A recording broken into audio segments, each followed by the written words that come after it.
My chemistry teacher was sitting on a throne in a kingdom that is in no textbook I ever failed, wearing a crown heavier than her arm, soot still on her lab coat. I knelt at the bottom of the steps holding one papyrus sheet with a huge red checkmark on it. 12 district delegations stood behind me, in 12 colors of sash. Priests filled the side rows, and there were enough guards on the walls to make kneeling the safest posture available.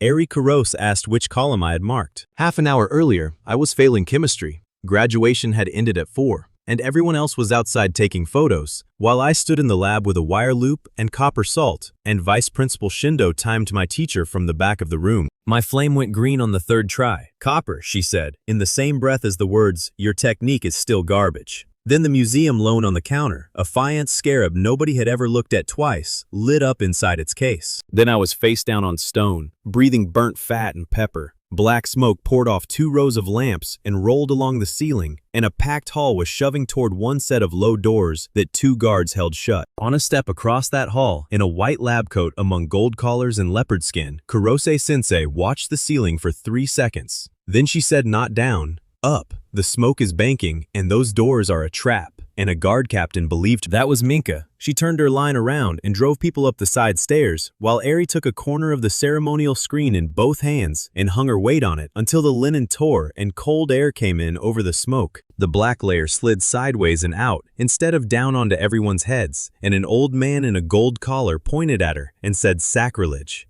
That was Beckett, senior examiner. 2 guards took her arms, and a young scribe shoved in with a wooden board. She got as far as the second column, pointed at the seal on the palace copy, called it the wrong one, and a guard knocked the board out of her hands and dragged her backward. The board landed at my feet, 3 empty boxes, each stamped with a picture, 1 eye, 1 jar, 1 little double crown, no legend, and 2 men walking my teacher toward the wall. So I decided the crown meant palace protection. The red marker was still in my pocket from the makeup test. I checked that column big enough to go outside the lines, held the board over my head, and the hall stopped the way a classroom stops when a chair goes over. That column does not ask for protection, Nefer told me from the floor. It sponsors a claimant to the double crown. So Ari was not saved and not crowned.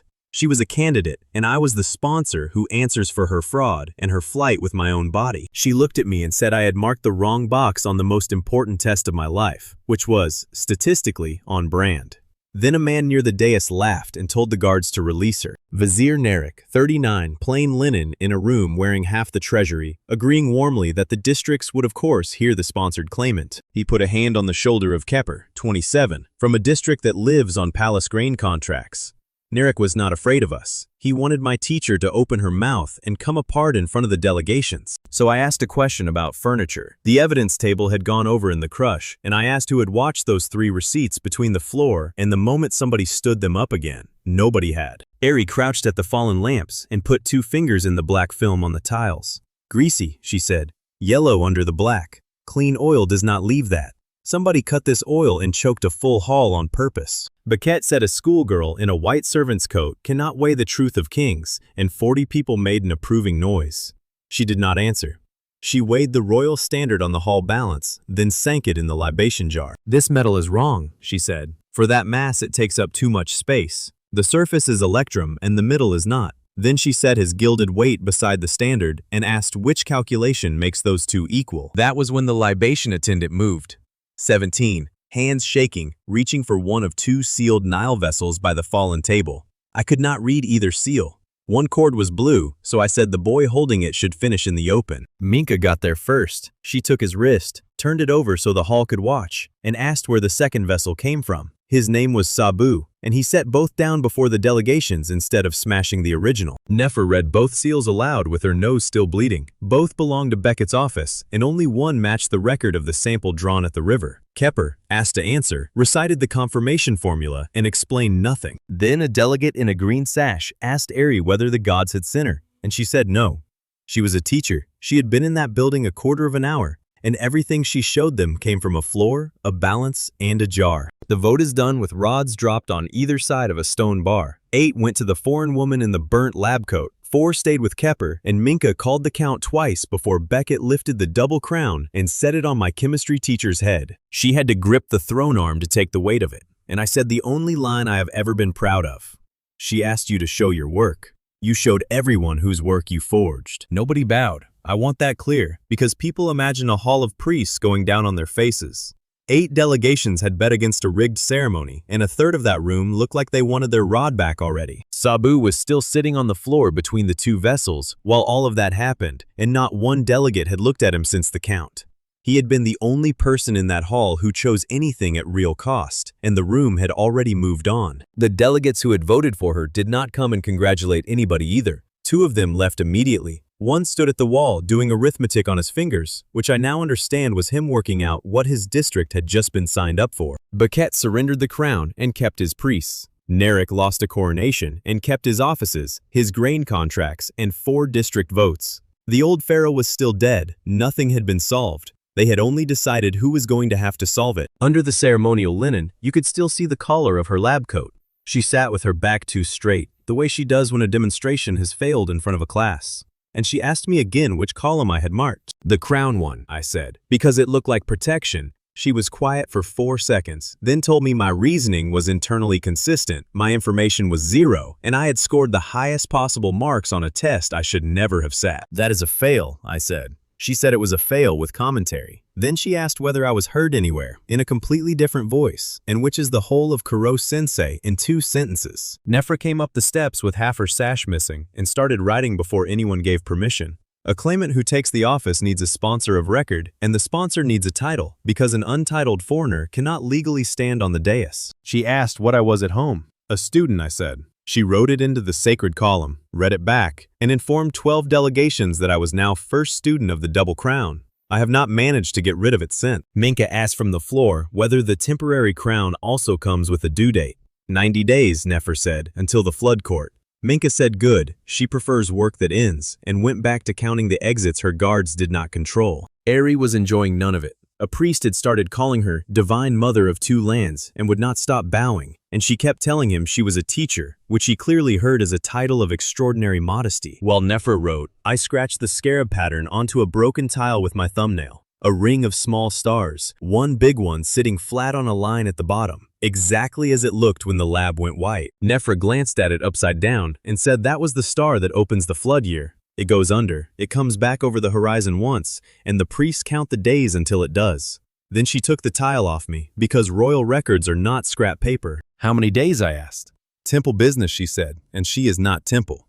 So I folded that away beside the thing I was not saying out loud, which was that Shindo had been standing 4 feet from that case. Sabu was still sitting between the 2 vessels. Becket wanted the temple to take him. Minka took him instead, with everybody watching, and said the witness stays in guard custody until the flood court and answers to no priest before then. He asked whether his family would be told he had refused an order. Nobody answered him, because everyone in that hall knew the answer was yes. Narek let all of it happen. He waited until the delegations began drifting toward the doors, which meant fewer witnesses left standing, then came up the steps with a fresh papyrus and a clerk holding a lamp. The Divine Mother's first order, he said. Routine. The capital sits unguarded during a confirmation, so the river watch and the gate crews come inside the walls until the districts have gone home. Then, he held out the reed pen, already inked, and I felt the exact thing I had felt an hour earlier, in front of 3 boxes I could not read.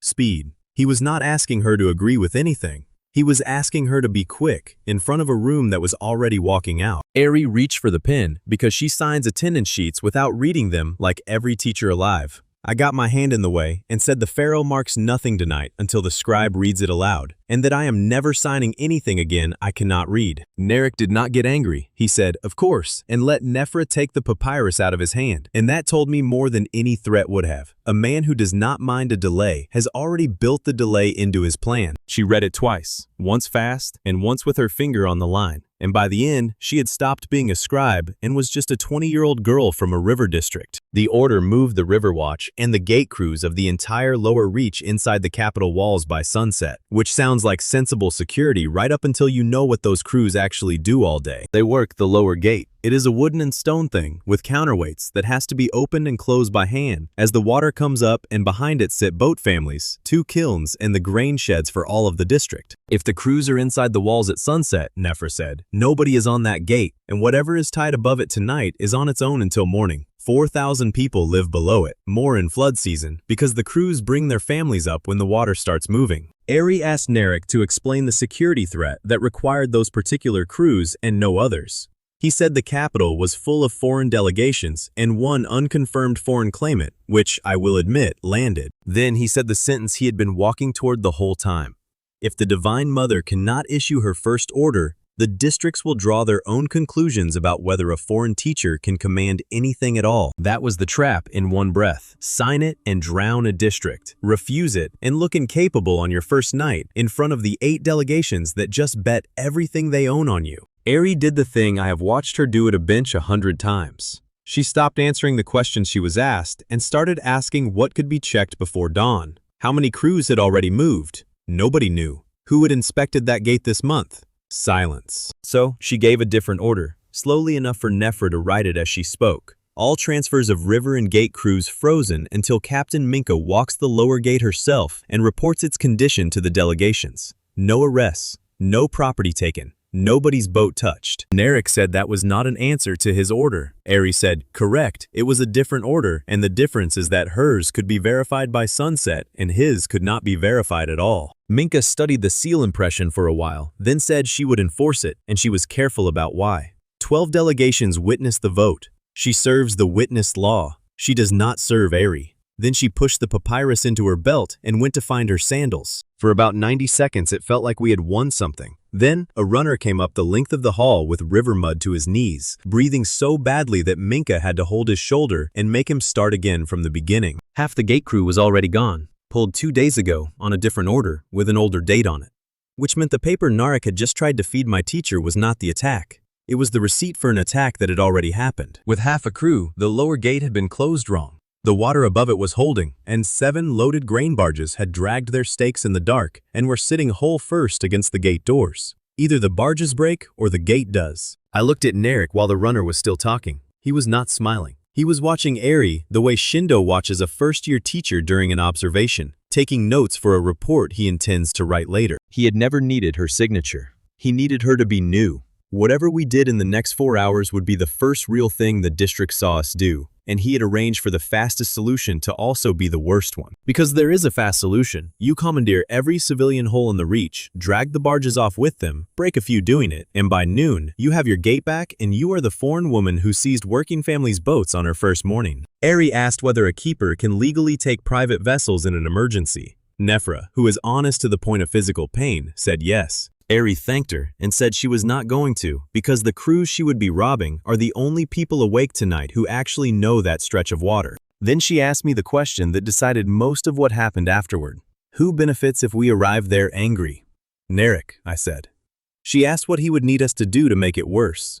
And I said arrive with guards and give orders to people whose boats are about to be crushed. So we did not. Minka took 20 of her people and left the rest in the hall, because that hall was still full of men who would enjoy a second vote before dawn. Sabu came with us under guard, because leaving him there was the same as handing him back. Nefra brought the seal, a lamp, and every piece of the night we could carry. The blue cord, both vessels, the hollow standard with Beckett's gilded weight beside it in one basket, sitting together like 2 eggs from very different birds. Ari walked out of the hall of the Double Crown in torn ceremonial linen over a lab coat with half the pocket burnt off, carrying the crown in her hands because it was too heavy to run in. The sky over the courtyard was still the color of wet slate. On the step, she stopped and said one thing quietly, and none of it was a joke.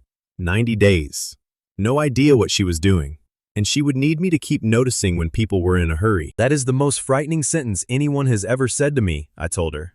Welcome to teaching, she said, and went down ahead of me into the dark. Then we went to the river, where 7 loaded barges were leaning on a gate that 4,000 people live behind, held by half the crew that should have been standing on it. 90 minutes earlier, I had been a stranger with soot in my mouth, waiting to find out how this country executes people. Now I was running through a waking market behind a guard captain, legally responsible for the conduct of a pharaoh. Minka would not do ceremonial pace. She said a procession moves at the speed of the slowest priest, and the river moves at the speed of the river, and one of those 2 things could be argued with. So we went through the fish stalls at a flat run, 20 guards, 1 scribe, 1 prisoner, and a 25-year-old woman in torn ceremonial linen, carrying the Double Crown in a basket like she was returning library books. People stopped, not to bow, to stare, then to follow, because a crown moving fast in the wrong direction is the most interesting thing that has ever happened on their street. Nefra briefed us while running, which she can do, and which I am told is a scribe skill. The White Quay Gate is on the East Canal. Reed District crews maintain it every season.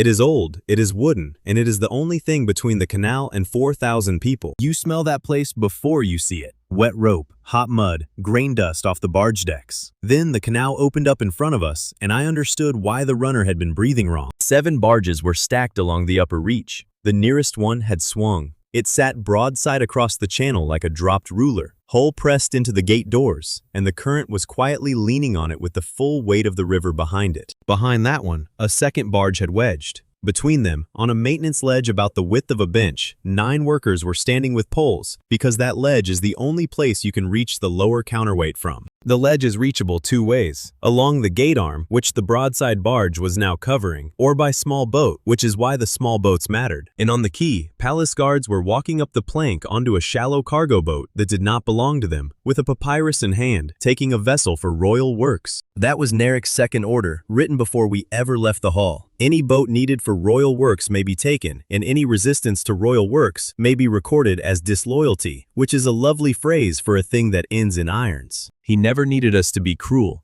He needed us to be in a hurry near people who own things. And he had put the paper in the hands of men who would read it as helpfulness. The woman on that boat did not scream at anybody. She pulled her own gangplank up while a guard was standing on it, dropped him in 2 feet of water, and then stood on her deck with a pole in both hands like a woman who has done this before. Tammet, 34, 2 shallow cargo boats owned with her brother and sister, a burn scar on her forearm shaped like a rope. She has since told me she was not being brave. She was calculating that a wet guard is embarrassed, and an armed guard on her deck is a problem forever. She said it loud enough for the entire quay.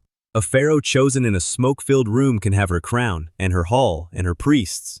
She cannot have the boats that feed my brother's children. Mika looked at Irie. It was a real question, and it took about 1 second, and I have thought about that second a lot since. Because Mika had a lawful written order in her belt, 20 armed people, and a captain refusing the crown in public. Every instinct that keeps a guard alive said enforce it now, while it is small. I got in front of her and said nobody boards anything. It was not bravery. I could see the shape of the picture Narek had built, and the caption under it was, "Foreign Pharaoh seizes river families on day 1. Mika did not like it. She said if we cannot compel and cannot pay, we have brought nothing to a river emergency except our opinions, which honestly was accurate. Then a man came off the gate arm and settled it by refusing everything at once. Ranu, 36, floodgate foreman, one eye narrowed from 20 years of sun off water. He told the crown to its face that his people were not going back on that ledge. Not until the boarded boats were off the palace roster. Not until the sea's duty roster came back. He said rulers remember workers when they need bodies, and he had buried 2 friends learning that. Ari asked him what was actually broken, which was the right question and not one I would have found. The lower pin, he said. It swells, and it has to be released by hand before the counterweight will drop. It is a 2-person job, and the 2 men who had done it for 9 seasons were transferred inside the walls 2 days ago on palace paper. So there it was. Narek had not sabotaged the gate. He had removed the only 2 men who could open it, then written an order that let him blame whatever happened next on us. Ranu could send other people. He knew the sequence. But he would not put untrained hands on a swollen pin under armed guard while their families and their boats could be held as collateral by the same palace that had taken the roster. That is not stubbornness, that is arithmetic. If it goes wrong under a royal order, the men on that ledge are the ones who get named. Ari listened to all of it, with water running past 30 feet away, and then she did the thing that made this whole story possible, and she did it slowly enough for Nefer to write. She canceled the seizure clause. Inside her temporary authority for the whole lower reach, no vessel and no worker may be taken for royal works. Then, she ordered every boarded boat returned before she asked anyone for anything. Ranu asked whether the boats came back before the help or after. Before, she said. Whether or not you help. He looked at her for a while and did not say thank you, and I think that was fair. That cost us. It was not free, and I want to be clear about it. Getting 4 guards off 2 boats and the roster physically back into Ranu's hand took 19 minutes, and the canal came up in that time. You could watch it on the gate doors. When we arrived, the wet line on the wood was a hand under the bolt heads. When the roster came back, it was over them. Nefra kept her hand on my arm the entire time, quietly counting, because she had grown up on a river and knew what those 19 minutes were buying and exactly what they were spending. And then, because nobody had told the guards to stop being helpful, 4 of them decided to fix the barge themselves. They started shifting grain sacks off the stern to lighten her, which is the obvious move and what I would have done. Nobody asked Tammet, who was across the channel with her back turned, shouting at her brother. The stern came up. Of course it did. Take 400 sacks off the back of a loaded hull, and the back of that hull rises. The mooring tether that had been lying slack on the water came up with it, went tight across the channel at chest height, and cut the ledge off from the only boat route in. 9 people on a bench of stone with a rising canal and a rope across the door. Timmit turned around and made a noise I have not heard from a human being before or since. Then she called those guards something that Nefra later refused to write down on the grounds that she would have to store it. So, the job changed. We were no longer opening a gate. We were getting 14 people off a ledge without losing the gate, which is a different problem with a worse clock. The best thing I did that whole day was not clever. It was administrative. I got up on a grain crate before anyone moved, in front of the crews, the guards, the stopped passengers, and one Reed District observer with a waxboard, and named who was in charge of what. The route belongs to Captain Tammet. Nobody puts a hole in that water except on her word. The gate sequence belongs to Foreman Ranu. Nobody touches the mechanism except on his word. The load order belongs to the Pharaoh, and the Pharaoh does not touch anything. That sounds like a speech. It was insurance. If the palace can say afterward that the crown directed the rescue, the palace can say the crown was owed the boats. Say it first, with witnesses present, and it cannot be taken back later in a room. Then Eri worked the actual problem, which is the part she is good at, and it is order of operations rather than anything mysterious. She asked Ranu which release could wait, and he said the upper vent could wait, the lower pin could not. She asked Tammet how much lift the stern needed to drop that tether back into the water. 200 sacks, Tammet said. Forward, not off. Forward, not off, which is the entire difference. Move the weight along the hole instead of removing it, and the boat sits down again instead of rising. Eri asked whether the deck could carry it. Tammet said yes if we split the stacks, and that was the plan. Eri did do one thing that was hers. She looked at the way the barge was leaning and said move the forward stacks toward the press side, not the open side, or the hole rolls into the gate instead of off it. Ranu thought about it and said yes. Then he moved his people. Meanwhile, Mika had a problem of her own. 30 armed people were standing around a civil emergency they had been forbidden to compel, and idle armed men in a crowd are how riots start. So she took the freeze order out of her belt and asked Nefra what its legal shape was. Nefra, who had spent the previous night learning what a classroom is, said it was a detention. Everyone named in the transfer stays where the crown put them, performing assigned duty until the due time. Mika went completely still. Then she said, so it is a duty roster with a deadline. Nefra said yes. Mika said she could work with that and started assigning tasks. 4 guards on the waterline, calling the level every quarter. 6 carrying sacks under Tammet's brother, who was suddenly commanding palace soldiers and enjoying it more than any man should. 2 holding the crowd back. 1 on Sabu, who had been standing very still. Every task had a due time. She said them out loud. When a young guard asked what happens if he finishes early, Minka said he reports and gets more, and he looked so betrayed that a barge woman laughed at him. That is how the Pharaoh's first detention became 30 armed men doing manual labor on a schedule, and it is also why the Reed Observer's wax board says the crown supplied labor and took nothing. The sacks were moving and the stern was coming down when the tether snapped. Not the barge tether, the old one on the ledge side, under load since dawn. It went with a crack like a roof beam, and the loose end whipped into the water 8 feet from Ranu's people. The barge shifted, the channel opened, and everything I know about rivers, which is nothing, told me the boats should go in now while the gap existed. Tammet was already shouting a route, and it was not the gap. She wanted her boats to come around the far side, wide, into slower water, which looked slower and stupider and longer. Every part of me wanted to say go straight. I had 1 second, and the one thing I had learned in the previous 8 hours was that the fastest visible option is the one people build traps out of. So I did not say anything technical. I pointed at Tammet and told the Quay to do what she said. She took the wide route, came in under the ledge from below, and the water where the gap had been closed hard behind the freed hole about 4 seconds later. If those boats had gone straight, they would have been in that closing gap. I did not know that. Tammet knew that. And that is the entire lesson of my first full day here. While the boats loaded, I got the Reed Observer up on the crate and made her repeat the no seizure order out loud so that every crew on that quay heard it in a district voice instead of a palace one. 9 people came off the ledge, 1 with a broken wrist, 1 who had to be carried, 7 walking. Nobody died at the White Key that day, and I have since watched how rarely that sentence is available. And then Ranu went back in, voluntarily, with 2 of his own men, past the guards, along the arm, down to the lower pin, while the water was over the bolt heads. They worked it with a wooden mallet and a bar and a lot of language. When the pin let go, the counterweight dropped and the gate came open in stages, one board width at a time, so that the canal did not empty into the district all at once. The sound is a groan going down in pitch. The water went brown and fast under the doors, and the pressure came off the broadside barge, and Tamit's 2 boats took her nose and walked her out of the gate mouth before she could hit the quay wall. Ranu came back up the arm, soaked to the chest, and did not look at Eri at all. He looked at his roster in Nefra's hands. Then he made the pharaoh mark it. The worker held duty roster, names in Ranu's order, not the palace's. No transfer off that gate without the foreman's mark on the same sheet. Nefra wrote it, Eri marked it, and Ranu folded it into his belt and said one more thing that has organized the last 3 months of my life. 30 days. He would work her flood orders for 30 days, and if her orders got a man hurt, he would stop, publicly, and say why. That is what he was offering, not loyalty. A trial. Eri said that was more than she had earned in a morning and thanked him. Ranu said he was not doing it for her. He was doing it because his roster was in his own belt for the first time in 15 seasons. Tamit charged me for the crossing. Actually charged me. She said royal passengers are badly balanced cargo, and then she took my folded papyrus, held it up, and added a fee for water damage because I had folded a map near open water. I said it was not a map.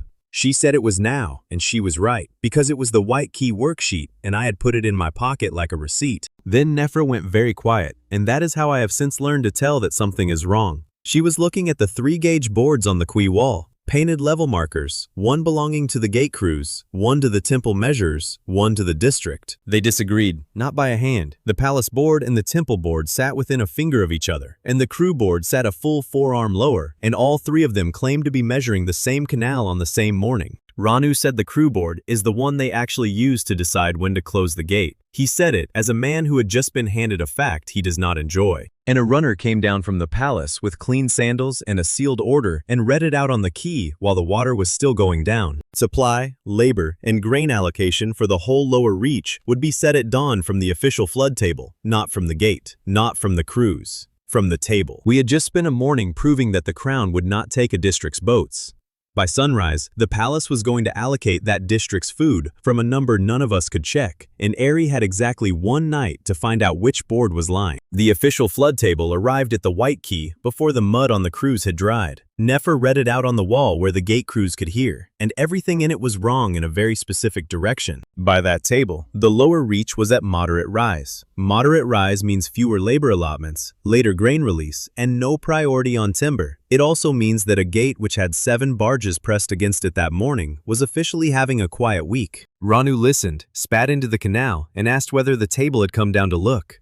That was the whole of the district's opinion, delivered in 9 words. Then a woman came down the quay with 4 district scribes and stopped in front of the pharaoh without bowing even a little, which was at that point refreshing. Merit, 31, governor of the Reed district, one of the 4 delegations that had voted against Eri 8 hours earlier, and the only one of the 4 who had come to look at us in daylight. She did not open with hostility. She opened with a receipt, her observer's waxboard from that morning, listing what the crown had taken at the White Quay, which was nothing, and what it had supplied, which was 30 guards for 6 hours. Then she said something that has shaped every deal we have made since. She said she was not interested in whether Eri was good. She was interested in whether Eri's orders could be checked by people who live here. And no order touches Reed District until somebody proves which number is true, because Merritt has watched 2 floods arrive on the strength of a palace table, and she is not doing a third. So the job for that night was a number, 1 number, before dawn, that could be repeated by people who did not work for us. Panay arrived at dusk with a rolled bundle over his shoulder and a face like a man who had been dragged out of a workshop. 43 years old, temple glassworker, hands scarred in 9 places, and he had brought measuring cords. I expected him to be impressed by Eri. What actually happened is that he laid out knotted linen cords, a plumb, a set of graduated reed rods, and a wooden float gauge, and asked her what she intended to use instead of them. She said nothing. She said she intended to use those and asked him how the cords were made, how often they were restretched, what the linen does when it gets wet, and who had calibrated them last. Panay went from suspicious to interested in about 4 questions. Wet linen stretches, he said. So the cords are checked against a cut stone reference every season, by him, because the last 2 men who did it are dead. Eri wrote none of it down because she never does. She just repeated it back to him in order. That is a teacher thing. I have been on the receiving end of it, and it is unnerving. Then Nefra said the part that mattered. There's a nilometer at the White Key. Old shaft, old stair, marks cut into the wall going back further than the palace archive. The keeper who could read those marks was dismissed 13 years ago. His name was Dedu, 63. We found him half a mile inland in a house with a flat roof and no river view at all, which I later learned was on purpose. He did not want to come. He was extremely polite about it, and he did not want to come, and he explained why with the patience of a man who has explained it before. 13 years ago, his readings disagreed with the temple table twice in one season. The second time, Examiner Beckett's office replaced the full keeping crew, not punished, replaced. Their marks were plastered over, and their names came off the duty stone. He said he would not go down that stair with palace guards standing over him, because the last time a keeper's numbers embarrassed a table, it was guards who came to collect the tools. Ari started to say she was not the palace, and I stepped on that hard, because we were the palace. We had arrived with guards. We had a crown and a basket. From his doorway, there was no visible difference at all. So I asked Minka to give up command instead. She hated it. She said a captain who lets a civilian choose her deployment is a captain with a very short career. Then she did it anyway, because the vote was witnessed and the order was lawful. Dedu picked the party himself. Him, Irie, Panay, Nefra, me. No guards below the third landing. Minka held the top of the stair with 4 people and stayed there. Sabu stayed above with her because Minka does not let a witness out of sight. A nilometer is a stone throat cut down into the ground beside the river, with a stair spiraling the inside and a channel at the bottom that lets the water in. You walk down into the river until the river is standing beside you. It is colder than you expect. The air goes flat and heavy, and the sound of the quay disappears about 20 steps down. The lamplight comes back off the water in moving rings on the walls, which is beautiful for about 4 seconds, and then just makes it hard to see marks. The marks are everywhere, hundreds of them, cut lines, scratched lines, whole registers of them stacked down the shaft with different tools in different centuries, and about a third of them under a skin of dried silk. Ari found what she wanted fast. A long, clean horizontal line, sharper than everything around it, running around the shaft at the height of her shoulder. Original cut, better tooling, the obvious baseline. She measured from it with Panay's cords, checked the current water twice, did the arithmetic out loud, and produced a figure that made the official table look like a lie by more than a forearm. And I was delighted. I said good out loud, on a stair, in the dark, like an idiot.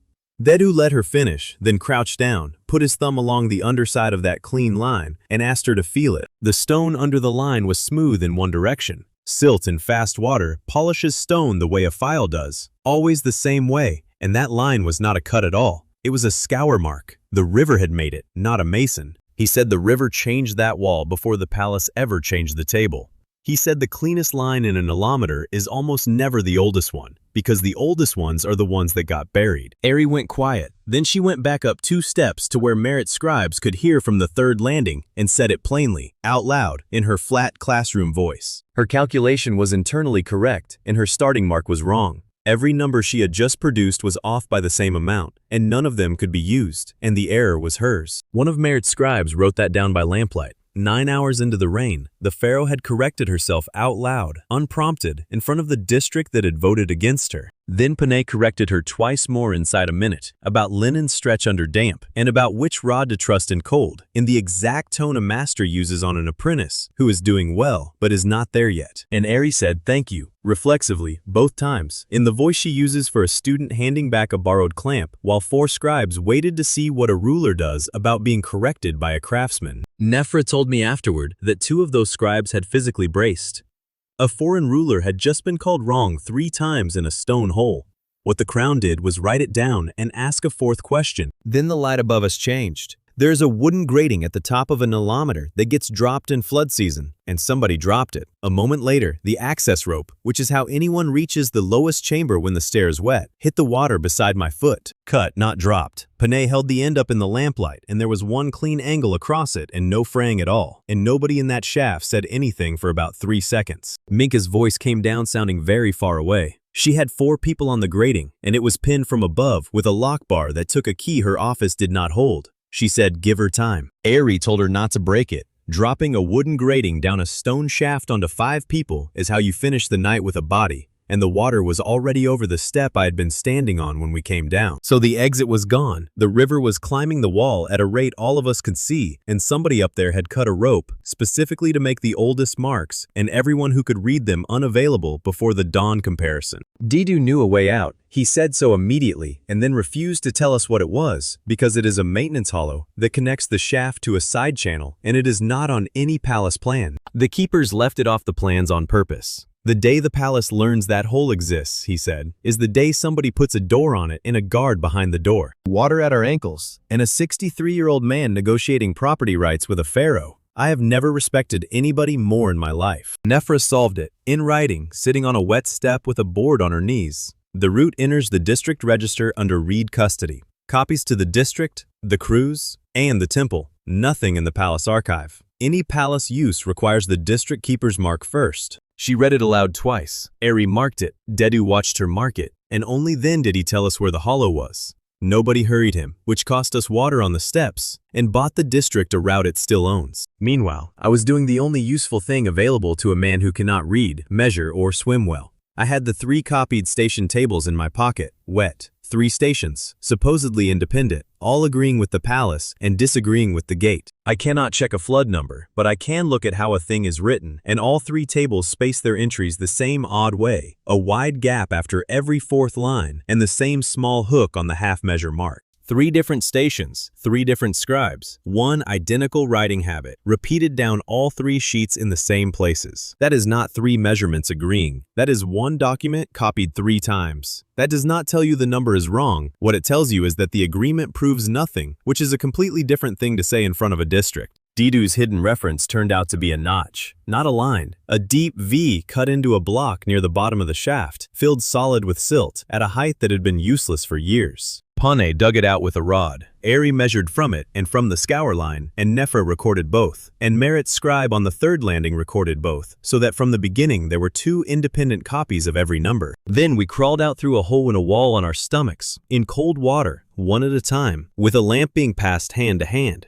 Heidi went second to last because she insisted, and Dedu went last because it was his hole. The side channel comes out at the reed line 80 paces below the key. We climbed out of the ground filthy as the sky turned gray, before 200 people who had gathered for the dawn comparison and been told the pharaoh left in the night. Merritt did the comparison, not us. That was deliberate and it was mine. Eri wanted to present the numbers. I asked her to stand at the back and let the district measurers do it, because a number a foreigner announces is a claim, and a number 4 local measurers repeat is a fact. They measured against Dedu's notch. 3 crews separately, calling their readings before they heard each other. They came out within a finger of one another, and a long way from the palace table. Then Merritt's scribes laid the 3 station tables side by side on the quaystone, and the whole crowd got to see the wide gaps in the little hooks line up like 3 prints of the same hand. One of Beckett's supervisors said agreement between stations proves accuracy. Merritt asked which of the 3 had measured first. He gave a date. She asked the 2nd station's man, who gave the same date.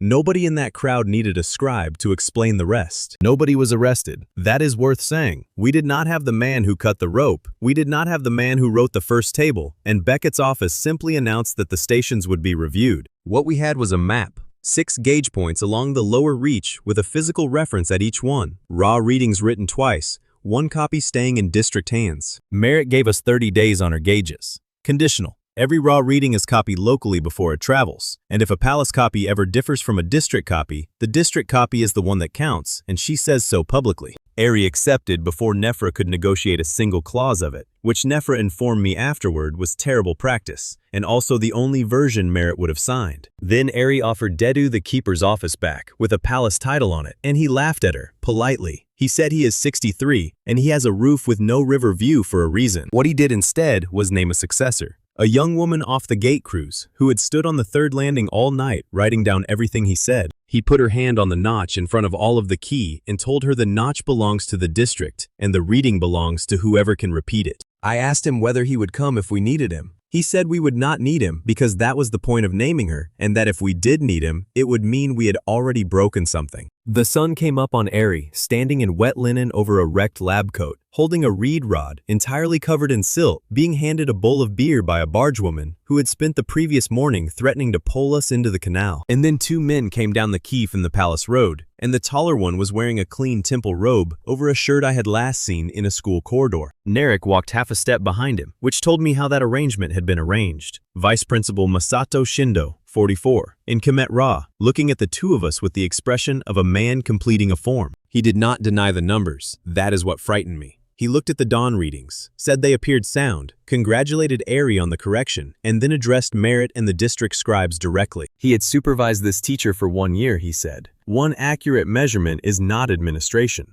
A flood state requires hundreds of coordinated decisions a day, and in his professional evaluation, Kurose-sensei had never once held a room of 30 adolescents without support from a more experienced colleague. Then, he said the sentence I have not been able to answer for 3 months. He asked how many of tonight's decisions would still have been correct if she had not been personally standing there to make them. 2 days after the nullometer, Reed District had 6 gauge points, 4 trained reading crews, and a protocol in Nefra's hand that fit on 1 sheet. Merritt had ratified none of it.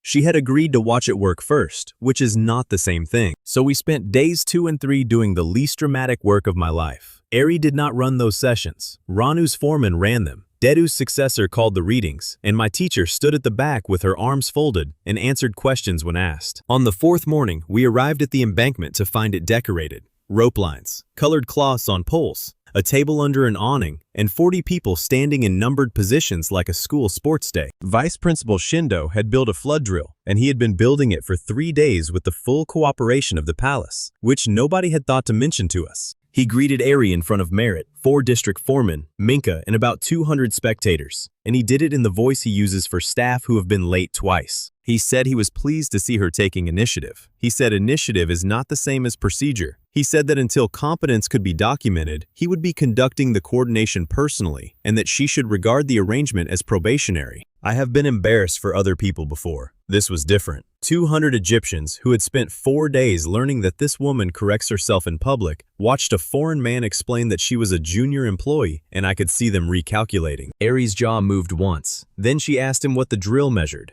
which, credit where it is due, was the professional answer, and Shindo looked briefly disappointed that she had not shouted. He had already spent the morning inspecting everyone else.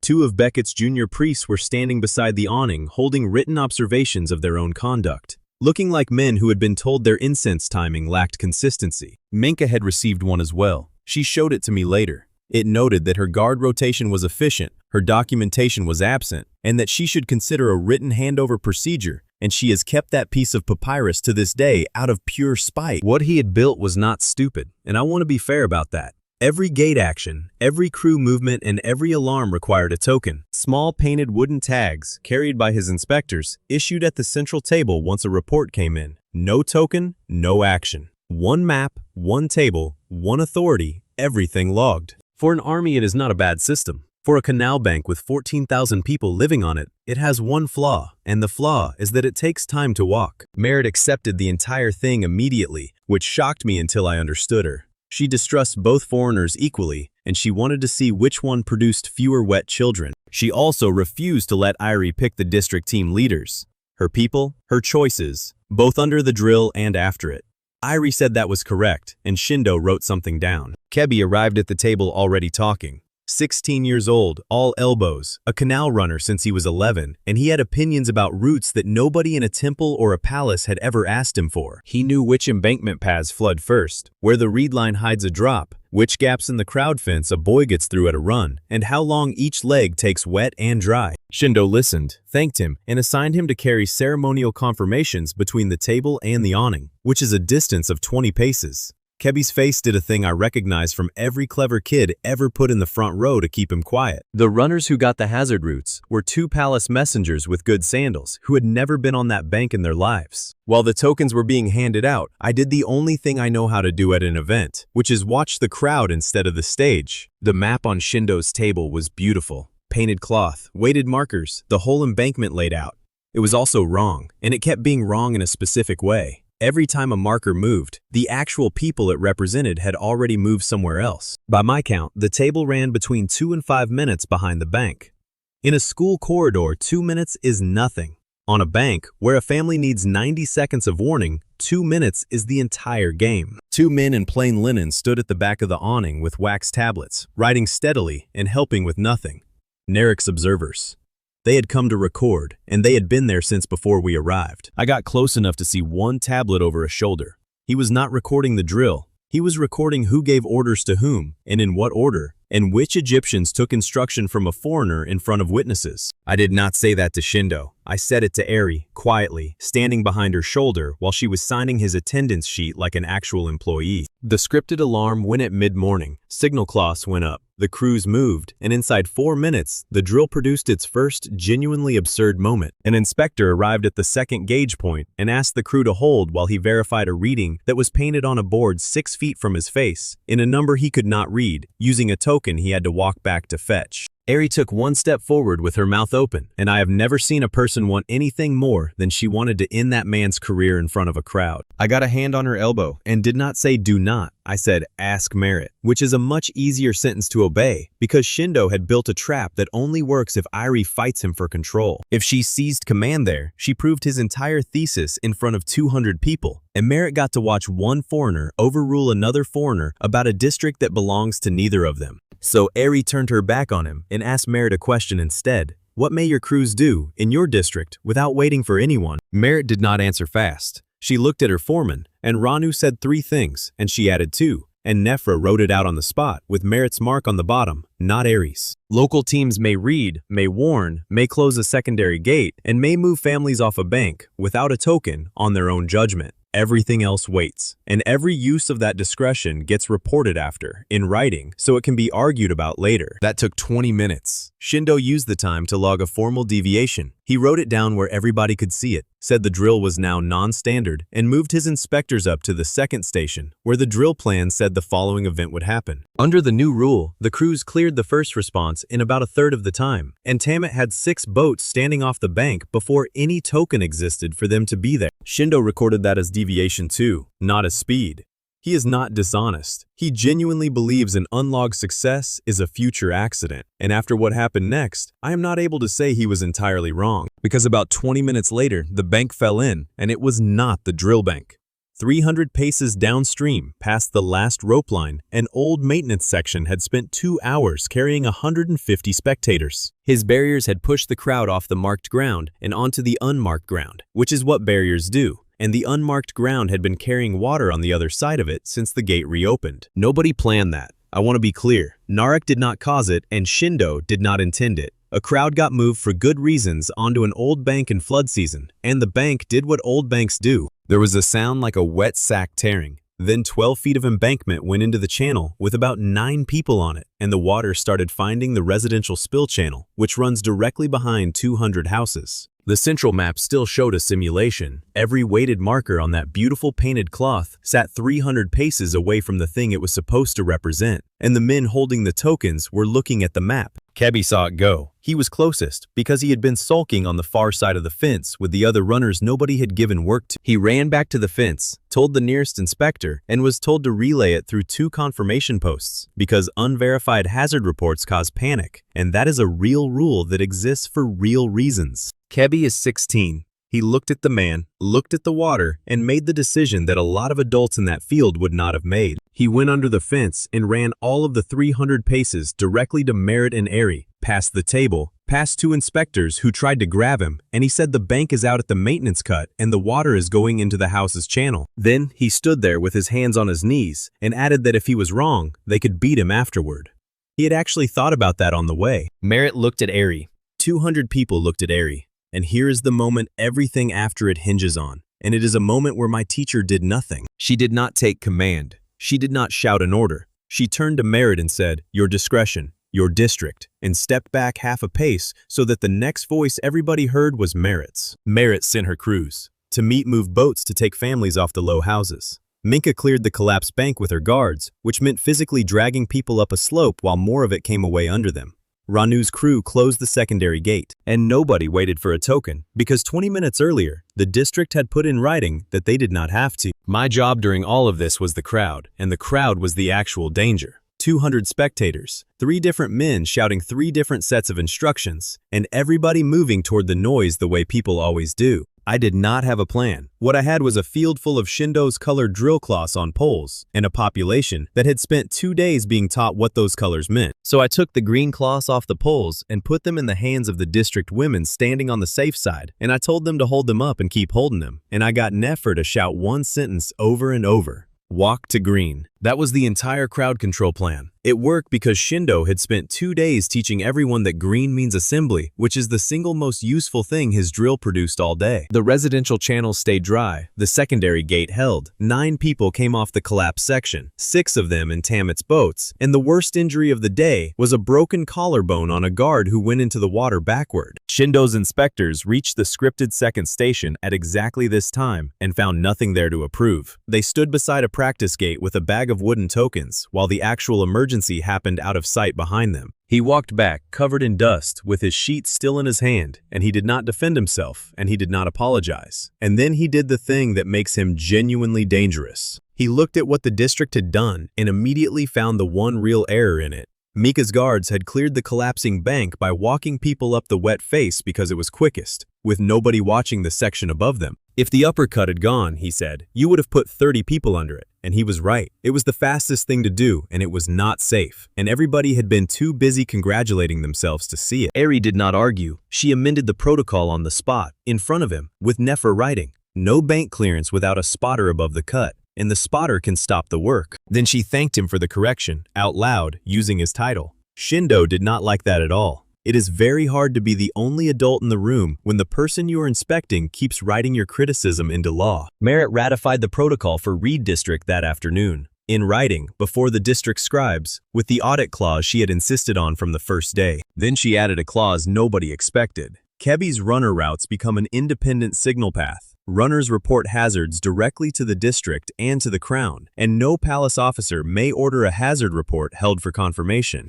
Kebi got a mark on a duty roster with his name on it and a route drawn by his own hand. He asked whether he was in trouble. Merritt said he was employed, which is worse, and gave him 3 more boys to train. He made a point of thanking Merritt and not Irie. That boy's loyalty went to his district, where it should go, and that is a receipt I would rather have than 100 people bowing. Eri sat on a crate afterward with her hands shaking, which is a thing she does about an hour after anything and never during it. Nefra brought her water and pretended to need the crate for writing so that nobody else would come over. She said the thing she had been chewing on since Kebi arrived. If that boy had followed the rule, the houses flood.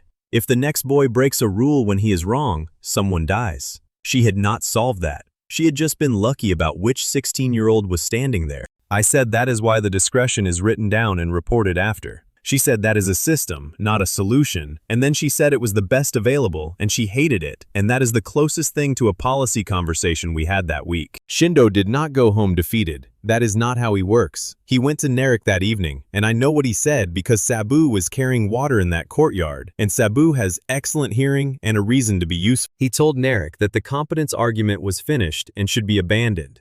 The measurements were sound. The protocol worked, and repeating a claim after it has been publicly disproved only builds the other side's credibility. Then he gave him the actual weapon. He said that under pressure, Kurose-sensei treats an unsupported statement as a wrong answer, and she does it the same way every time, regardless of who is standing in front of her. Put her in front of a claim she cannot test, made by people whose livelihoods depend on believing it, and she will correct it out loud, and the correction will be accurate, and it will cost her everything the accuracy earned. The summons came before we had finished eating. Examiner Beckett, formally, with witnesses, inviting the keeper to attend the flame procession at the Temple Dai Court the following afternoon. Nefer read it twice and said it was correctly worded, which coming from her is an alarm rather than a compliment. Refusing it insulted every family that walks in that procession. Attending meant standing in a courtyard full of people who live off a right, while Beckett said something about the gods that my teacher could not test, in front of the artisans who had prepared the materials. Sini found us at the temple gate before we went in, and she gave Eri 90 seconds of the most useful briefing anybody has ever given us in this country. 18 years old, temple apprentice, ink on 3 fingers, and absolutely terrified of the woman she was talking to.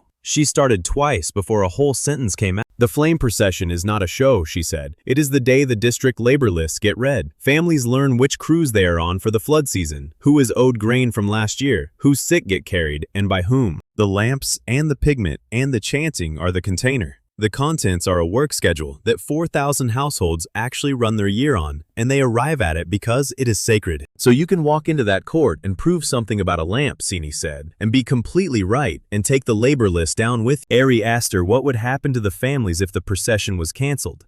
Sini said nobody knows because it has never been canceled, and that was the honest answer that made me trust her. The dye court is a big open square behind the temple with basins sunk into the stone, drying racks along 2 walls, and 1,000 people packed into it at that hour. It smells of wet wool and hot oil. Beckett had staged it beautifully, raised standards, a slow lamp procession down the length of the court, and Kepper, standing where the light was best in white linen, doing nothing wrong at all. Then Beckett announced that the state flame confirmed sacred suitability, that it had been prepared and would burn true for the true claimant, and he invited the keeper to challenge the gods in front of the people who had made the materials. A trap with no good exit. Say nothing and the flame confirms Kepper before 1,000 witnesses. Say something and you are the foreigner calling 1,000 people's work a lie. The procession came down the court. 40 lamps, carried by apprentices, each one from a different workshop, and the crowd was reading them the way a crowd reads a scoreboard. The 31st lamp was wrong. Even I could see it. The flame sat lower, with a green edge on it, and it was making a gray smoke that the others were not making, and the 2 apprentices behind it had already stopped walking in step. Ari took one breath to speak, and Pane put his forearm across her chest like a man stopping a cart.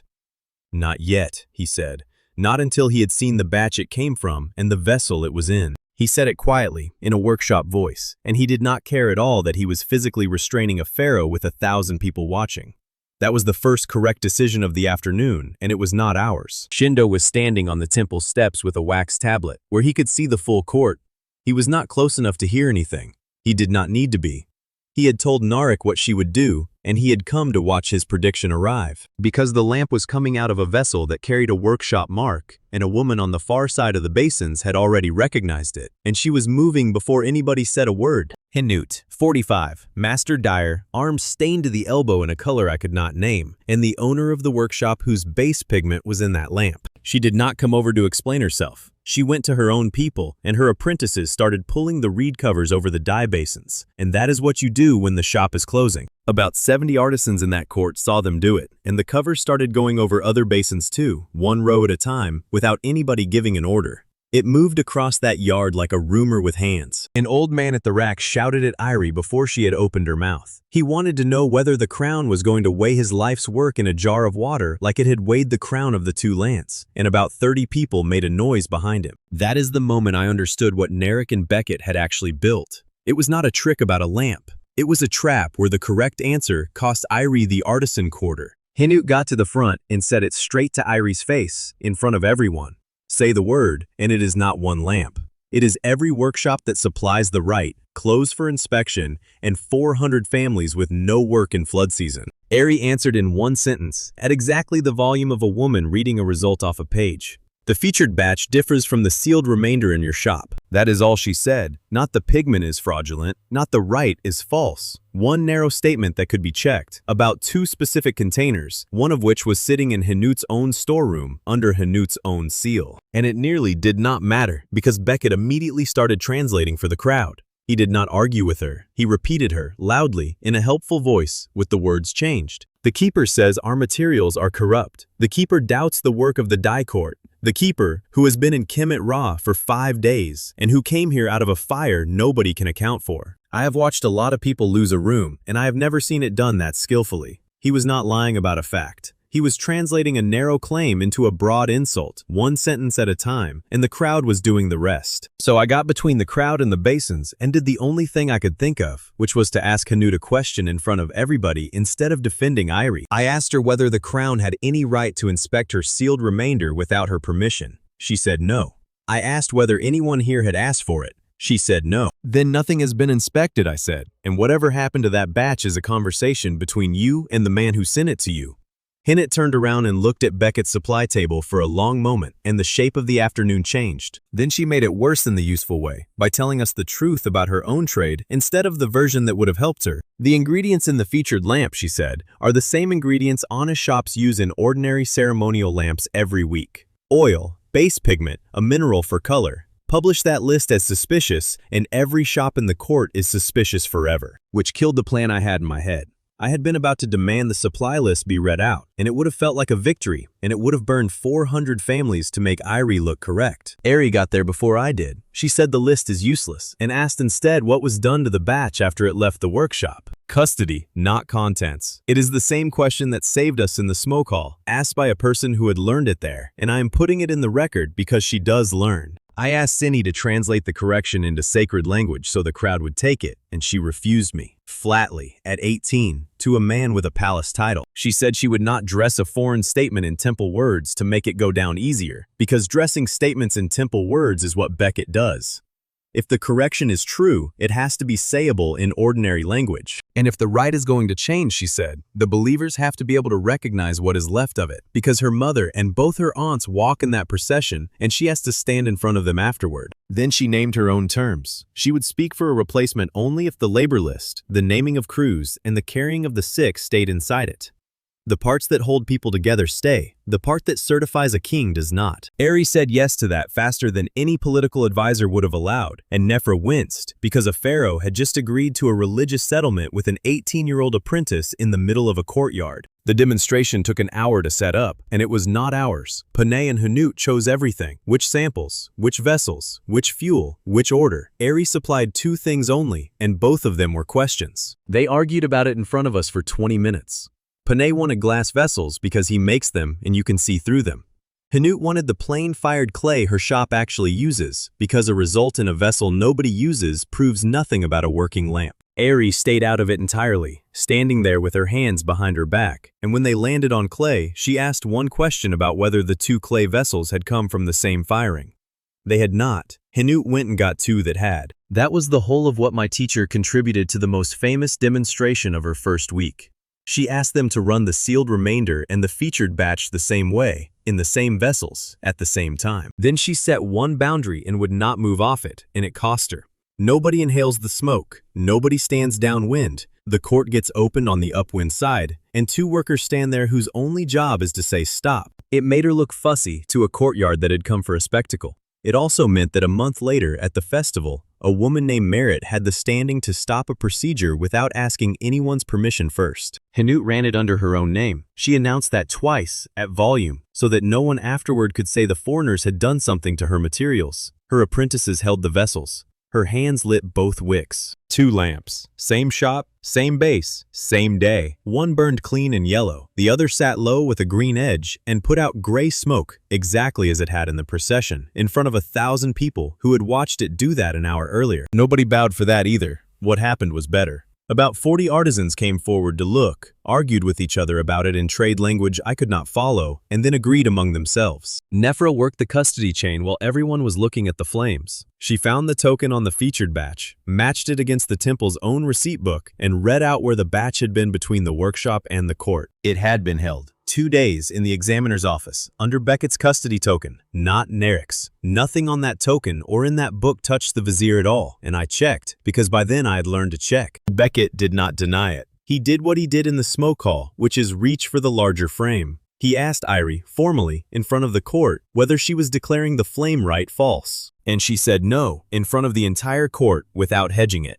The rite coordinates flood labor for 4,000 households and does it better than any order she could write. The procession works. One batch was altered after it left an artisan's shop. That alteration is a matter for the people whose seal it carried, and the gods had not been consulted by anybody in that courtyard, including her. Then she said the part that took the ground out from under him. She said his conclusion about sacred suitability was unsupported, and that she was correcting the conclusion, not the ceremony. And if he wanted the conclusion back, he could show his work. He had come for a martyrdom, and she handed him a grammar correction. I watched a very old man decide in real time that this was going to be harder than somebody had promised him it would be. Shindo left the steps at that point. He wrote one more line on his tablet and walked out through the north arch, and I suspect the line was about how long she had waited before speaking. Hanut named her terms an hour later, standing on her own basin steps with district scribes writing it down, and she named them as conditions rather than requests. She would join a house of inquiry, not a palace laboratory. Artisans hold authorship of any claim about their own materials. Artisans hold access to the room, and any artisan on the roll can veto a public statement about their craft until it has been repeated in front of them. Ari accepted in public, immediately, out loud, which meant she had just given away the right to announce her own findings.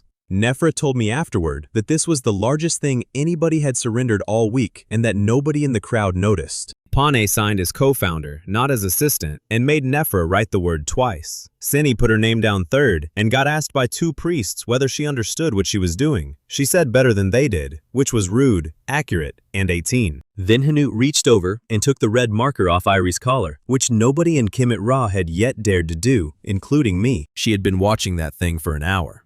The apprentices had already started calling it the Scarlet Judgment, because a woman who marks a scroll in red and then somebody loses their office is how a legend starts. Hanut uncapped it, took the label Ari had written on the sealed remainder jar, crossed out the color name in Ari's careful lettering, and wrote the correct trade name for it above the line. Then she handed the marker back and said that in her court, that word means the shade with the ash in it. And if the pharaoh is going to write on jars, she is going to write on them properly. Ari looked at the corrected label, the way I look at a return test, and said thank you, and the artisans laughed. And that laugh is the reason the House of Inquiry existed by sundown. We had about 40 minutes of that. It is one of the few evenings from those 90 days that I would keep if I were allowed to keep one. Then a river notice reached the dye court while the basins were still uncovered. Sealed, correctly worded, from the Office of River Traffic, which is not Narek's office, and answers to a man who owes his appointment to Narek. All cargo associated with foreign experimental work is held at the quay pending inspection for contamination. Named vessels include both of Tamit's boats and the outgoing consignment from Hanut's workshop, which was glass and dye, packed, paid for, and due south in 2 days. Tamit had carried nothing but people and grain for us. Hanut had joined the inquiry 90 minutes earlier. Both of them were now holding worthless cargo, and neither of them could blame Beckett for it, and both of them could very easily blame us. Tamit came up from the quay to read it herself. She did not shout at Irie. That is what made it bad. She stood there working out loud what a 2-week hold does to a boat that carries perishable cargo on a schedule she cannot renegotiate. 12 days of hire already promised to a granary, a brother's family on the second hull. Consignment fees that get charged to the carrier when a cargo sits, not to the man who wrote the notice, and a season that does not wait for anyone to prove anything. Then she asked Ari one question, and it was not accusing, and it was much worse than accusing. She asked whether helping the crown was going to cost her a boat every week, because if it was, she needed to know now while she still had to. Narek had not touched the temple at all. He waited for us to win in the dye court in front of 1,000 witnesses, and then he closed the river behind us with a form letter from an office nobody could connect to him. Tamit came for us at first light with a piece of a palace seal in her fist, and she was not asking a question. She wanted to know whether the crown had put its mark on her holes in the night after promising in public that it never would. Both boats were pegged. Wax and cord across the hatch cleats, an inspection notice on the mast, and a quay officer standing there enjoying himself. A week earlier, I would have pulled that seal off myself to prove we were honest. Instead, I put my hands behind my back and asked Nefra to read all of it before anybody touched anything. That took 4 minutes, and it was the most important 4 minutes of the day, because the seal was not the crown's. It was a temple quarantine order out of the river traffic office. It used a palace cord because that office sits inside the palace, and to a woman standing on her own deck at dawn, those two things are the same thing. Tamit watched Nefra's finger move along the line, and her whole face changed. Not into trust, into something worse and more useful, which was understanding that somebody had built this to make her hate us. Panay arrived while we were still on the quay and gave us the deadline. The consignment was lamp glass and the sealed dye for the marker lamps, going to 14 district lamp stations along the lower reach. Those lamps are how the night flood watch reads the river after dark. No glass, no lamp. No lamp, no reading between sunset and dawn, across 14 stations, in the season when the water moves at night. Ari asked whether the palace stores could replace it. Panay said the palace has no lamp glass of that grade. It takes his people 9 days to make, and he had told 3 previous governments the same thing. So the cargo was under seal, the main channel was blocked, 14 stations went dark at sunset, and we had about 11 hours. Then Casa arrived, because of course she did. 29. One deep-holed boat she keeps cleaner than most people keep houses, and a rivalry with Tamit that predates all of us and involves at least one stolen contract and possibly a wedding. She had come to make an offer, loudly, in front of the quay. She would carry the cargo. All of it, on time, with her hull, which was not under quarantine. Her price was the western route. Tamit's route, the shallow channel her family had read for 2 generations, surrendered in writing, plus Tamit's creditor note transferred to Casa's ledger, which in that trade means being owned politely. Tamit told her exactly where to put the offer. Casa said she would wait and sat down on a bollard because a rival who waits until sunset gets everything for free. I found out later what her position actually was, and it changes the shape of that bollard. Casa owed 2 seasons on a hull rebuild, held by a grain house, payable at the flood. She had been offered the entire balance struck off for one thing: stay tied up on the 6th day. Not sabotage, not lies. Sit still one afternoon and a debt that had been eating her family disappears. Meanwhile, the inspection claim itself was a lie, and finding that out took Aries 6 minutes and Nefra 1. The notice listed a sample taken from the cargo, and there was a jar for it, correctly labeled, with a proper cord on it. Tammet looked at the cord and started laughing in a way I did not enjoy at all, because it was the laugh of a woman who has just understood how little effort somebody put into ruining her. Green cord. Neither of her boats has ever used green. Her family marks red and undyed. The Qui register has 9 years of it. Casa uses blue and black, and everybody on that river knows everybody else's colors. So whatever was in that jar, it had not come off either of those boats.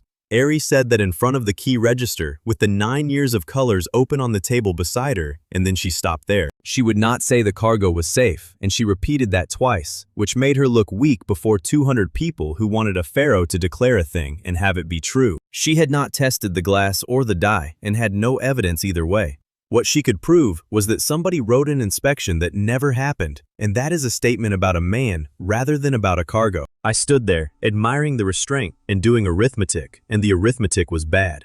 Even if we won that argument in front of every witness on the quay, we would win it at noon, and the deadline was sunset. So I stopped trying to win it. That was the whole trick of that day, and I want to say it plainly because it took me until my 6th day to learn it. I could not prove the cargo was clean. What I could do was make it impossible for anyone to claim it had ever left our sight. A moving chain. Nefra records the seals at the quay in front of 4 witnesses who do not work for us. The seals stay visible on deck all of the way, and nobody on either boat touches them. Quay workers, checkpoint priests, and district receivers see the same intact seals in sequence, and the receivers break them at the far end in front of their own scribes. If it arrives sealed and witnessed at every point, then either the cargo left clean or the temple's own inspectors handled it, and Beckett's office has to choose which of those it prefers. Casa stopped looking bored. She came off the bollard and told us the thing that broke my plan in half.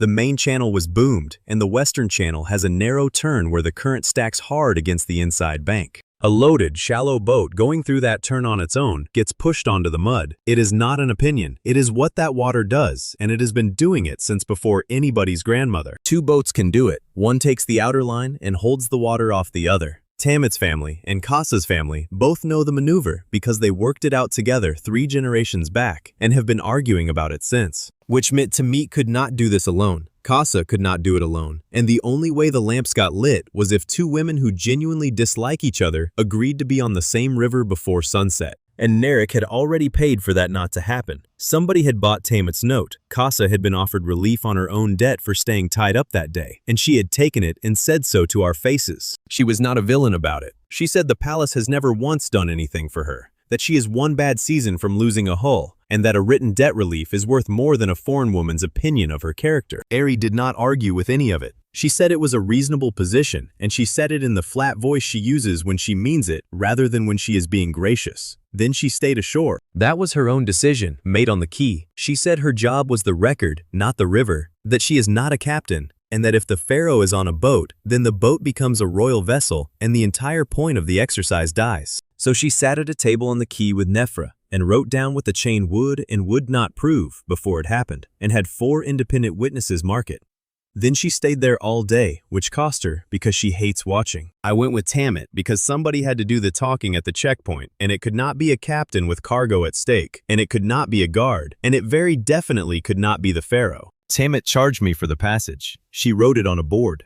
1 royal sponsor, described as unstable cargo, poorly balanced, tendency to stand up at the wrong time. We left at noon with the seals up on poles where anyone on either bank could see them, which was Nefra's addition, and it was better than my version. Casa followed us, not with us, behind us, on her own water, with the creditor tow line coiled on her foredeck where everybody could see it, because as far as the river knew, she was coming to collect a debt at the checkpoint, not to help. The Western Channel is beautiful, and it is a trap. Reed on both sides, mud banks showing their backs at low water, and a turn where the full river leans on the inside bank like a shoulder against a door. The boom is a temple checkpoint, 2 anchored barges, and a floating timber chain that can be dropped across the turn to hold traffic for inspection, which is a legitimate power that exists for legitimate reasons and had not been used on that channel in 2 years. They dropped it early. Not when we arrived. Before we arrived, while we were still in the reach above it, which meant to meet was committed to the turn with a loaded boat and nowhere to stop.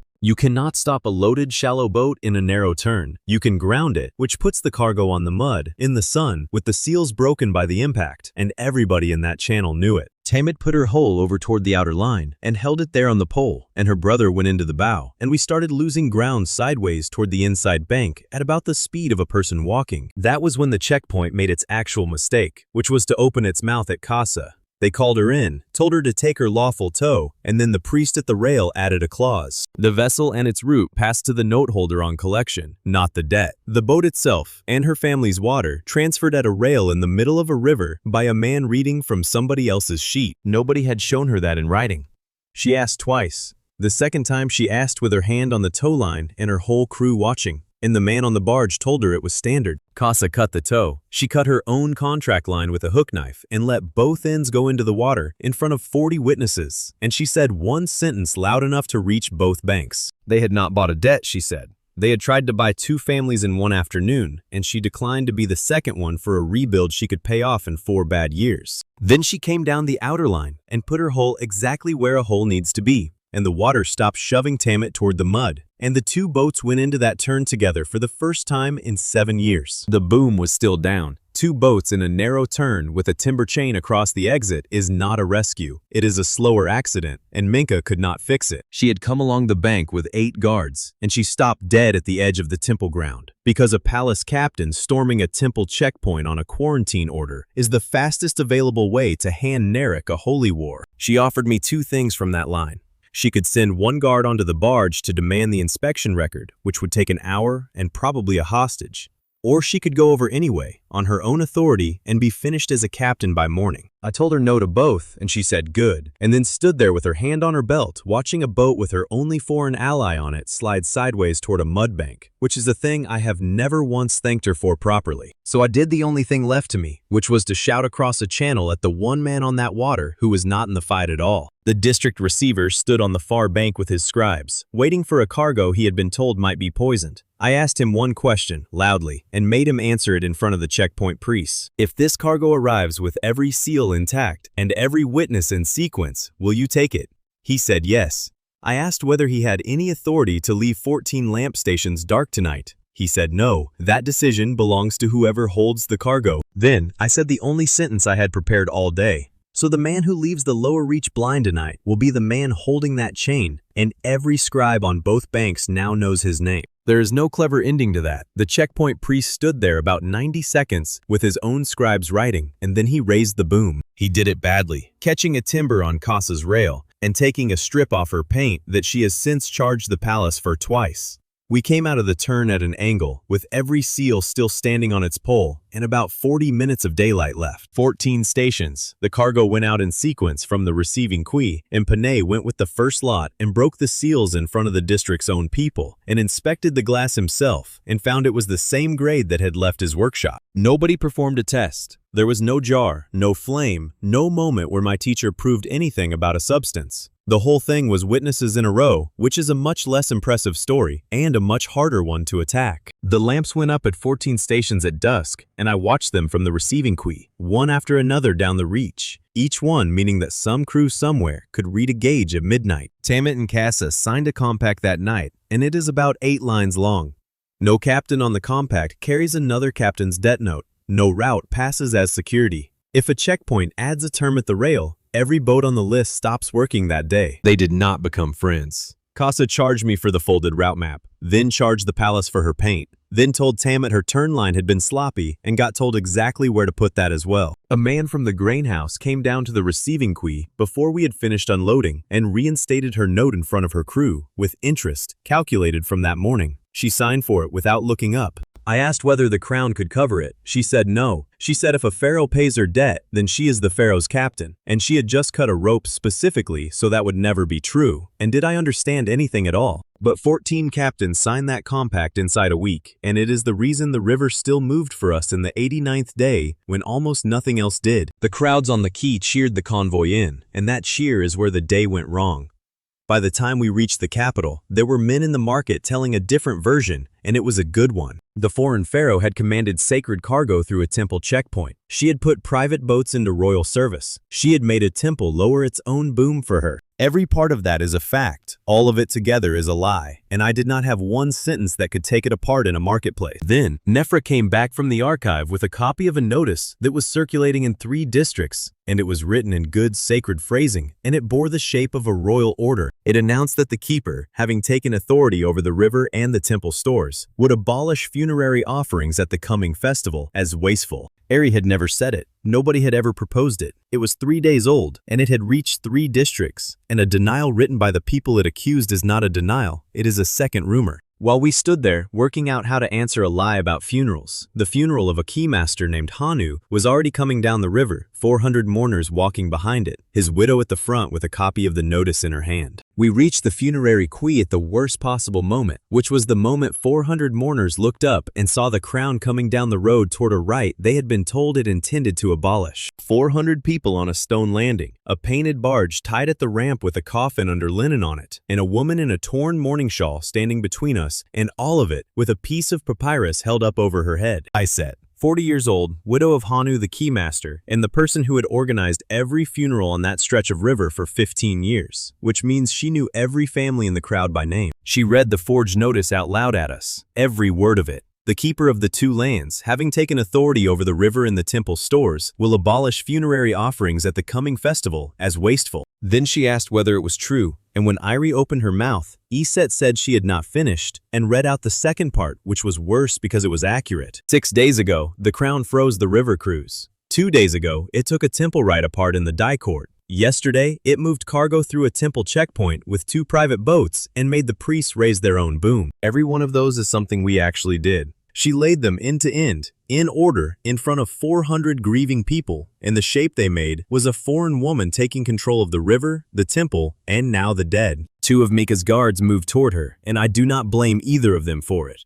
A crowd was tightening around an unarmed ruler on an open landing, and putting a hand out is the entire job they are trained for. Ari saw the hands go out and shouted one word, and it was not stop, it was back. And she said it at her guards and not at the crowd, and the difference in that key was about 9 lives. The guards came back 3 paces. The front rank of mourners saw them come back. Nothing else that happened that day would have been possible if that had gone the other way. Seni got to us through the crowd, with her sleeves in her fists. She had been at the landing since dawn helping with the rite, and she had already seen the notice, and she had already worked out the problem with it. The sacred phrasing was good. Whoever wrote it knew the formula for a royal instruction touching offerings, and had it nearly perfect, which meant a temple hand. But the seals were arranged wrong. Not forged, arranged. 3 seals in an order that no royal instruction uses, because the crown's mark goes under the archive mark, not above it, and no scribe in the palace would ever set them that way. Which was excellent, and which we could not use, because the only people who could explain it were a palace scribe, a foreign pharaoh, and a temple apprentice standing next to both of them. Nefra could have stood on that ramp and proved the notice false in 4 minutes flat, using nothing but the seal order and the archive copy she had brought with her. And every person there would have watched a palace scribe explain that a palace document was fake on the day the palace needed it to be fake, and believe none of it. That is the trap. And it is a better trap than the smoke hall, because there was nothing physical to expose. The forgery was aimed at a feeling, and you cannot put a feeling on a balance. Iset did not wait for us to solve it. She said the funeral would proceed, that it was not the crown's to permit, and she turned her back on a pharaoh in front of 400 witnesses and went to load her husband onto the barge. The hecklers went to work while she did. Narek's men, 6 or 7 of them scattered through the mourners, and they were not shouting slogans, they were being helpful. When Mika asked the crowd to leave a lane on the ramp, a voice said the guards want us away from the body.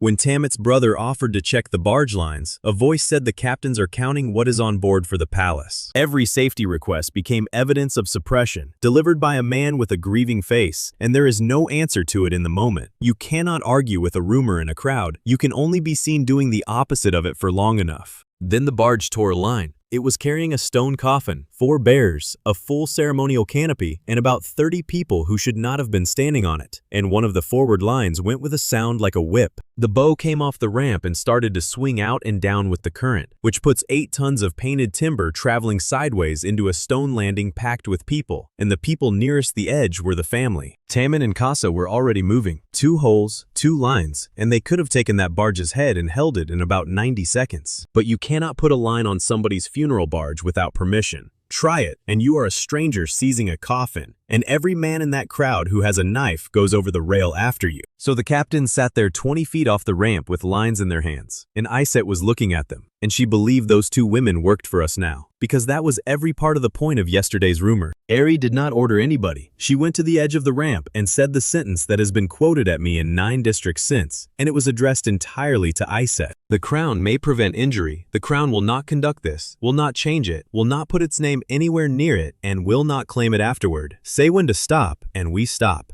Iset looked at her for about 2 seconds, which is a very long time when a barge is coming around, and then she turned and gave the order herself. Her voice, her right, her line. The captains came in on Iset's word. Tammin took the head, and Casa took the stern quarter, and they walked that barge back against the ramp with poles and rope, while the bearers held the coffin steady with their hands. One man went into the water and came out. A bearer had his foot crushed against the stone and did not make a sound because he was carrying a dead man in front of his family. Nobody died at that landing, which was not guaranteed, and which took 7 people to arrange. And when it was over and the barge was tied off, nothing had changed. Which is the part I did not expect and should have. We had just spent 4 minutes not killing anybody, in public, at the crowd's own direction. And I could hear the same voices in the same places saying the crown had just demonstrated that it can stop a funeral whenever it wants to. A rescue does not answer a rumor, it hands the rumor a bigger landing to stand on and better light to be seen in, and I had spent the whole morning arranging exactly that. What we needed was for somebody the mourners already trusted to say the notice was false, and it could not be us. And it could not be Cindy alone, because Cindy is 18 and her own temple could take her apprenticeship in an afternoon. It had to come from a man who would obviously and publicly prefer to see Irie fall in the river, because that is the only kind of witness a suspicious crowd counts. Beckett had been standing at the top of the landing steps for an hour, doing nothing, extremely visibly. He had not endorsed the notice. He had not denied it. He had positioned himself where the entire key could see him being neutral. He had the genuine order in his own archive. His office had received the copy, and he was standing there letting a forgery about the dead work on 400 people because a rumor that damages Irie damages her whether he lifts a finger or not. My instinct was to go up those steps and take him apart in front of everybody. I had the material. I have replayed that version many times, and it ends with the temple closing ranks around an insulted old man and Iset burying her husband in the middle of a fight. So I did not talk to Beckett at all. I went to Iset instead, and I asked her a favor while she was standing beside her husband's coffin, which is the worst thing I did that week, and I would do it again. I asked her to ask him, not to accuse him, to ask the senior examiner, as the organizer of a rite he had authorized, one narrow legal question in front of witnesses. She said she would do it once her husband was on the water. I told her 400 people walk home at that moment, and after that the notice belongs to whoever repeats it loudest. She knew. She had worked it out before I opened my mouth. Nefra set the table herself, at the base of the steps, in the open, and she did it beautifully. 2 documents, the forged notice on the left, the genuine order from the archive on the right, both weighted down with stones, neither of them touched by us again. Cindy stood beside the table and said the only sentence anybody actually remembers from that afternoon. If we let a lie be spoken in the name of the right, then we are the ones who have already abolished it. She said it to the priests, not to the crowd. 2 of them would not look at her. One of them, an older man with a bad hip, came down to the table and stood on her side of it, and that is the moment the temple stopped being one thing. Narek's speakers changed target immediately. They stopped talking about Ari and started on Beckett. The examiner bends. The examiner takes his instructions from the foreign woman now. Give it a day and he will bless her at the flood court. And that is the mistake Narek made that week, and it was the only one. He put pressure on a proud old man in public, in front of his own priests, on the assumption that the pressure would hold him still. Then Iset asked her question, standing beside her husband's coffin, at a volume that reached both ends of the landing and every boat tied along it. She asked Examiner Beckett, who had authorized this procession, whether the notice in her hand carried a valid royal seal order. Then she added the thing nobody had prepared her to say. Her husband would wait. He had waited 40 years for her to stop working long enough to eat a meal with him, and he could wait another hour on that ramp. He was not going into the river, she said, until somebody with authority told the people at this landing what the paper actually said. 400 people stood there and watched an old man decide whether to answer a widow. He came down the steps. He read both documents at the table with his own scribes at his shoulder, and he took his time, and then he said it in ritual voice so that it carried. The seal order on the notice in Iset's hand is invalid, he said, and no such instruction exists anywhere in the archive of the examiners, and he had checked it himself that morning before the procession began. The genuine order concerns custody of state-supplied materials for floodwatch lamps and the founding of an inquiry with artisan authorship. It makes no mention of offerings anywhere in it. Then he did us no favors at all. The examiners take no position on the keeper's fitness, he said, and this house has its own view of her, which the flood court will hear in due course. A forgery written in sacred form, he added, is an attack on every right in Kemet Ra, regardless of who it was aimed at or who it happens to benefit. Then he looked directly at the men who had been shouting his name for the last 10 minutes, and he had them removed from the landing by his own temple staff, not by Minka's guards. That distinction cost Narek more than anything we did. Iset thanked him and did not thank us, and that was correct, and it was the right shape for the day, and I had to watch Irie understand it in real time while standing in the sun. The funeral went at the 4th hour past noon, with the entire key quiet, under Iset's authority, in Iset's order, with the words she and the local priest chose. Ari stood at the back of the crowd, controlling nothing except where people put their feet on a wet ramp. She was asked once by an old woman to touch the linen for luck, and she said she was not able to do that and offered to hold the woman's basket instead. That was the exchange people in that district still tell, not the barge. The one genuinely funny thing that day happened during the seating, and it happened because nobody arranged it, which is the only reason it was allowed to happen at all. Funeral seating on that key runs by relation to the dead and by trade, in an order that has not changed in 6 generations, and the temple staff simply place people where they belong. Shindo arrived in his robe expecting the front and got put with the junior incense carriers, 16-year-olds, kneeling with the smoke pots in the 3rd rank for 2 hours. He tried to correct it. He explained his position to a temple usher twice. Iset was asked to rearrange it and refused, on the grounds that the order of a rite is not adjusted for a foreign administrator nobody in that district has ever heard of. She said it kindly, which made it worse, and she said it while holding her husband's grave goods. He knelt there for 2 hours in the smoke with the boys.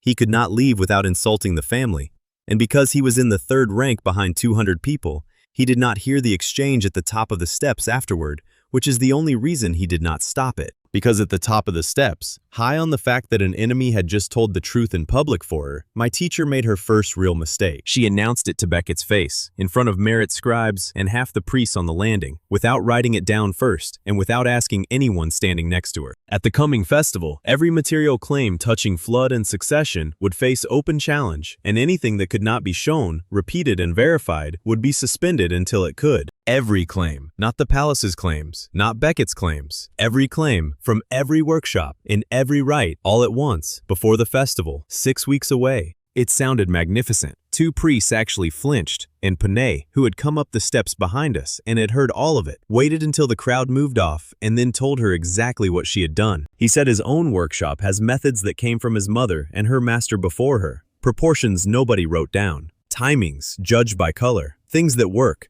that have worked for 90 years and that cannot be documented in 6 weeks by men who cannot write. Under her rule, he said, every one of those workshops is now suspended until it proves itself. Not the frauds, all of them. And the frauds have clerks. I did not soften it for her. I stood there and let him finish, and then I let the silence sit, and Ari said she would look at the wording. By that evening, a copy of that wording was in Narek's hands, and he did not attack it.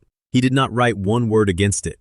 He did not send a single speaker into a single mark. He started buying measurement crews instead, quietly, at good rates, from men who had been waiting all week for somebody to notice they existed. 6 weeks is a long time when nobody is trying to kill you on any particular afternoon. Things get built, people learn each other's names. You stop flinching when a scribe comes toward you with a sealed roll. By the 45th day, there were 6 measurement stations along the lower reach, each one with a physical reference, each one copied twice, one copy staying in the district. Merritt's audit clause had been used 4 times, and we had lost 2 of those arguments. Kebi had 11 runners and a route board. The House of Inquiry had grown from one table in a die court to a room with 9 names on the roll, 5 of them artisans, and Panay chaired it because Hanut refused to. I had become something the palace could not classify. First student of the double crown, sent out to districts to say things Eri could not say, and hear things nobody says to a ruler. I was good at it. That is where the trouble starts. We had also stopped counting our wins as luck. That is the honest account of it. 6 weeks of things working makes you believe the thing that is working is you. The Flood Festival is the biggest night in the capital's year. Illuminated marker towers down both banks, lamp barges out on the water, families walking until the small hour. In the middle of it that year stood a wooden challenge platform, where claims about the river got accepted or rejected in public, with the makers standing beside their own work. That platform was Eri's idea, and on the night, it was genuinely wonderful. Batches came up, artisans repeated the test in front of everyone, and nobody performed a miracle. People showed their work to each other in good light. Early on, an old faience painter took the marker off Irie's collar, crossed out her label on a comparison jar, and wrote the correct trade word above it, and the crowd enjoyed that more than any speech that year. Then Panay made her repeat an entire handling procedure because she had rushed the second step. She did it again properly with 100 people watching, and half of them were artisans, and every one of those artisans understood what they were seeing. That was the warm hour of the evening, and every good thing that came later grew out of it, so I do not regret a minute of it. The warning came before any of it started, in a room, in the morning, before witnesses, from the one person in Kemet Ra best qualified to give it and least likely to enjoy it. Panay brought 4 workshop heads to the inquiry room that morning. 2 glass, 1 dye, 1 cord and rope. He put them in front of Irie and made them describe how they judge a batch. They judge by color and by sound, by how the surface moves, by how long the master's mother said to wait after the flame changes. None of it is written, and most of it cannot be written, and all 4 of those shops have made good work for 30 years. Under the wording Eri had announced on the funeral steps, every one of those workshops would be suspended at the festival, because none of them could produce a record of a method that lives in a 40-year-old woman's hands. Hanut offered the way out. She had already drafted it. Take 3 state claims first: the palace grain measures, the temple flame supply, and the marker glass certificates. Prove the process on those 3, publish the standards, and give the shops 1 season to convert. It was a good proposal. It was better than Irie's. Nefra told her so in the open, because Nefra always says the true thing before the comfortable one. And Eri said no, not slowly, and not after thinking about it in front of them. She had already worked through it before Hanut finished reading the draft aloud. She had reasons, and they were not stupid. And that is what makes this the part I still argue about with myself at night. The flood court was 45 days away. Narek had already used a hidden batch, a forged inspection, a forged decree, and a purchase checkpoint. Every exception, she said, becomes the exception he uses. If the palace grain measures get tested and the temple workshops get a season, then the story is that the foreign pharaoh audits her enemies and protects her friends, and that story is fatal at the flood court. Then Panay said something that has stayed with me longer than anything else from that night, and he said it quietly, without anger, which was worse. He said this is the dye court again. In the dye court, she nearly took a ride apart because 1 lamp in it was false. She stopped that time because Hanut stopped her. Now she is doing it to every workshop at once, and she is doing it on purpose. Eri answered that this time the state could not afford gradual trust. She said it evenly. She was not shouting. She had thought about it, and she had decided, and she was wrong. And there was no arrangement of that morning where anybody in that room could have moved her. I did not push, and I want that on the record too. I had spent 6 weeks watching her be right about things, and I had started treating her judgment as the reliable part of the operation and the politics as mine. So I let a warning from a master craftsman go past me in a room I was standing in because I was busy counting flood court votes. The first batch on the platform passed, the crowd cheered, and after that every step was harder to stop than the one before it. This second batch was a marker glass consignment brought up by a measurement supervisor named Ippy, and it was rotten, and Nabet spotted it before Irie did. Nabet is 38, forewoman of the largest glass furnace in the artisan quarter, arms like Ranu's, and a voice that carries across a hot shop. She had been standing at the front with her people all evening. She looked at Ippy's handling record and asked why a batch drawn on the 9th had a cooling entry from the 6th. Then she asked why 3 separate crews had signed the same handling line in the same hand. Eri took it from there and made it public, carefully, narrowly, the way she had learned to. This batch's record is false. She did not say the man was bought. She said the paper does not match the glass and the glass does not match itself. Baquette tried to convert it into a sacred conclusion one more time and lost again in front of the whole festival, and that was the last time he ever tried that particular move on her. For about 4 minutes, it was the greatest night of her reign, and I stood at the rail of that platform feeling like we had finally gotten ahead of the man. Then the other 7 supervisors walked out together, and they did not do it angrily, which is the part I did not understand for another 2 days. They came to the front of the platform as a group and invoked her own rule, and they invoked it correctly, in her own published wording, without adding a single thing to it. Their records were also incomplete. By the keeper's standard, no claim without a complete verifiable record may stand at this festival. Therefore, every active marker lamp and river measure under their hands had to be suspended immediately, that night, until documentation could be produced. 7 supervisors, 9 towers on the west channel, 4 more on the east, 13 in all, every one of it lawful, all of it in her name. It was beautiful work. Narek had bought 1 man to be caught and 6 men to obey her, and the second half cost him almost nothing because he was paying them to follow the rules. Hanuk got to Eri inside 30 seconds. She had the narrower wording already in her hand because she had written it that morning and brought it in case. Suspend the exposed chain. Ippy's consignment, his crews, his towers. Everything else continues under artisan responsibility until the pilot converts it. Sign it now, in front of the festival, and the towers stay lit. I was standing close enough to see my teacher's face while she read it. She knew, that was the thing. She was not confused and she was not tricked. She said that if she narrowed the rule the moment it became expensive, then the rule had never existed, and every claim she had ever suspended had been a matter of convenience. And Narek would say that at the flood court, and he would be right. So she enforced all of the thing, all of it, immediately, as written, on her own authority, in public, with Nefra recording it because Nefra records everything, including the things she has argued against. The furnaces went first, and nobody forced them. Nabet's shop covered its own furnace inside the hour, because Nabet refused to be the one workshop still running, while the rule she had helped catch a liar with was in force. Then the marker crews started taking down lamps, and that is the image from that night I still cannot get rid of. Not a riot.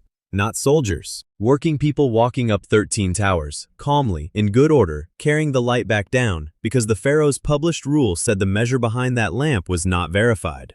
Every person on that riverbank watched them do it and understood exactly whose order it was. Panay lost his access that night as well. The temple workshop that supplies replacement glass suspended his working rights, correctly, under her rule, because his inherited methods had no complete record either. The co-founder of the House of Inquiry was locked out of his own bench by the standard he had helped write. The dark spread down the west channel at about the speed of a person walking. A lamp barge came down that channel at the 9th hour with 40 people on it, families, children on the roof, moving the way it had moved every festival for 30 years, steering by a marker that was no longer there. The pilot was not careless. He was steering by a light that had existed his entire adult life. Where the marker should have been, there was a loading stair, and the stair was full of people. Tamit saw it from upstream, and Ranu saw it from the bank, and between them they got a boat across and a rope on the barge's quarter, and the barge hit the stair at an angle instead of head-on. Nobody died. I need to say that flatly and early, because for about 90 seconds on that bank, watching that hole come around, I was completely certain that people had.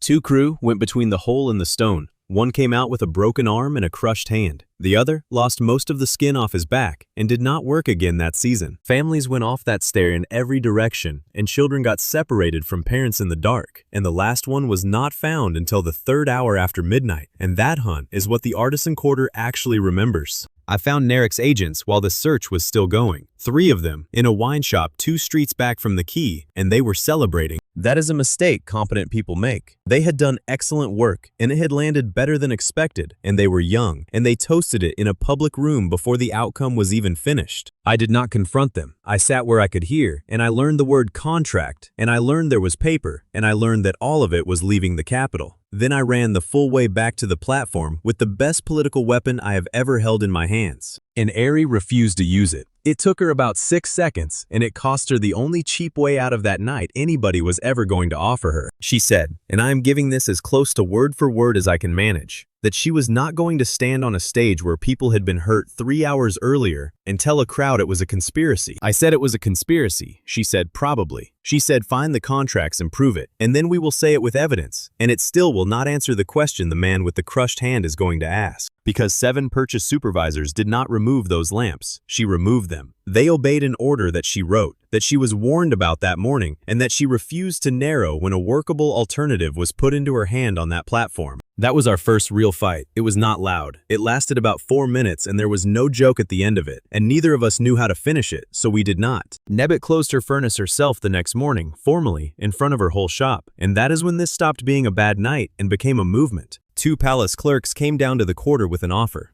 A royal certificate for her furnace by decree, verifying her methods on the crown's authority so she could reopen immediately. She refused it in front of 40 people. She said if the crown can certify a shop by decree because it needs the glass, then the standard is a fiction and every certificate is worth nothing, and she declined to be the exception that proved her own trade dishonest. Then she banked her fire and put the cover on. It takes 9 days to bring that furnace back up. She knew that when she did it. Merritt came to the platform at noon with the measurement crews behind her. 26 years old, crew leader, and it was her first time speaking to a ruler. She said the crews were not returning. Not until artisans and workers can challenge the crore the same way the crown challenges priests. Not until a person who stops unsafe work keeps their family's ration and their housing. She was not shouting either. Nobody shouted at us that entire day, in the quarter, or on the quay, or at the towers. And the total absence of shouting was the worst part of all of it. Ari did not make a speech. She had one prepared. Nefra had written her something careful about responsibility and continuing work, and she stood there holding it, and then she folded it and walked off the platform without saying anything at all. Panay found her behind the West Tower an hour later, sitting on the step with the folded speech still in her hand.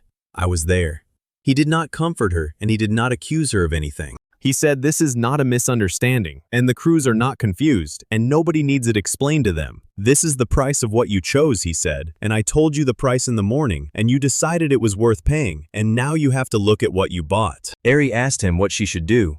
He said start by not asking him that in private, because he was not going to become the man who forgave her on behalf of 400 families. Then he went home, because he no longer had a workshop to go to, and he walked back through the 14 covered furnaces to get there. Nefra came for me at the 2nd hour after midnight with ink on her hands and a sandal missing. She had been in the archive since the collision, going through transfer logs, because that is what she does instead of sleeping. A Temple Records barge was scheduled out of the capital before dawn on the service canal, carrying sealed chests under a routine archive transfer order. Routine archive transfers do not run at night. They do not run on the service canal, and they do not run on the one night in the year when every scribe in the capital is at the festival and nobody is watching the locks. Tammet had 3 boats to show me by the 3rd hour after midnight, and none of the 3 of them should have been moving anywhere in that city on that night. The service canals behind the capital are for night soil, brick, and grain overflow. Archive transfers do not use them. Archive transfers go by the ceremonial canal in daylight with a priest on the bow because the whole point of an archive transfer is being seen. 3 boats, all out of the same basin inside a quarter of an hour, all heading for different exits from the city, all carrying sealed chests. I could not read one label on any of them. That is the entire problem of my life here, in one sentence, and by the 45th day, I had stopped being embarrassed by it and started working around it. So I did not look at the chests at all.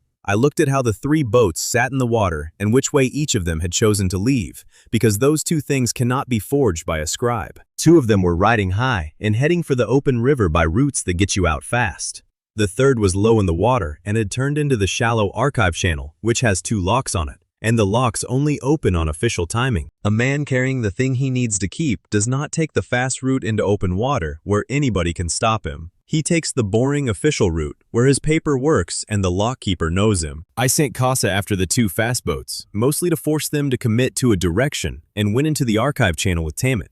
If I was wrong, we lost the night and Narek kept everything. Meanwhile, Ari walked into the artisan quarter at night with no guards, which is the single bravest and most annoying thing she has ever done to me. Minka wanted 8 people on her. Ari said if she goes in with soldiers, then it is not a negotiation, it is a visit from the crown, and everything she says afterward is something a woman said while surrounded by armed men. Minka pointed out that 400 people in there had lost a week's wages that night on Ari's order.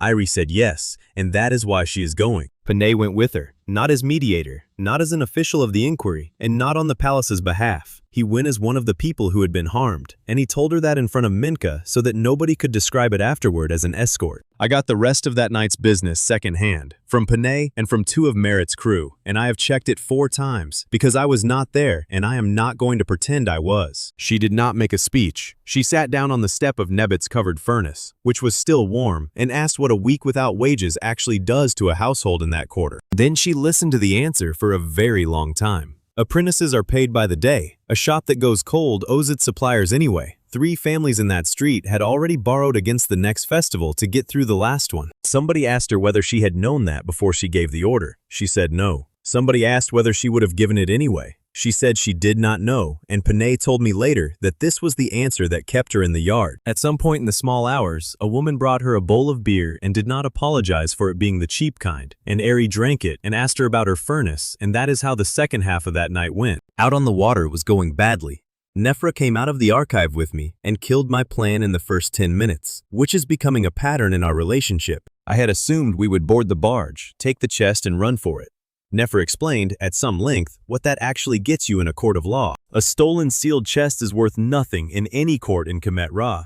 The moment we break a temple seal in the dark, every document inside it becomes something foreigners produce. The contract has to come out of that chest, with witnesses standing there who do not work for us, with the seal broken by somebody with the authority to break it, and recorded by scribes who will still be alive to say so at the flood court. So, we were not chasing a boat, we were racing to a lock, to be standing at it, with the right people when the barge arrived. And we were not going to reach it first, because a poled boat on a straight canal beats anything on foot in that city, and I had 1 hole and no authority over a lock keeper. Kebi solved it from 4 streets away, without being asked by anybody, and without ever being told what was in the chests or why we wanted them. His runners had a hazard route that crosses the archive channel twice, and a standing arrangement with Merit's people from the drill protocol. And one of his youngest was on the bank when we went past and recognized Tamit's hull. By the time we reached the second lock, Merit had 4 district scribes standing on it with lamps, and Merit herself was sitting on the lock beam in a traveling cloak, having been woken up in the middle of the night and having come anyway. That is what 6 weeks of distributed communication actually buys, not a spectacle. 4 scribes on a lock at the 4th hour, because a 16-year-old had a route and permission to use it. The bargekeeper saw the lamps and understood immediately, and then he turned that night from an argument into a crime. He started burning a chest, not the papers, the chest, with everything inside it, using lamp oil on the deck of a wooden barge inside a stone lock with no way to run. He shouted that it was an emergency purification of contaminated records, which is a real procedure that exists for real reasons and had never once in living memory been performed at night on a service canal. Sabu identified the cord before anybody else on that lock did, from 30 feet away by lamplight, with the chest already burning on the deck. He had insisted on coming. He had been in Minka's custody for 6 weeks, doing warehouse duty under her detention roster, and he had asked to be on that boat because he knew what a night transfer looks like from the inside. Blue cord, doubled, with the same knot family as the vessel cords in the coronation hall. Not proof of a man, proof of a supplier, 1 workshop's cord going through 1 office, the way a family's handwriting goes through a house. Then Sabu stood up in a lock with 4 district scribes watching and named it out loud,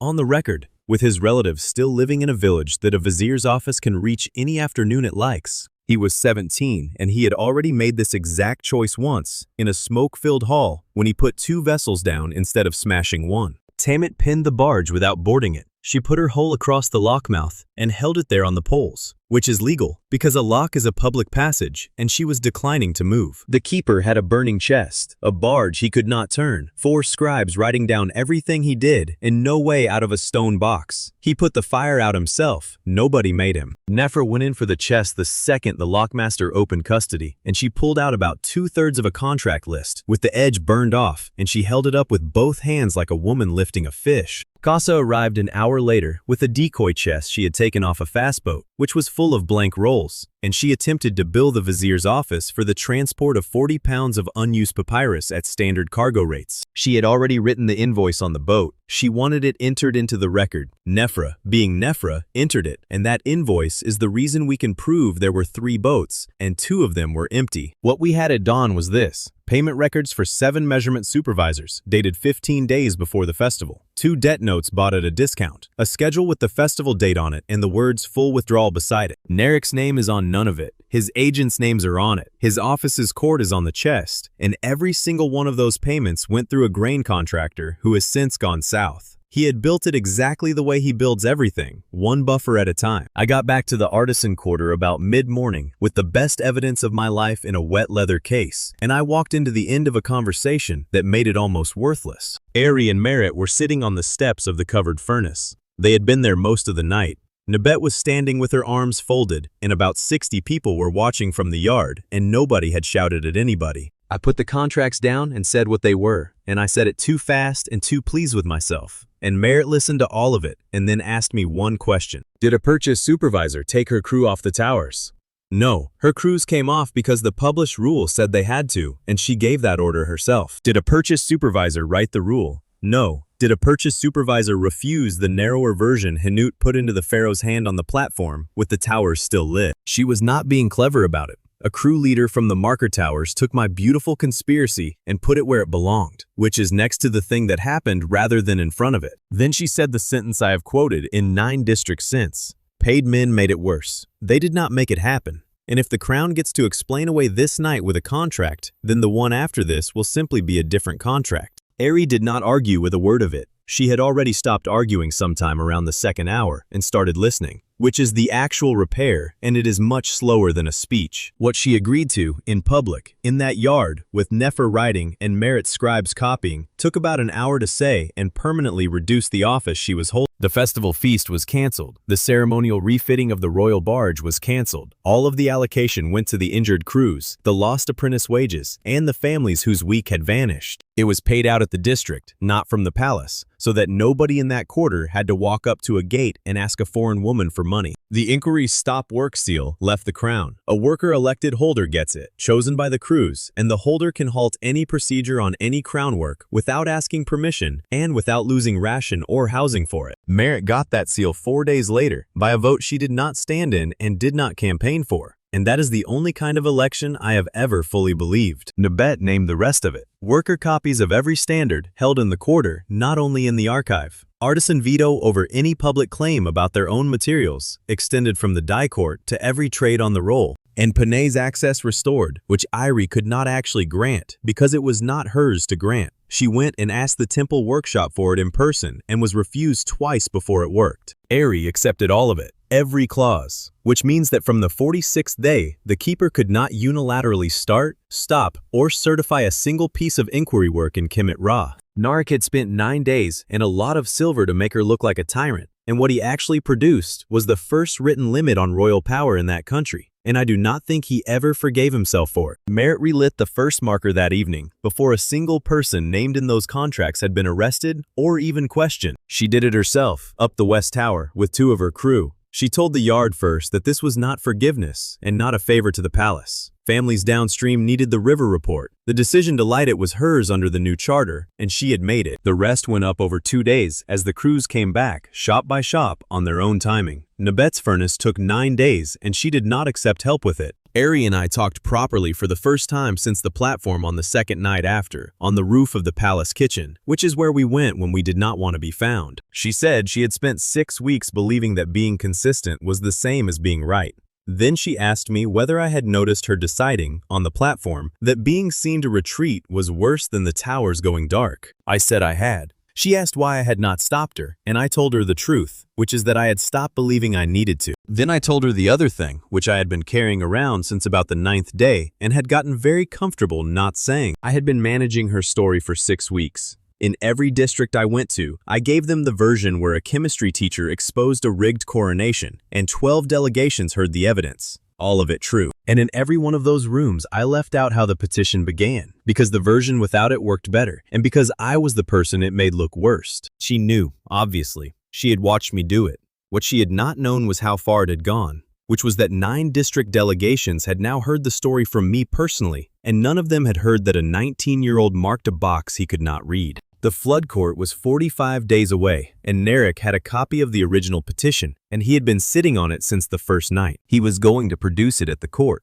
Of course he was. He would put it in front of 12 delegations at the moment of maximum damage and call it proof that the foreign claim was fraudulent from the first hour. And the 8 delegations that had backed her would have to stand up and explain why they had been lied to for 90 days, which is a thing no politician has ever done gracefully in the history of any country. Unless the petition was already lying open on the table when those delegations walked in, put there by the person who had marked it in the first place. Ari worked out where that ends before I finished the sentence. If the petition is public and the origin is a clerical accident, then the whole legal basis of her office is a mistake, and the flood court can dismiss her in an afternoon and be right to. I said yes. She said do it anyway. I said it might remove her. She said that was rather the point of the last 3 days and asked me whether I would like her to say it in front of Merit so that it counted. 43 days sit between the night the crews walked out and the morning of the flood court, and I am not going to pretend they were quiet. Nebbit's furnace came back up on the 9th day. The full ring of markers was relit within 2 days, all of it under Merit's seal and none of it under ours. Restitution was paid at 12 district tables, and every payment was recorded twice. The inquiry took on 14 more names, 5 of them women who had never held a title in their lives. 2 more districts asked for measurement stations and got them, which made 8, and both of them insisted on the worker charter as a condition before they would take the crew. The strike had done something Narek did not expect. It had made the charter valuable.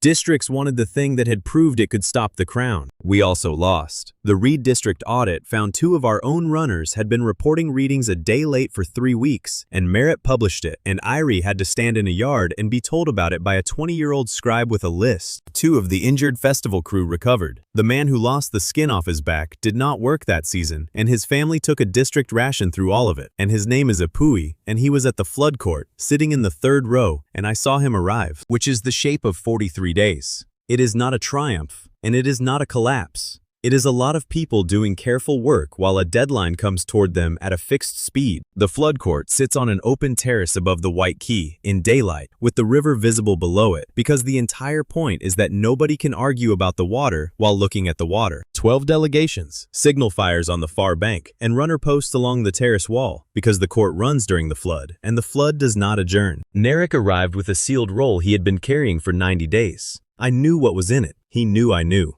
He had been enjoying it since about the 40th day when he stopped bothering to hide it. So I went first, at the opening of the court, before the water readings, and before anybody had said a word about the last 90 days. I put the original petition into Nefer's hands before the court opened, in front of all 12 delegations and every scribe on that terrace, and I asked her to read the whole thing out, including the column headings. Then I said what I did. On the first night, in the smoke, I saw 3 columns I could not read, and I saw guards taking my teacher toward a wall, and I marked the one with a crown on it because I thought it meant palace protection. It does not mean palace protection. It sponsors a claimant to the double crown. Nobody explained it to me because the scribe who was explaining it had been dragged out of the hall by her hair. I did not say it was a small thing. I did not say that because the delegations chose freely afterward, the origin of the choice does not matter. I said the candidacy that produced this office began with a 19-year-old foreigner marking a sacred document he could not read, and that everything since has been built on top of that. Then I said the part I had rehearsed for 9 days and still got wrong.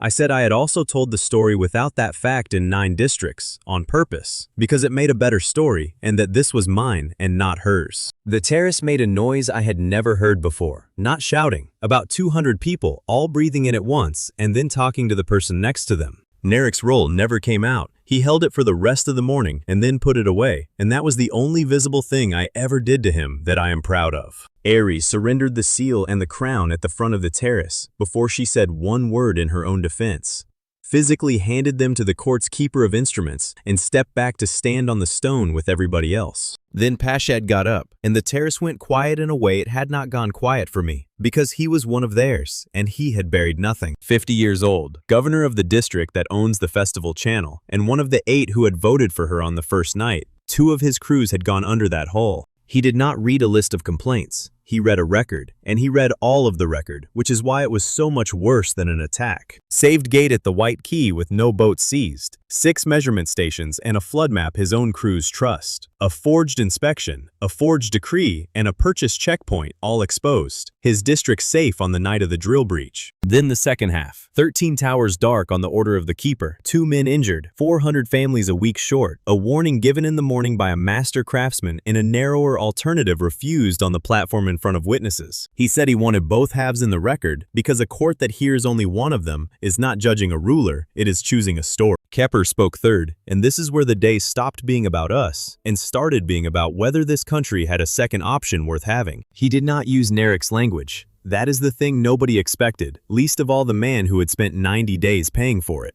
He was handed a prepared line about foreign knowledge being unclean at the source, and he put it down and did not pick it up. What he said instead was harder to answer. He said he was born in this country, trained in this court, and has spent his life inside the obligations of a district that depends on palace grain, and that those things are not decoration, they are what a ruler is made of. He said the keeper had learned admirably fast, and that a ruler who has to learn a country during a flood year is a risk the country did not choose to take. Then he said that if the court kept her, he would serve the compact and oppose her inside it, and if the court removed her, he would expect the same from her people, which is the most dangerous thing he could have said because it was true and it made him possible. Merit spoke for the audit clause and against affection. She said she had voted against Ari on the first night and would vote against her again in any world where these limits did not exist on papyrus with district copies. Then Shindo came at me, and he was good, and he did it in the flat voice of a man reading out an assessment he has already filed. He said the office was created by a foreign boy's error, its public story was managed by that same boy in 9 districts, and the confession had been produced by him, on his timing, on the morning that suited him best. He asked the court to consider that everything they were weighing had passed through the hands of a 19-year-old with no office, no training, and a personal attachment to the claimant. He was right about all of it except the last 3 words, and I did not have an answer, so I gave him what he was asking for instead.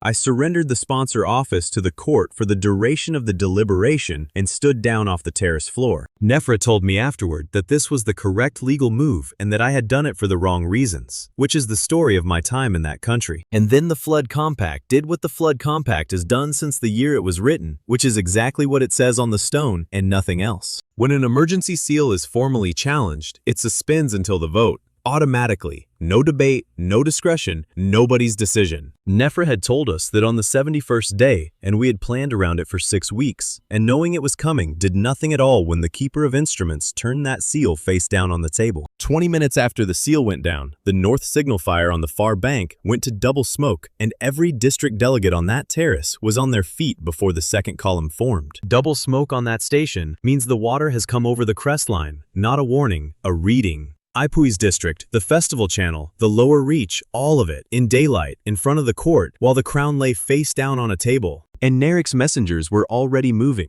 They had been standing at the terrace post since before dawn, with nothing whatsoever to do, and now they had something. They went out to the district stations, carrying one message. The crown is suspended, and all district teams should await the instruction of Kepper as guardian designate. He had timed the challenge for the crest. 90 days of work, and the full thing came down to whether a man had read a calendar better than we had. Ari stood up. That is not a figure of speech, and it is the most important physical action anybody took on that terrace all day. I saw her do it. She got about halfway out of her seat with her hand already moving toward Nefra for a board, because there was a crest coming, and she has never in her life watched a thing go wrong without reaching for it. Then she stopped. She looked at the river and at the 12 signal posts, and she sat back down and put both hands flat on her knees and did not move for 2 hours. And that is the single hardest thing I have ever watched a person do, and there is no way to make it sound like anything at all. And it is the hinge that everything since has turned on, because the protocols were the point. Every argument, every audit clause, every worker copy, every runner route existed so that the river would not need her. If she stood up and issued an order from a suspended seal, she would have proved that all of it had been theater. So we sat on a stone terrace above a rising river with no authority between us and watched 12 districts save themselves without being asked to. Kebi's runners were on the terrace wall inside the hour with readings from 4 stations, and they did not go to Narek's post because Kebi's routes report to the district and the crown was on a table. Ranu opened the white K gate in stages under his own roster with the foreman's mark, because the roster has said for 89 days that no transfer happens without it, and no crown was needed to make it true. Tamadin Casa cleared the lower reach under the Captain Compact. 14 boats, no royal order, one argument about a mooring that had to be settled by Kasa's brother. Merritt's cruise kept the markers reading under her independent seal, and at the 4th hour, she used the stop authority to halt a temple crew working an unsafe bank, and there was nobody in Kemet Ra with the legal power to overrule her. What did not happen was a rescue by a pharaoh. Nobody came down off a terrace with a solution. There was no chemistry, no demonstration, and no speech. There was a system, and it held, and it was extremely boring to watch, and I have never been so relieved in my life. Kepper broke the whole thing open at the 6th hour, and he did it from the floor of the court with his own delegates watching him do it. He had worked out what was being done with his name.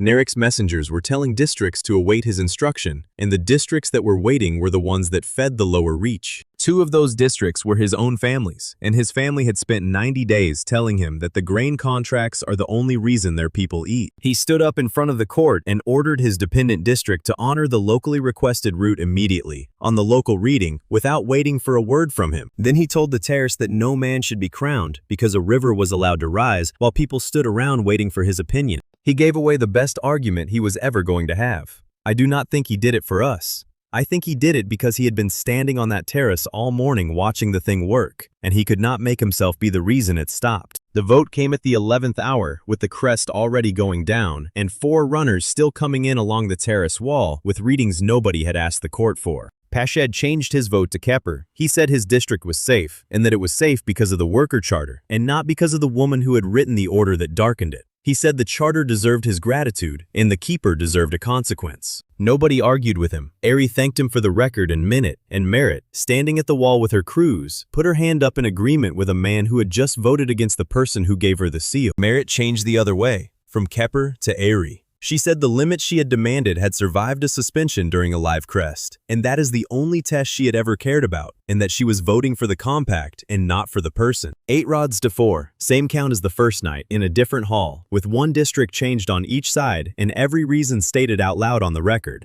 The compact runs 3 years, annual district audit with power to publish. Worker stop authority, permanent and independent, all flood and grain records public and copied locally. A succession review at the end of the term, with no automatic renewal. Kepper became guardian of palace stores and the recognized leader of lawful opposition, which gave him an office, a budget, a legal right to contradict her in public, and 200 men who answered to a store seal. Ari received the crown back from Egyptian delegates, who now knew exactly how the entire thing had started. That was the difference between the first night and the 90th, and it is the only difference that matters. She did not get the sponsor office back for me because there is no sponsor under a compact crown. I was appointed independent public recorder and district envoy, which means I keep the open record, I travel, and I have no standing whatsoever inside the palace. Pashed did one more thing before he sat down for the last time, and it produced what I still considered the single funniest legal document in Kemet Ra. Sometime during the 4th hour, he had confiscated Ari's red marker on the grounds that it was an undeclared royal instrument of unknown authority, which had been the joke of 12 districts for 3 months, and was, technically, correct. He gave it back after the vote, with conditions written on the seal. The instrument may be used to correct procedure and grammar. It may not be used to suspend a workshop, a right, or a person. Any correction it makes is subject to challenge by the worker seal. Ari read the conditions twice, said they were reasonable, and clipped it back on her collar. Half the terrace laughed. The artisans did not, because Nabet had drafted the 3rd clause herself. And by sunset, there were 2 lawful seals in that country. A compact crown, and a store guardian, both legitimate, both written, both with a right to give orders to the army about supply. Nerek stopped trying to prove Ari was illegitimate that afternoon. He never raised the petition again in 90 days or in the 90 after. He started working on what 2 legal authorities, both perfectly valid, both perfectly entitled to give orders about supply, due to a water train in the middle of a desert. 5 days after the flood court, the Western Army Review Ground had 4,000 men, 700 animals, 42 water racks, and 2 pharaohs worth of paperwork arriving at the same hour. That is not a joke about titles. It is the actual problem. Ari came out with a compact crown order about emergency water discipline. Kepper came out with a store schedule for the review, signed under his new authority as guardian of palace stores. Both documents were legal. Both were correctly sealed.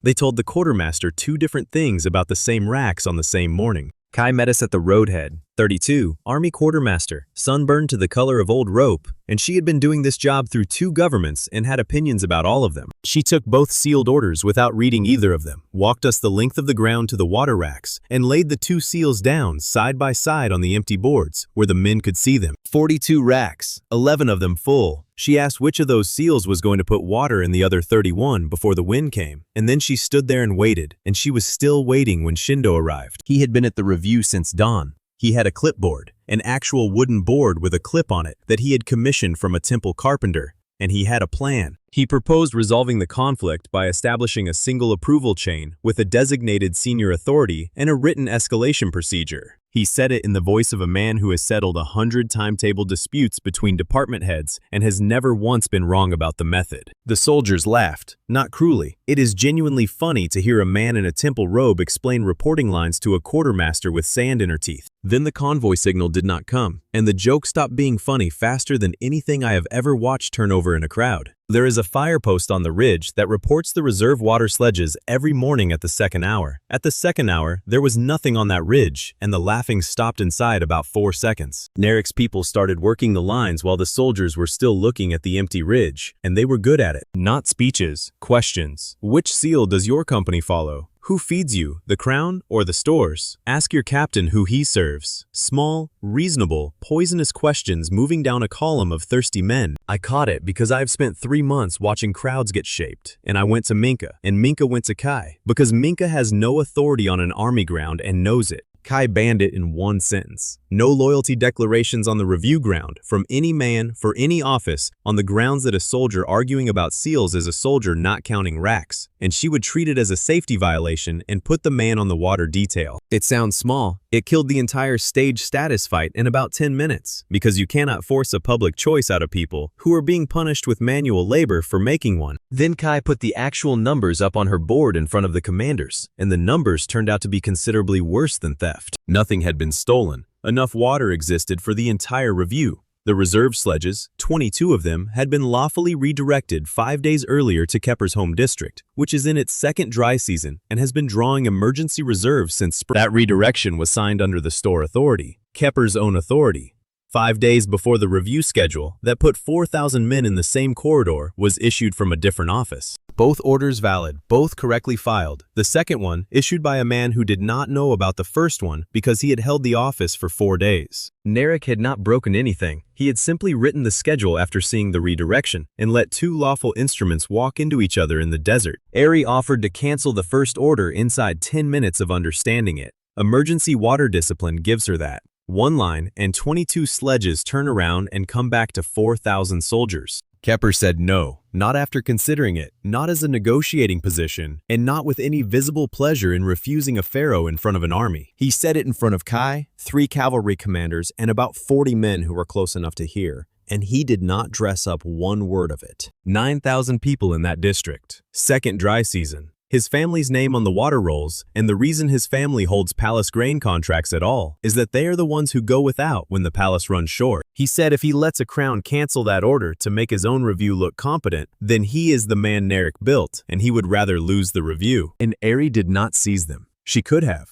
Emergency power, moving property, a clear physical need, 4,000 men. She told Kai, on the record, in front of the commanders, that she had suspended a system once because consistency told her to, and that the people who paid for it were not the people she was arguing with. She was not doing it again to win an afternoon. So there we were, 2 lawful authorities, both correct, both refusing to overrule each other, and 31 empty racks. That is when the sand arrived, about 4 hours earlier than the ridge post had called it, which is a thing that desert does roughly twice a season and always to somebody. You see it before you feel it. The horizon on the west side goes from a line to a color, and the light turns yellow, and every animal on that ground turns its head the same direction at the same time. It came in across the fork in the road, which is the worst possible place because it put the front between the outer cavalry line and the covered wells they were supposed to fall back to. Suddenly, nobody cared about racks. There was one safe corridor left. It was narrowing, and 2 separate columns needed to go through it, and the sledges were still moving on the other road with 9,000 people at the end of them. Kai solved it in about 90 seconds, and her solution was the whole point of the day.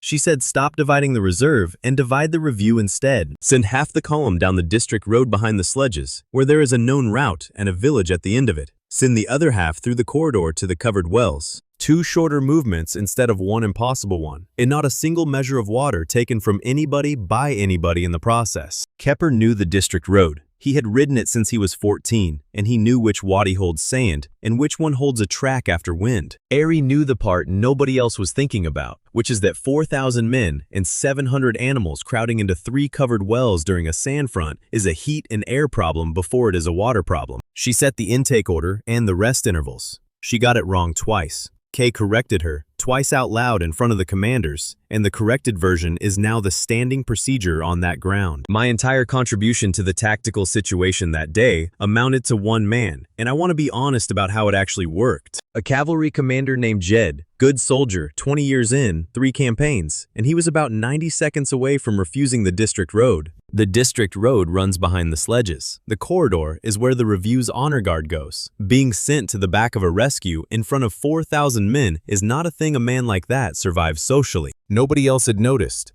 Kai was thinking about roots, and Ari was thinking about air, and Kepper was thinking about his village, and Jed was standing at the edge of the group getting quieter. So I gave him the rear markers, which is a real job and a dangerous one, and it is the job where you ride last and set the poles that tell the column behind you where the road was before the sand covered it. I said it loudly, and I said it as a duty, not a favor, and I said that the last man out is the one every soldier behind him depends on, all of which is true. It also happens to be the most visible position on that road. He took it in about 2 seconds. He did the job extremely well, and 2 of his people are alive because of the pole spacing he chose. And I still feel slightly dishonest about the entire exchange. The crossing itself took 4 hours, and I remember about 20 minutes of it, which I am told is normal and which nobody warns you about. You go with a hand on the rope, and the man in front of you is a shape rather than a person, and the animals fight the direction all of the way. Sand gets into the corners of your eyes and stays there a week. The only sound that carries is somebody hitting a pole twice, which is Jed's people saying the road is still here. Ari walked the wellhead line the whole time, moving men off the intake in rotation, counting out loud, and losing an argument to Kai about whether the animals came in before the second company. The animals came in first. Kai was right. At one point, a company arrived that nobody had counted. 40 men who had come across from the outer picket on their own initiative. And for about 10 minutes, the board was wrong, and Kai was the most frightening person in the desert. Mika kept the entire maneuver voluntary, which was Kai's condition and not ours. Every company was asked, by their own officer, under the quartermaster's authority, and told which road and why. Nobody was ordered onto either road by a SEAL. Then the wind arrived properly, and the full ground stopped being an argument about authority and became a very simple problem about not losing people. Visibility went to about 30 paces. Sound goes strange in it. You lose the difference between an animal and a man at 15 feet. And Irie tied a cloth over her face and kept working the intake order at the wellhead, with Kay shouting numbers into her ear. A sledge went over on the district road about a mile out.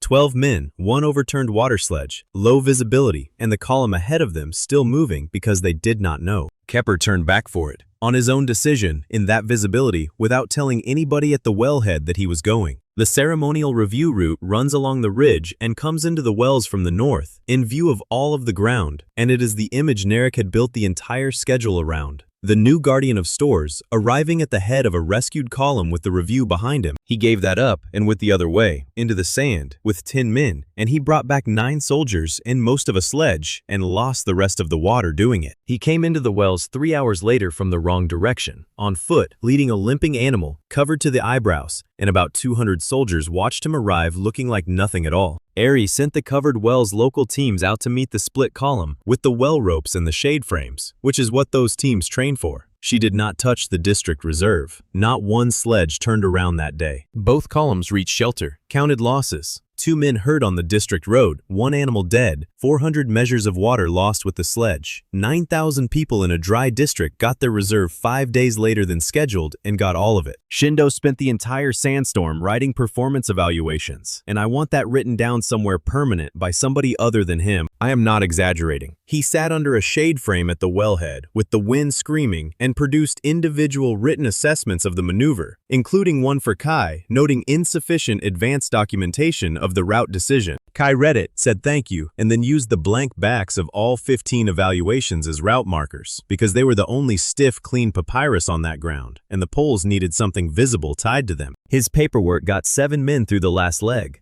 He has never once acknowledged this, and Kai has never once let him forget it. The compact came at sunset, and Kai wrote it herself with an army scribe at her elbow, in language nobody would call elegant. Supply on any review or campaign moves by counted need and known route. No exclusive seal governs the racks. The quartermaster's board is copied 3 ways: to the soldiers, to the district, and to the stores. And any of the 3 can call the count. She made both of them sign it.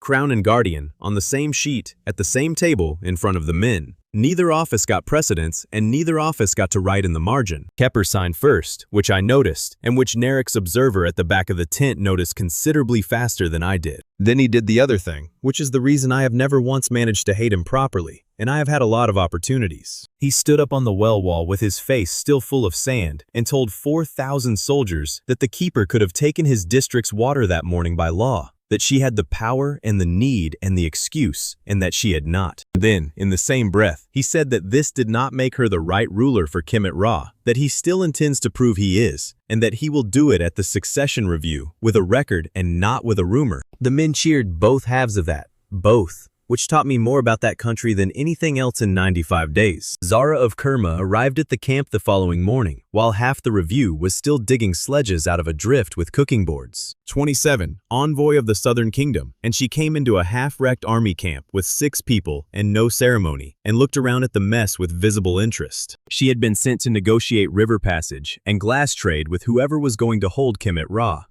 She said her instructions had assumed there would be one of those. Then she said something that organized the next 2 weeks of my life, and she said it pleasantly, over a bowl of somebody else's beer. Kerma does not sign with a person. Kerma signs with something that survives being mocked, contradicted, and disobeyed in public, and she had come to find out whether this compact was that, or whether it was 2 clever foreigners and a great deal of papyrus. Zara of Kerma opened treaty negotiations by weaponizing my teacher's classroom voice against her, and she did it inside 4 minutes. Eri greeted her formally, in the flat, precise register she uses when she is uncomfortable, and said she hoped Kerma would find the arrangements adequate to its requirements. Zara turned to her own delegation and translated that, as the divine mother of 2 lands honors Kerma with the plainest speech, which among her people is what you offer an equal and never a supplicant. Then she looked back at Eri with a completely straight face, and I still cannot tell you whether she had understood the sarcasm or not, and that is precisely why she owned the room for the next 3 days. She refused the seated debate before we sat down. She said her instructions were to establish whether a promise from Kemet Ra could move, and that a promise that only works at a table is a promise for people who never leave one. So she called a regatta in a foreign court on 2 days' notice and made both of our lawful authorities agree to it in front of their own delegations before anybody had finished breakfast. 3 boats on the southern reach, 1 from Irie's districts, 1 from Kepper's stores, 1 from Kerma, piloted by her cousin, and whichever of them behaved best on the water would tell Kerma what kind of country it was signing with. I hated it immediately, and I could not say a word against it because Narek's letters had already arrived in both courts. Selective letters, not lies.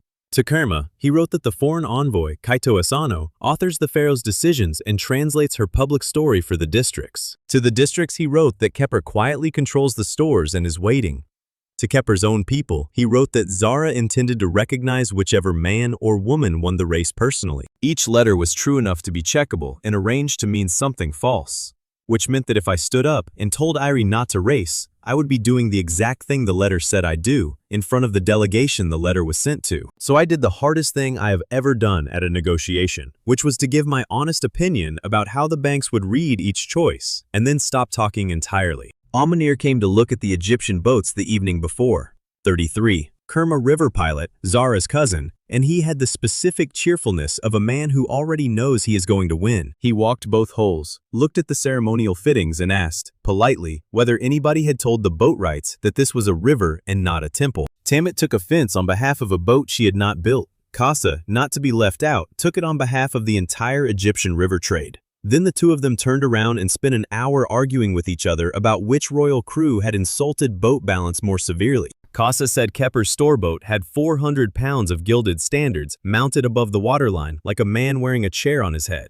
Tamit said Erie's district boat had a ceremonial canopy that would take the whole hull sideways in any real wind. They were both right, and both of them were describing decoration that a palace office had bolted on for the look of the thing.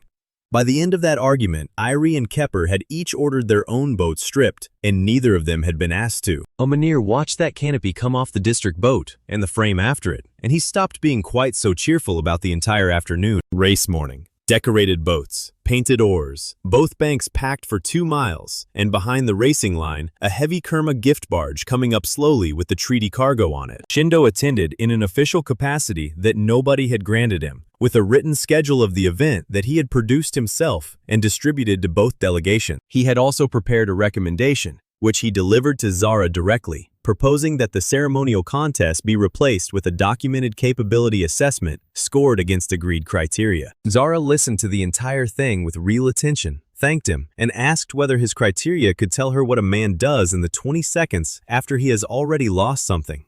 He said that was not measurable. She said that was her point. He stayed for the race anyway, on the near bank, with the schedule, and I noticed him watching Kepper rather than us for most of it. Aries' crew ran a safety line, fixed signals, one caller, everybody on the boat knowing exactly what a raised cloth means. Slow, disciplined, and extremely unexciting to watch. Kepper loaded his boat with visible trade goods because his entire argument to Kerma was that the stores can actually deliver, and a store boat riding empty proves nothing. Amanir took the short local line, inside the bank, in water none of our captains would have touched with a pole, and he was 2 lengths up before the first turn, and enjoying himself audibly. The first mile was genuinely beautiful, painted oars going over in sequence, 2 banks of people shouting, Kasa's brother calling stroke on the district boat because Tammet had put him there to keep him busy. Kepper's store boat was heavy and slow, and gaining anyway, because a loaded hull holds its line in a crosswind, and his rowers were army men who had been doing this since they were 12. For about 4 minutes, it was simply a river race, and every person on both banks forgot they were watching a constitutional argument with oars in it. Then, about a mile behind the racing line, and in full view of both banks and every delegate in the pavilion, the Kerma gift barge went aground. Not staged. I want that clear because I checked it twice afterward, with Nefra and with Tammet. The southern reach has a seasonal cut that moves after the crest, and the barge's ceremonial planners had routed it on last year's chart. Amanir had warned them. He told me later he had warned them twice in writing and had been told the ceremonial route was fixed. 8 tons of gift cargo, 40 Kerma crew, a heavy hull settling onto a moving sandbank in a falling reach, which means every hour it sits there, it sits harder. Aerie turned back first, not by much, and I am not going to inflate it. Her caller had already raised the recall cloth before the third boat had finished its turn, and the entire crew came about with visible reluctance and did it anyway. Kepper hesitated. I watched him do it from the district boat, across about 200 feet of open water, and I have never once blamed him for a second of that pause. His boat carried the only strong tow fittings on that water. He also had 400 people from his own districts on the bank, and a race that would have told all of them that the stores deliver. Everything he needed was 30 seconds ahead of him. He gave it up, turned his boat, came down on the barge, and put his fittings under a foreign hull, and by the time he arrived, Amanir had already abandoned the winning line and was standing on the barge's bow shouting at his own crew in 2 languages. Nobody won that regatta. It was never finished, and no result was ever declared, and there is a permanent blank in the Kerma records where the result should be. My job for the next hour was signals, which sounds like the least important task on that river, and was the one thing nobody else could have done. 2 Egyptian royal boats converging on a grounded foreign treasure barge in front of 2 banks of spectators is an image that writes itself badly. Half the shore was already saying that the Egyptians were coming to take the gifts, while the Kerma crew stood on them. So I put Sini on the near bank and Zara's herald on the far bank and had them call the same 3 things in both protocols. At the same time, before either Egyptian boat touched that hull. Assistance offered at the Kerma pilot's request. Cargo remains in Kerma custody throughout. Egyptian crews working under Amanir's direction and nobody else's. Then I got out of the way because the person actually running that release was a Kerma River pilot and everything else was noise. The first pull failed, and it failed badly enough that for a moment I thought we had made the whole thing worse than we found it. Kepper's remaining ceremonial cargo had not been stripped from the aft deck, and when the tow came on, his own load shifted and slewed his stern, and both hulls came offline with a noise you feel through the soles of your feet. Pane was on Aries' boat because he had come to look at Kerma glass, and Pane and the 2 captains went straight into the argument about weight distribution, and it was not polite. And through the entire argument, with a foreign treaty sitting on a sandbank 30 feet away, Aries stood at the rail and said nothing at all for 9 minutes. I timed it because I could not believe it. She had opinions. She had gone through the load numbers in her head. I could see her doing it. She did not offer a single one of them because 4 people who move cargo for a living were solving a cargo problem in front of her. When they asked her a direct question about whether the hull could take the strain of a long pull rather than 3 short ones, she answered it in 1 sentence and stopped again. Zara watched all of that from the barge deck, and she was not watching the rescue. She was watching a foreign ruler stand at a rail with an opinion in her mouth and decline to use it. The second pull worked. 3 boats, 1 line each, the 2 Egyptian hulls holding position, while Amanir took the barge off backward along the cut he had wanted to use in the first place. The Kerma crew got wet and nobody drowned, and about 600 pounds of ceremonial fittings went into the river permanently, which Casa is still trying to bill somebody for. Then, once the barge was floating and his crew had been counted twice, Amanir did the thing that actually made the treaty real, and he did it without consulting his own envoy. He had a seasonal chart. His own, his father's before him, the moving cuts of the southern reach marked by month, and that is the single most valuable object anybody produced in those 3 days. He did not give it to Eri, and he did not give it to Kepper. He walked up the bank to Tamid and Casa and put it into the Captain Compact. That is an 8-line agreement 2 rival Egyptian women signed on a receiving key 94 days earlier, and it was the only body on that river belonging to neither crown, which is why he chose it. At the pavilion that evening, with both delegations seated and the food going cold, Zara finally told us what the race had actually been for. She said Kerma had not been measuring speed or capacity, or which ruler had the better boat. Kerma had been measuring whether 2 rivals in this country could each throw away a public victory in the same hour without the state seizing up behind them. Because a treaty with a strong ruler lasts as long as the ruler. She said that plainly, in front of both of them, and neither of them enjoyed it. Kerma opens passage to cargo-carrying district, worker and store witness marks under the flood compact. Not to the crown's cargo, not to Kepper's. To cargo that carries all 3 marks, which means Kerma has made our internal compact a condition of our external trade. She had built us a treaty that punishes us if we ever stop cooperating, and she did it while smiling.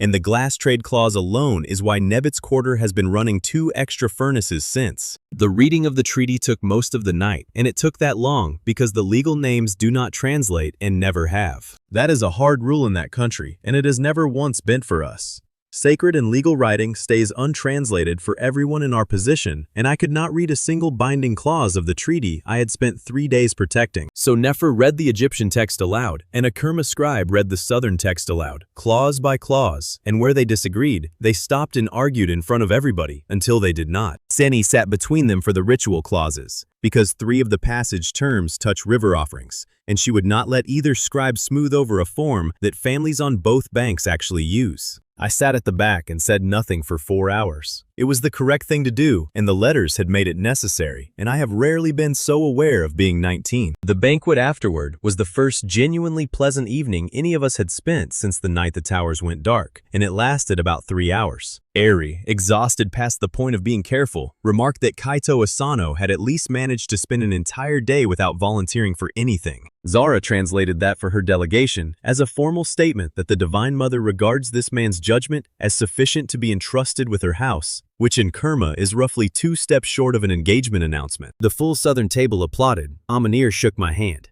An elderly Kerma official congratulated Irie at length, and she had no idea what for. When I got Zara alone and asked what she had actually said, she looked at me with enormous innocence and said translation between courts is difficult work and errors are inevitable. And then she asked whether I would be traveling with the pharaoh permanently. I said I did not know. She said she thought not, and that a man who arranges the shape of a room should never also be the person standing in it, and that this was advice, not a threat. 2 hours later, walking back through the market toward the river gate with Nefra beside me, I found out exactly what she had meant by that. There was a puppet stage in the square by the record wall, and it was doing very good business, and the puppet at the center of it was me. Painted school tie, ridiculous hair, and a small crowned Eri on strings, which the puppet Kaito was moving, arm by arm, through a smoke-filled hall while a tiny scribe read out a petition column. Behind them, hanging off the same set of strings, were 2 little boats with treaty flags on them. The crowd in that square was howling. And the worst part, the part I stood in that square and could not get past, was that the sequence he was performing was made entirely of things that had actually happened.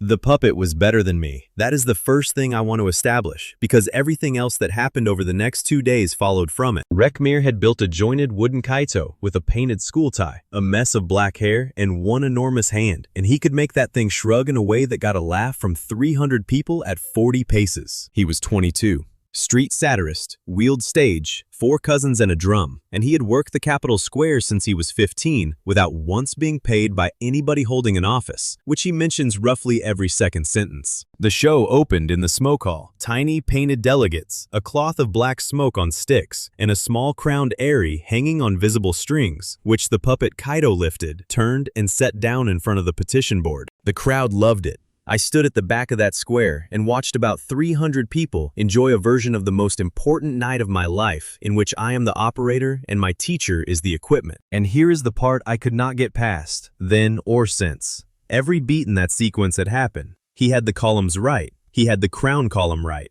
He had me holding the board over my head, which I did. Nefra worked out why he had it right about 4 minutes later, standing on a crate at the edge of that square, and the reason was considerably worse than a leaked rumor. The troupe had our portable record chest, the traveling one, with the district copies for the Northern Circuit that had gone missing off a cart 2 days earlier and been written off as theft. Not the archive, not the seals. Working copies of the open record, which is public by design, which is the entire point of it, and which is also organized by date so that anybody who can read can walk through the last 105 days in order. 2 palace guards recognized the chest from the back of the crowd and went for the stage. And that is when this stopped being a bad afternoon and became a 2-day disaster. Because a guard walking toward a puppet stage is a gift. Rekmir's drummer saw them coming, the stage rolled 6 feet, and the puppet Kaito produced a tiny wooden guard from under the platform and marched it after himself while the crowd screamed. Every single pursuit made the show better. That was the mechanism. He did not have to invent anything because we kept walking into the frame and standing in it. I got to the front and told the guards to stop, publicly, by name, and let the stage go. Which they did, and the crowd saw that too, and the puppet immediately mimed a man calling off his own soldiers with a lordly wave. Then I went after it on foot, through the market with Nefra, keeping about a square behind and out of sight, because the chest had to come back before anybody put anything into it. That is what I was afraid of, not the show. The chest is a district record chest, and it is trusted precisely because it is copied and open. A single forged sheet inside it, discovered later by somebody else, poisons every copy on the Northern Circuit. We chased that stage for 3 hours and never once got closer than a square, because a wheeled platform with 4 cousins pushing it moves through a market better than 2 people who keep having to explain themselves. Nefra worked it as a route problem, which is how she works everything. She got the square order off a festival roster, worked out where he had to go next for the crowd sizes, and put us ahead of him twice. Both times he changed square. He was reading the crowd the same way I was. And that is the only time in my life I have been outmaneuvered by somebody with my skill set and a better cart. Shindo caught up with me in the Tanner's lane, which cannot have been an accident, because nobody walks through the Tanner's lane by choice. He said I was going to try to negotiate the ending of the show. That I would find the satirist, offer him something, and attempt to buy a version of the story with a better final act. Because that is what I have done in 9 districts for 100 days. He was right. I had been working out what I could offer the man since the second square, and I had gotten as far as safe passage and a district license. Then he laid out the trap properly, and I have never resented anyone more for being useful. If the show runs free, it establishes in public memory that the pharaoh is operated by a foreign boy, and no treaty or audit survives that. If the show is stopped by guards, on my word, then the charge is proved. A man who silences a puppet is a man who is holding the strings. And Narek does not even have to write a pamphlet about it. He said all of it flatly, without pleasure. And then he told me the reason he can predict me is that I solve every problem by finding the room where the story gets decided and standing in it. Rekmir performed twice more that afternoon in 2 different squares, and the second version was the one that frightened me. He did the wrong petition. Then the flood court confession, which he played straight and got the words nearly right. Then Kerma, with the 2 treaty boats on the strings. Then my appointment as recorder. 4 true sequences. In that order, with nothing between them, they say one thing and one thing only. And what they leave out is every single moment where Aerie decided something without me in the room. No die court, no nilometer, nothing about her standing at a rail for 7 minutes, nothing about a woman walking into the artisan quarter at night with no guards after her own order darkened it. That is Narek's whole method, and I finally saw it whole. He does not manufacture events. He selects them and sets the order, and the crowd does the lying for him, for free, and feels clever while doing it. Minka recovered the chest that evening without a fight, because Rekmir's cousin handed it over the moment she said the word district copies. They had taken it for the papers and had no idea what the papers were for. Then Minka opened the chest in front of me on a market table, went through it roll by roll the way she does everything, and found the thing that changed the entire problem. A royal seal, counterfeit, good quality, sitting under the third layer of rolls, wrapped in cloth the troop did not own. Possession of a counterfeit royal seal is a capital matter in Kemet Ra. There is no discretion in it and no argument about intent available to anybody. So the lawful thing to do at that table was arrest 4 young men and a drummer. I would have been entirely within the law, and Narek would have had his censorship in a form that nobody in 12 districts could criticize. Minka did the arrest with the seal in the chest and not with the troop. She recorded the seal into custody, took the chest, and told her people that no person is detained on this until the carriage chain is established. Then she left the square by walking straight through the middle of the crowd, slowly, letting 300 people watch a palace captain decline to take anybody. Rekmir told me afterward that it destroyed his best running gag.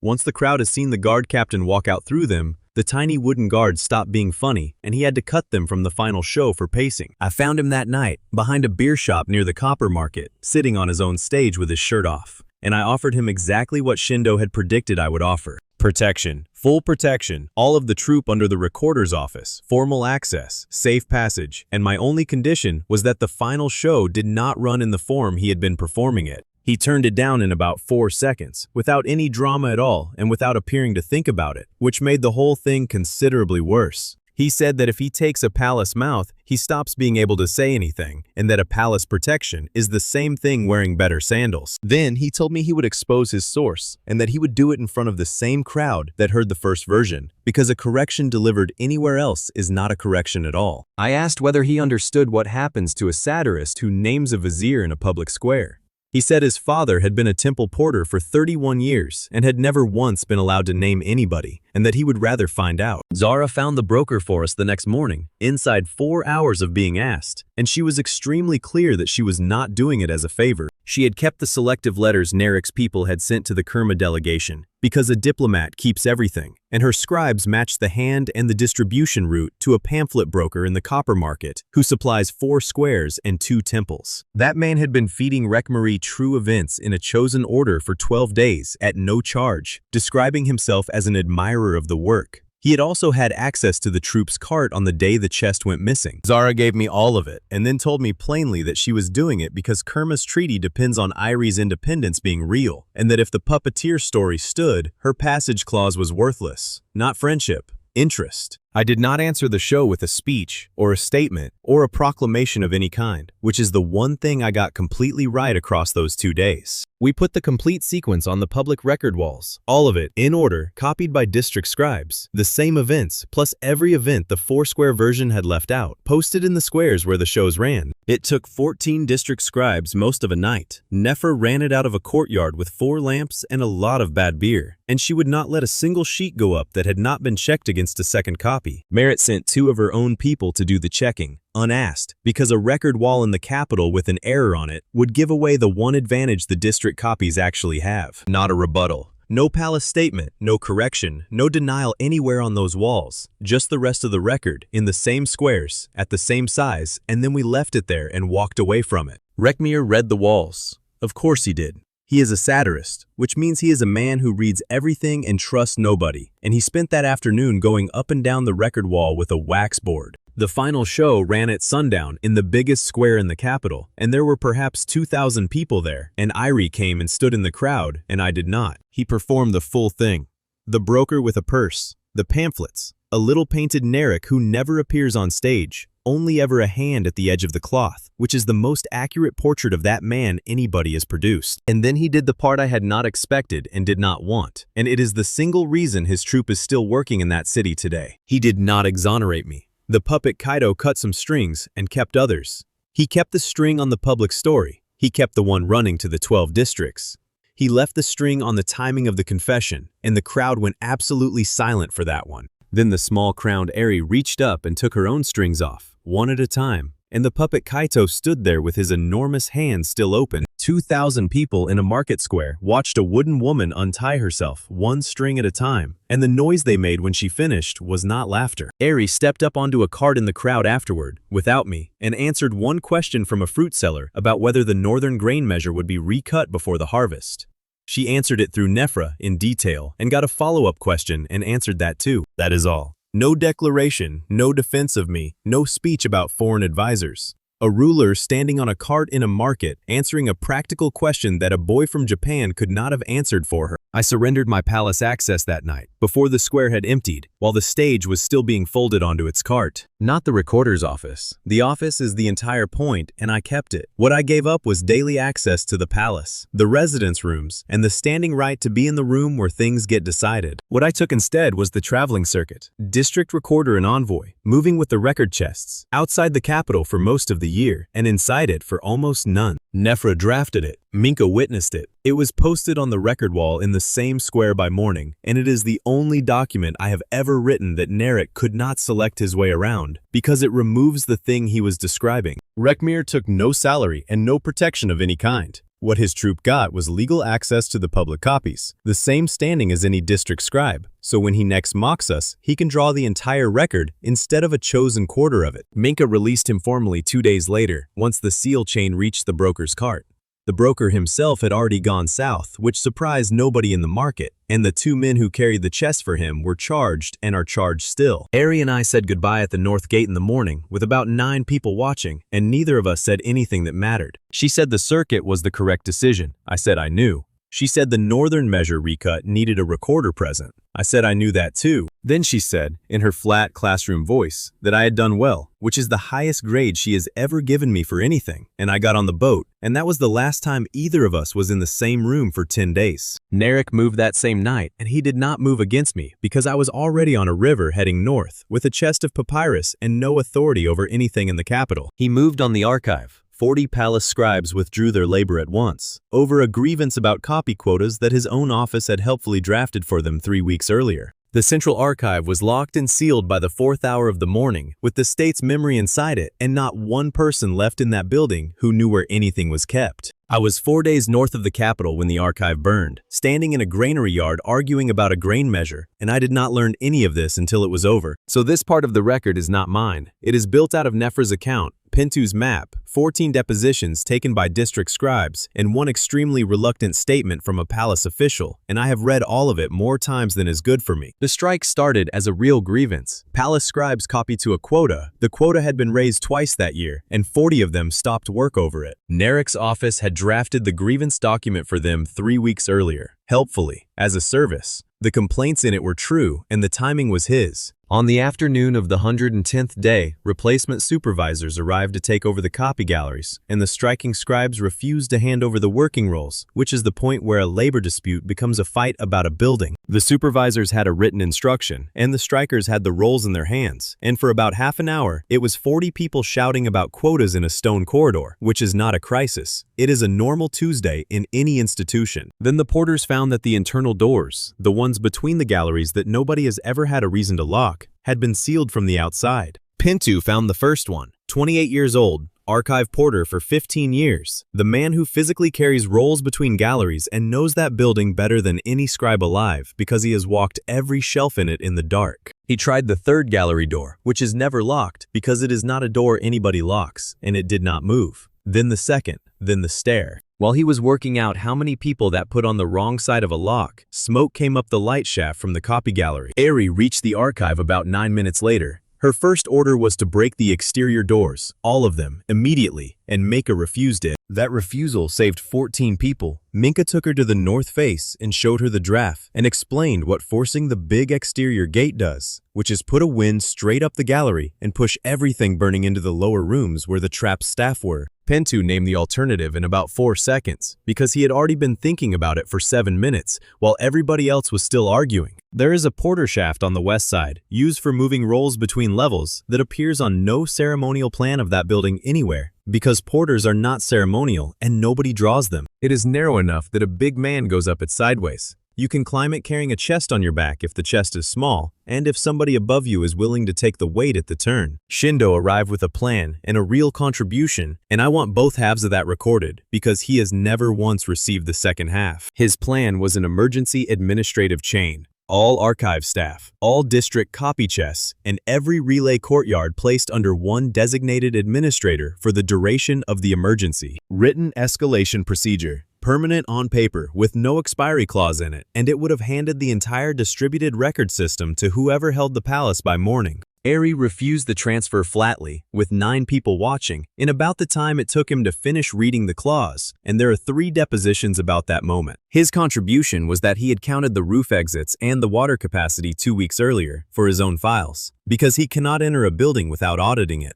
His numbers were correct. They were the only correct numbers anybody had, and Eri used all of them. She thanked him for the count and refused the chain, in the same sentence, and Shindo apparently stood there for a moment with the strangest expression on his face. Then she went in with Nefra and Pintu, which she was not supposed to do, and which Minka argued about for as long as it took to lose. The archive has 4 levels of reed shelving in a stone shell. The rolls are papyrus, the shelves are reed, the cases are wooden linen, and every part of the building is a device for storing fire in an orderly manner, and always has been. The succession rolls, the originals, the great sealed cases that predate the dynasty, are in the upper ceremonial gallery on the east side. The district copy chests, 3 months of current working record, flood tables, worker charter, treaty text, audit findings, are in the lower west rooms because that is where the working traffic goes. Different galleries, different routes, that is the whole shape of the night, and it was decided by a shelving convention nobody had ever thought about. Panay got up onto the roof with the water crew and found the second thing that turned this from a fire into a crime. The roof water jars had been replaced with ceremonial vessels. They looked correct, painted, sealed, standing in the proper positions in the proper number. They were empty, and they had been empty for at least a week, and the roof crew that would have noticed had been reassigned 13 days earlier. Sini solved the water problem without ending the strike, which took a specific kind of nerve at 19 years old that nobody has ever properly credited her for. She did not ask the striking scribes to go back to work. She asked them to carry water, as strikers, from the temple cistern, on the explicit written understanding that carrying water is not copying, and their dispute continues untouched. 31 striking scribes, 14 junior priests, and 2 of Narek's replacement supervisors ended up in the same chain passing jars in the dark, and the labor dispute was still running the entire time. The choice arrived at about the 6th hour, and it did not arrive as an argument between people. It arrived as a shelf, and that is how that building says things. The porter shaft can take people. It can take small copy chests, one at a time, on a man's back, awkwardly. It cannot take the great sacred cases, which are as long as a man and rigid and were built to be carried by 4 porters through wide ceremonial doors. Then a whole shelf run came down in the East Gallery, across the wide ceremonial route, and closed the only door those cases could have gone through. The succession originals could still be reached. Reaching them meant people staying in the hottest gallery, working a route that was on fire at one end for as long as it took to move cases that need 4 men each. Nefra wanted to save them. I am putting that in as well, because Nefra has been made into a saint by 3 districts since, and she deserves the true version. She has served those roles since she was 14. Her entire career, her literacy, her standing, every argument she has ever won in a courtroom rests on the authority of that gallery. She said she could get 2 cases if she had 6 people and 20 minutes. Pintu said no. He said it to a royal scribe, in front of a pharaoh, in a burning building, while carrying somebody else's copy chest on his back. He named 3 district copies of the succession record that were already outside the building. In Reed District, in Merritt's hands. In the Northern Circuit chest that I had on a boat 4 days away. Then he said the sentence that got him a named office a month later. The rolls in that gallery were originals, and the men on the west stair were people. He had spent 15 years being told which of those 2 things the archive valued, he said, and he had never once agreed with the answer he was given. Eri backed him inside 2 seconds, out loud, by name, and Nefra has never once in the time since suggested that either of them was wrong to do it. She did not make a speech out of it, and she did not raise her voice. Every deposition agrees on that, including the 2 that were written by people who dislike her. She said that she had already preserved the perfect form of an institution once and let the people inside it pay for it, that she had done it on a platform in front of a river with everybody watching, and that she was not doing it twice. Then she ordered the ceremonial gallery abandoned, the working chest taken out through Pintu's shaft, and every person on the east side pulled back to the west stair. The evacuation itself took 2 hours and 40 minutes, and there is nothing in it that would look impressive from outside the building. It was 34 people in a line in a hot stone chimney, passing chest hand to hand at the turn, with one man at the top and one man at the bottom counting heads out loud every time somebody moved. Pintu was at the turn for all of it, which is the worst position, because the turn is where the shaft narrows and where the smoke sits, and he took the weight of every chest that went through. Nefra went up and came back down twice. Minka stopped her the third time by standing in the shaft, which is the only recorded instance of anybody physically preventing Nefra from reaching a document. Ari carried 2 chests, was corrected on her grit by a porter half her age, and spent the last 20 minutes at the bottom of the shaft with the head count, because that is the job nobody wants, and it is the job that ends with everybody out. The last man up was a junior scribe named Hori, who had been on strike since the 5th day and had come back into the building voluntarily at the 5th hour to carry chests for the institution that was refusing his quota. The load order through that shaft was Minka's work, and the document she used is the funniest surviving object from the entire fire. She used Ari's court seating chart, the one from the second week, the one that reorganized the Great Reception Hall by function and district instead of by precedence, which every noble in the capital had hated and which had been quietly used ever since. It gives an order of movement by role. Minka read it as a queue. Porters with chests, then scribes with chests, then scribes, then everybody else, then the pharaoh, which is why Ari went up that shaft in position 31 out of 34. Pintu corrected the chart twice while carrying people's chests up a hot shaft, on the grounds that the seating plan had porters, after junior scribes and porters know the route.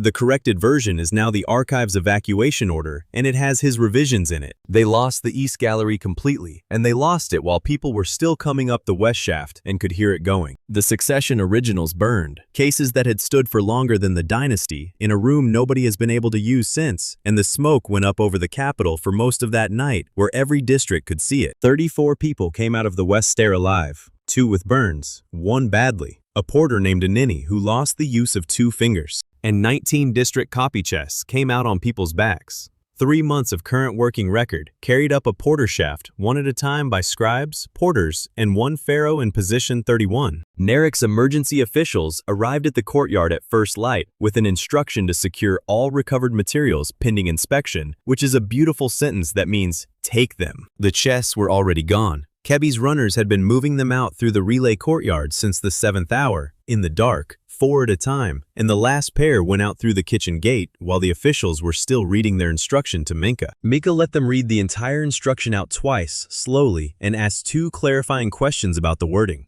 She is extremely good at that. That timing was not luck. The relay courtyards existed because Merritt had insisted on district copies as a condition 60 days earlier and had been called obstructive for it by 2 governors. Nefer stood in the courtyard at dawn and ended Narek's play with 1 statement, and she said it to about 200 people while the archive was still smoking. She said the state record survives. Not here. She listed where. Reed District, the Northern Circuit, the worker copies in the artisan quarter, the treaty text in Kerma's hands, the audit findings with Merritt's scribes. Then she said the archive had been the safest place in Kemet Ra for the record right up until somebody locked it, and that a record which lives in one building is a record that one man can own. Pintu's porters got named archive authority out of that night. Actual authority, in writing, over access and movement, which 15 years of good service had never produced. And the strike did not end. And that is the part that surprises people. The scribes went back to a negotiated schedule under safer terms 3 days later, having won most of the quota argument, and Ari did not pretend that a fire had settled it. Shindo came down to the courtyard the following morning and did something that genuinely surprised me when I finally read his statement 3 weeks later. He said the evacuation choice had been correct, not defensible, not understandable, correct.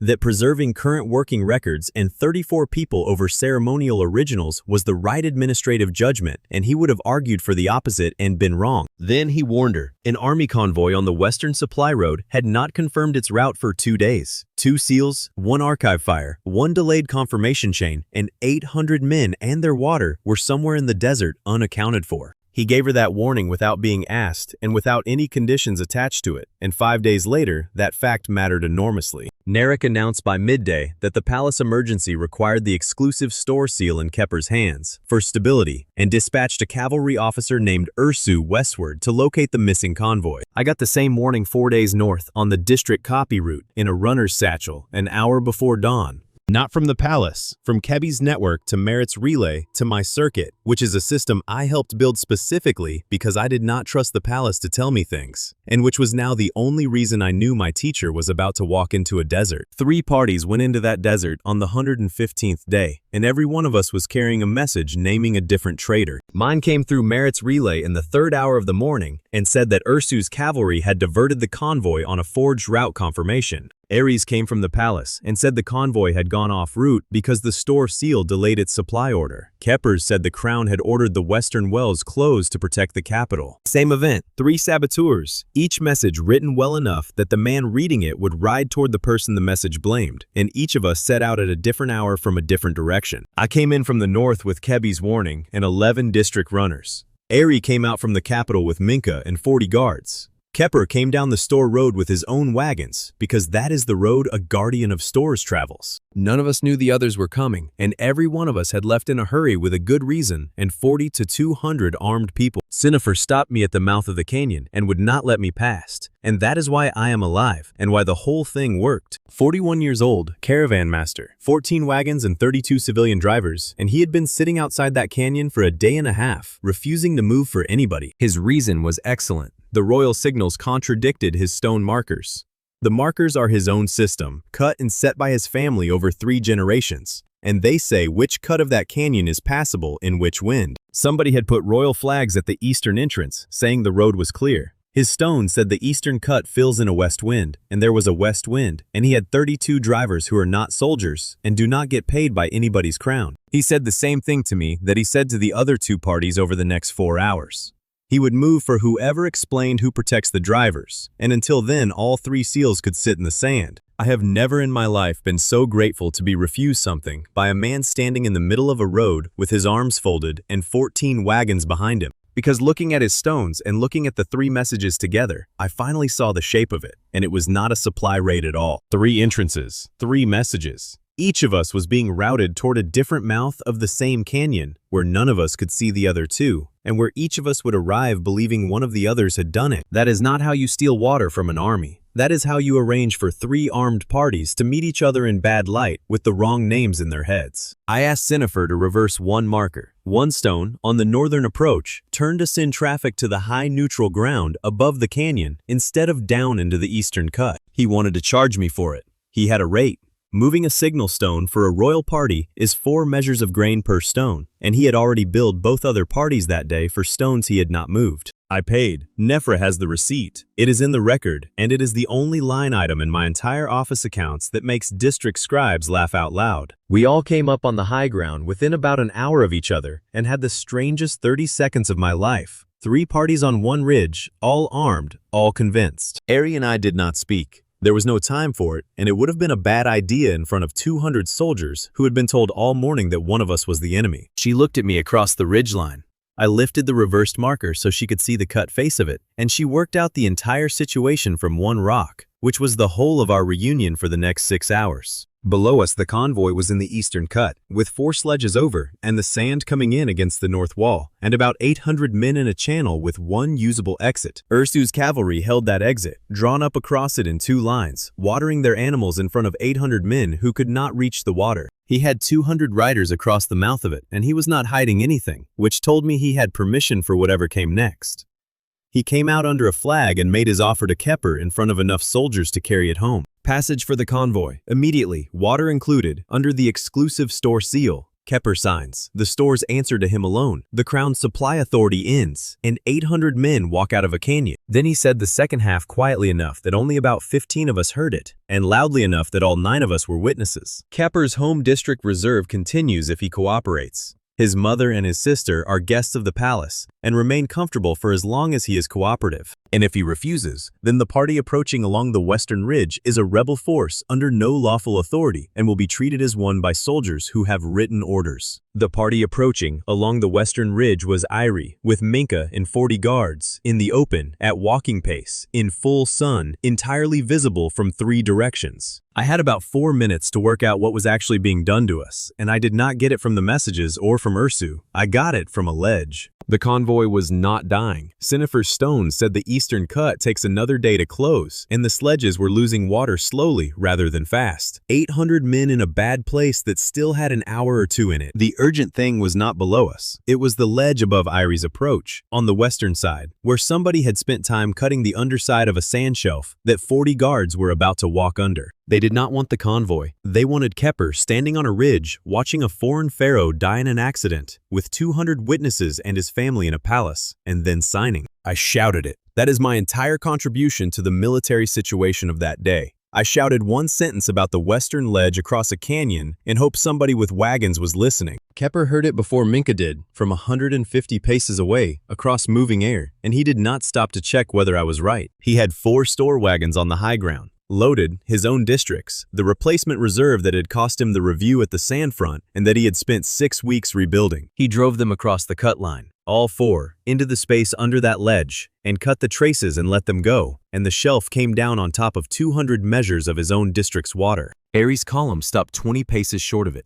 Minka got her people back up the slope, and 1 guard broke an ankle in the scree, and that was the total cost of a trap that had been built to be certain. 200 soldiers watched the guardian of palace stores destroy his own district's reserve to save the woman he intends to replace. Sinifer burned his markers about 10 minutes later, and in pure trade terms, it cost him considerably more than the 4 wagons had cost Kepper. He had a private route system worth 3 generations of trade advantage. Nobody else knows those stones. It is the entire reason his family gets the contracts on that road, and it is what he was leaving to his daughters. He soaked the marker posts along the high line and lit them in sequence, which put a line of smoke along the true wind opening that every party in that canyon could see and follow, including his competitors, including anybody watching from any ridge for the rest of time. Then he stood there and watched 100 years of his family's private knowledge turn into a public road, and he told me he was going to bill somebody for it, and both of us knew that he was not. What he got instead, within the week and entirely without asking, was a jointly maintained marker line. K's compact pays for the posts, the caravan master set them, and no royal office may move or reverse one without a driver's mark on the order. His daughters do not have the secret anymore. They have a seat on the body that keeps the road, which Sinifer says is worth less, and which his eldest says is worth considerably more, and that argument is still running at their table. The rescue itself took the rest of that day and most of the night that followed it, and I was very nearly no use in any single part of it. Kai ran allocation off her board, standing on an overturned sledge, calling counts at people until they answered with numbers instead of opinions. Ari ran the heat and injury work with the shade frames and the water order. She had learned enough by then to hand 2/3 of it straight to the caravan drivers, who do that work professionally and had been doing it since before she was born. The worst of it was the men who had been under the north wall. 9 of them had been in full sun against hot rock for most of a day, with the water 20 feet away behind a cavalry line, and 4 could not stand up. Sinifer's drivers had the shade frames off the wagons and up over those men inside a quarter of an hour, because a caravan that crosses that road twice a year carries frames for exactly this, and no army does. Mary spent about 2 hours on her knees in sand, doing the least royal work available, and the thing I remember is that nobody on that ground found it remarkable, which is the full distance we had traveled since the first day. Minka and Kepper's guards came down on the canyon exit together, from 2 sides, at a walk, in daylight, and Ursu did not fight them for it. He had 200 riders, a legal appointment, and an entirely lost position, because the smoke line had opened a second route and the thing he was blocking had stopped being the only way out an hour earlier. He pulled east toward the capital, with 1 seal chest and about 40 men, and he took his time about it, and he did not lose a single rider. He is good.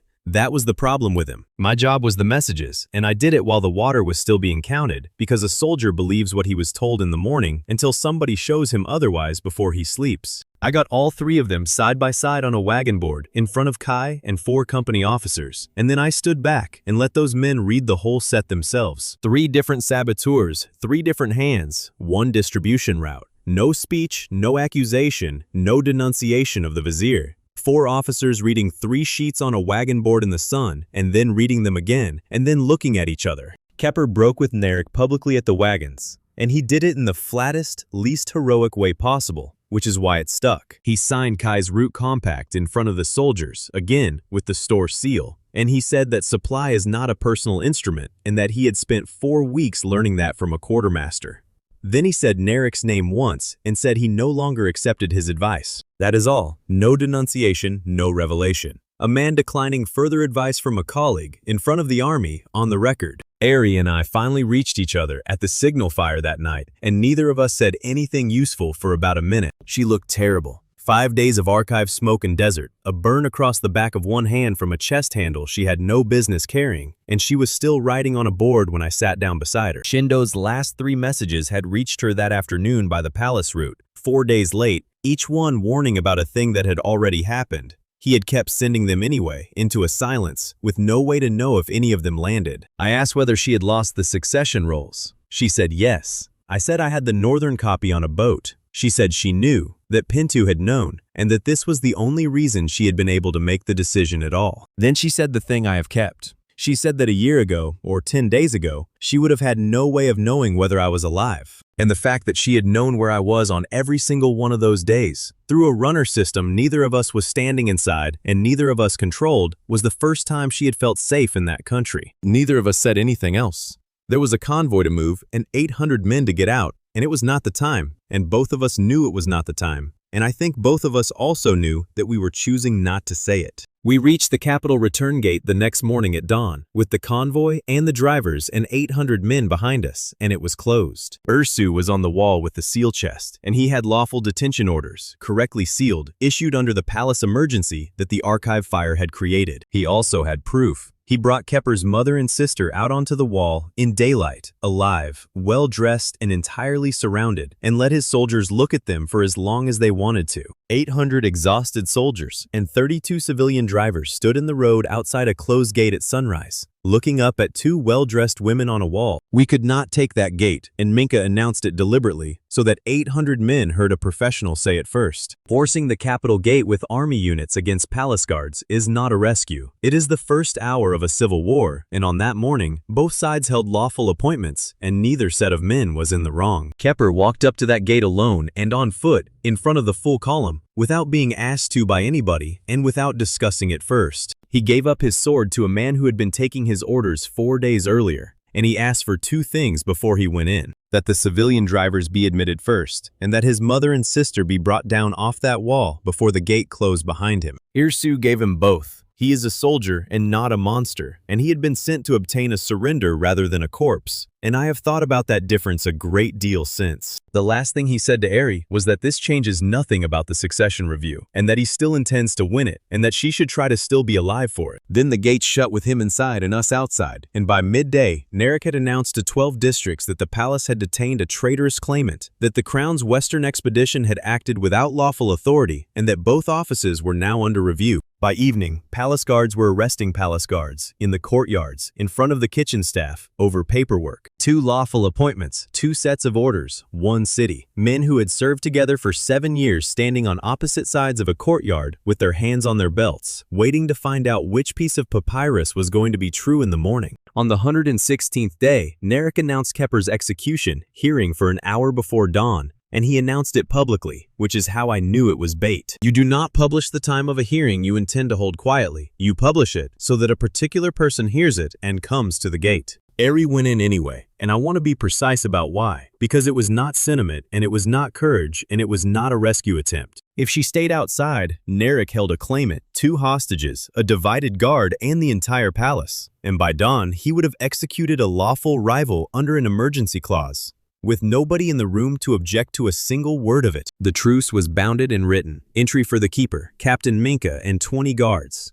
No weapons drawn inside the precinct, Nefra as recorder. Safe conduct out until the 6th hour after midnight. Narek signed it. He signed it happily, because a truce with an expiry is a truce with a trap in it, and both of us knew that, and she went in anyway. I stayed outside with the complete district copies, and that was not cowardice and it was not chivalry. It was the only correct arrangement. Whatever happened in there, the copies had to be somewhere else.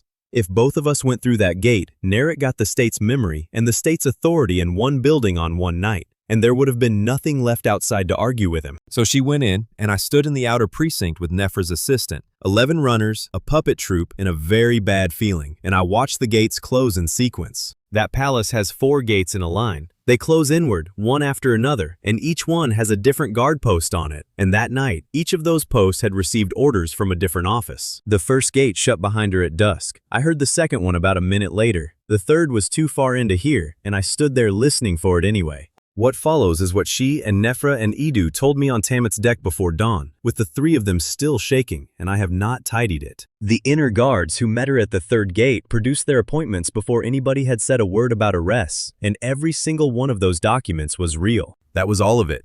Narek's masterpiece was not a forgery. 2 offices had been signing guard appointments for 9 days, the Crown's and the Store's.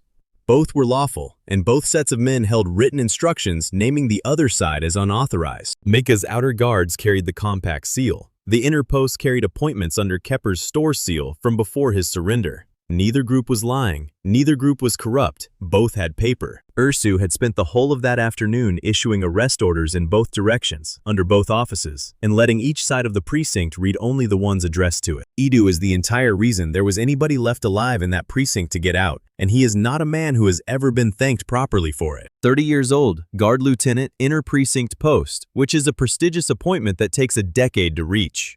He had 30 men on the 2nd courtyard and a written order to arrest Captain Minka on sight for unlawful entry. He read it, and then he read the public compact clause about witness cause, and he told Ursu to his face that he required a witness and a stated cause before he would put a hand on a captain he had trained under. Ursu called that mutiny, which under his own appointment it genuinely was, and then he closed the servant courtyards, and that is the decision that made the entire night dangerous. The servant courtyards are where the water carriers, the kitchen staff, the basin cleaners, and about 140 people who actually live in that building do their work and sleep. Sealing them put 140 civilians inside a locked precinct between 2 sets of armed men who had been told the other side had taken hostages. Because that was the message going around. Narek's runners told every post the same thing in opposite directions. The other side has hostages. Your comrades are being held. Nobody said it to Irie, and nobody said it to Minka, because it was not for them. Nefra found the hostages inside about half an hour, and they were exactly where the plan of that building says a protected residence should be, which is the frustrating part. Kepper's mother and sister were in the east residence with 4 guards on the door, alive, fed, and completely unreachable without going through a courtyard that would have started the fight. She could see the door. She said that was the worst part of the night for her, standing in a passage looking at a door she could not walk 20 paces to. Then Aerie reached the throne hall at about the 2nd hour, and Narek's actual offer was sitting on the seat, waiting for her with a lamp lit next to it. The double crown was there, on the throne, in the dark, with a lamp lit beside it so it could be seen from the doorway, and next to it, a sealed order. Recognition of the keeper as sole lawful ruler under palace protection with immediate effect, requiring only the dissolution of the district copy network and the return of all record chests to the central archive. She told me she stood in that doorway for a while and thought about it seriously. Not the taking of it, the fact that it existed. Because it told her the throne room was not the command center of anything. It was a room with a chair in it, and Narek had left the crown sitting there like bait in a snare because he did not need it and he knew what she wanted. Mika worked out the rest of the trap at about the same moment, coming at it from the other end, which is the end with the soldiers in it, holding that hall until the 6th hour was possible. 20 guards, 1 doorway, defensible. What it required was attacking Idu's men, who at that moment were refusing an unlawful arrest order and protecting 140 servants. Guards killing guards inside the palace at midnight, which is precisely the event that makes emergency military rule the only reasonable response. And Narek would not even have had to write the proclamation because it writes itself. So Aerie left the crown on the throne. That sentence has been read aloud in 9 district courts since, and it never sounds the way it felt. She did not take it. She did not touch it. She left the double crown sitting on a chair in a dark room in a building she was about to give up, and she gave one order, which was that no unit under her seal would assault any position that night. Instead, she went and asked a guard lieutenant she had never met in her life for a route out of that building that saved people rather than status. The route problem was real. Every obvious exit was covered. Ursu had sealed the archive door personally because it is the exit everybody uses and everybody knows. Somebody produced the royal seating map. Of course they did. That document had by then become the palace's answer to every question about who goes where, and it had been used for a fire evacuation 6 days earlier, and it worked. It has no servant routes on it, not one. It is a map of a building drawn entirely in terms of the people who matter, and the water passages that keep that building alive do not appear anywhere on it. A basin cleaner named Werrett took the map off Nefra, borrowed the red marker without asking anybody, and drew the water passages on it herself. She is 61. She has cleaned the courtyard basins in that precinct for 34 years, and she has walked that tunnel 4 times a day for all of them. And she corrected a royal document in red ink in front of a pharaoh and then told everybody to hurry up. Edu opened that passage. That is his moment in this whole story, and it cost him every single thing he had built in 10 years of service. The servant water passage runs under the ceremonial courtyards to the basins and out to the key drain. It is low, it is wet, and the inner gate keys that control access to it are the physical mark of an inner precinct lieutenant. He handed the keys to Werrett and abandoned his post, which ends a 10-year career, and he did it in front of his own men, without asking them to follow. 19 of his 30 went with him, 11 stayed at their post, and 2 of the 11 were men he had recommended for promotion that same month. He did not argue with the ones who stayed. He shook hands with 4 of them at the passage mouth, while people were going past him into the water. That took time nobody had that night, and I have never once heard a single person from either side criticize him for spending it. Minka's rule, given out loud at the mouth of that passage, was that no man was to be ordered either way and no unit was to be split by loyalty. Every guard in that precinct chose individually, one at a time, and that is the only reason nobody fought.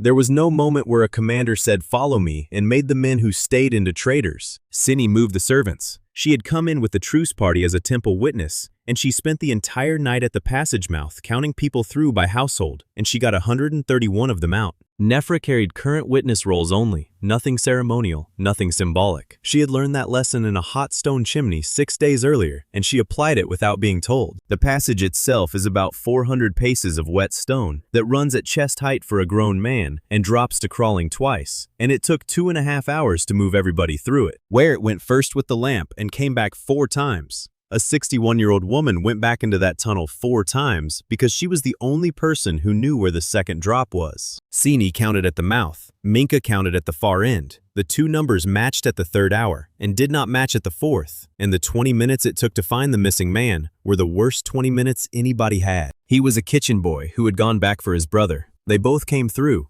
Minka said something to him at the far end that made him cry and that nobody has ever repeated to me. They could not reach Kepper. One servant from the East residence came through the passage and confirmed that he and his mother and sister were alive at the 3rd hour, and that is all anybody got. Outside the walls, my night was quieter and considerably worse, because a man standing at a closed gate has nothing to do but arithmetic. The first thing that came out of that palace was not a person. It was a rumor, at about the 4th hour, that the pharaoh had been taken. I could not deny it because I did not know. What I could do was refuse to say anything at all, which is a great deal harder than it sounds with a crowd. 11 runners and a working satirist standing in front of you asking for a line. Shindo was out there too. He had come down from the temple compound at some point in the evening, and he stood at the outer gate for about 2 hours, and he did not speak to me, and I did not speak to him. He was writing, of course. He was also standing outside a palace he had been given free access to for 4 months, at midnight, on the wrong side of the wall, and he did not go in. Rekmir wanted to run a show. He was ready to. He had a version prepared where the crown escapes, and it would have played beautifully, and it would have been a lie until it was not. I told him no. If we announce a victory and she is inside, we look like liars for the rest of the year, and every district copy in my chest becomes something a liar was carrying. What we did instead was direct traffic. Kebi's runners took the outflow at the key drain and moved people to Tamit and Kasa in unmarked cargo boats, in the dark, without a single royal cloth anywhere on that water. Tamit had been sitting at that drain since dusk with no cargo and no explanation, which for a working captain is money burned, and she has never mentioned it once. Ari came out of a water tunnel at about the 5th hour, soaked to the chest, with no crown, carrying a basin cleaner's lamp. We did not have a moment. We got the boats loaded, counted 183 people, and were out on the black water before the 6th hour when the truce expired. She told me about the throne on the deck in about 4 sentences, and then she asked whether the copies were safe, and I said yes, and she put her head back against a crate and did not say anything else for an hour. Edu's 19 and 14 of Minka's went onto the same boat and were sworn onto the same duty roster before we reached the reed line, which Minka did deliberately and at speed. They are the first unit in that country that serves the public compact rather than a building, and they have no barracks, and they were formed on a cargo deck at 4 in the morning by a captain who did not want anybody sleeping on the question of who they now belonged to. By sunrise, the palace had proclaimed that the keeper was absent from the seat of government, that absence voids the exercise of the office, and that Vizier Narik was caretaker of all remaining seals until stability was restored. He had the building, the physical crown, the central messenger posts, and a hostage. We had the people off that water passage, 19 chests, 2 cargo boats, and a treaty with a foreign kingdom. Then, at midday, he closed the last thing. Every checkpoint in the capital reach was ordered to reject any message not carrying the physical crown seal, which was sitting on a chair in his palace, which meant that from that afternoon onward, nothing we wrote was legal anywhere one of Narik's checkpoints happened to be standing, and there were 14 of them on the water alone. We did not go back for Kepper that night. I want that in the record because I have been asked about it in 4 districts since. Minka said a night assault on a hostage residence with 19 tired guards ends with 2 women dead and a claimant dead, and every district saying the foreigners started the civil war, and she was right, and we did not do it. So we went west into the reed channels with all of them aboard, and my teacher spent the last hour before dawn asking to meet whether a cargo boat can carry a delegation and what a delegation weighs. The pharaoh of the 2 lands held court that morning, sitting on a grain crate, because Tamit refused to put a chair on a working boat. It was not a joke to her. A ceremonial chair sits high, and it is fixed, and a fixed high weight on a shallow hole in a reed channel is how you lose a boat. She said the crate was structural, she needed it where it was, and the pharaoh could sit on it as long as it stayed put. So my teacher sat on a grain crate in a torn linen with no crown, in the middle of a cargo flotilla, and about 20 minutes later 3 district runners came in over the reeds with real news, and the whole thing stopped being funny. 3 crossings closed. Every official messenger boat on the middle reach seized. 2 district scribes taken off a road while carrying copies, both released, both without their chests. Narik's claim was simple, and it was good. The keeper is absent from the seat of government. The physical crown seal is in the palace. Therefore, no document she issues has legal force, and any district acting on one is acting without authority. That is a real argument, and Nefra conceded it on the deck in front of the delegates, which is how we knew how serious it was, because Nefra does not concede anything to anybody. So we spent the first hours of the crownless government doing the only thing that could be done about it, which was reading. Not writing, reading. Every district copy of the compact, all 19 chests of it, laid out on a cargo deck, looking for what those documents actually say about a central interruption. And none of them, not one, grants anybody a new crown. There is no clause that lets a pharaoh govern from a boat, and no emergency article that transfers the seat of government to a reed channel. What they do contain, in every single district copy, is the flood duty article. During an interruption of central communication, district emergency duties continue under local authority, and districts may coordinate directly for flood security. It had been in there since the first month. Merritt had insisted on it.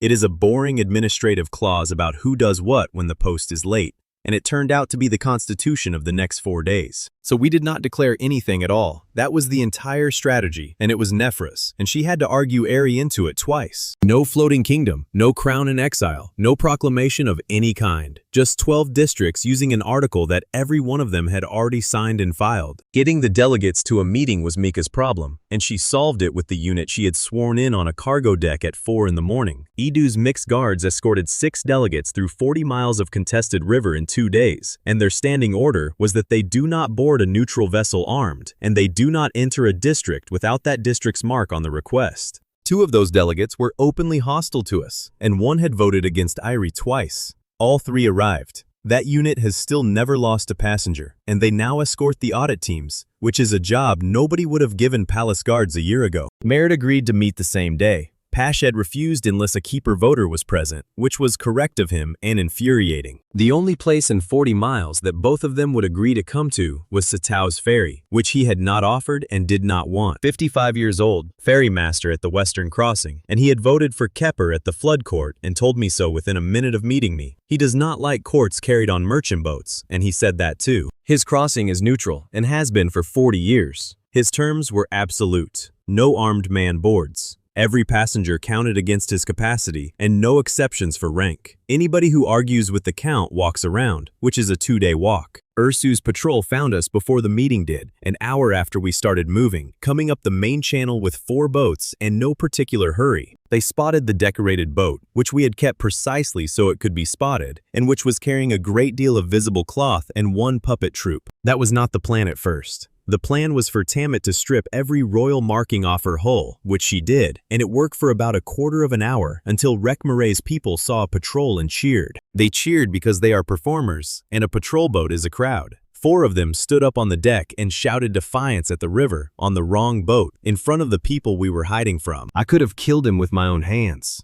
Instead, I stood there for about 4 seconds, watched the patrol change heading, and made it the plan. If they are going to look at the boat with the shouting on it, then that boat becomes the show.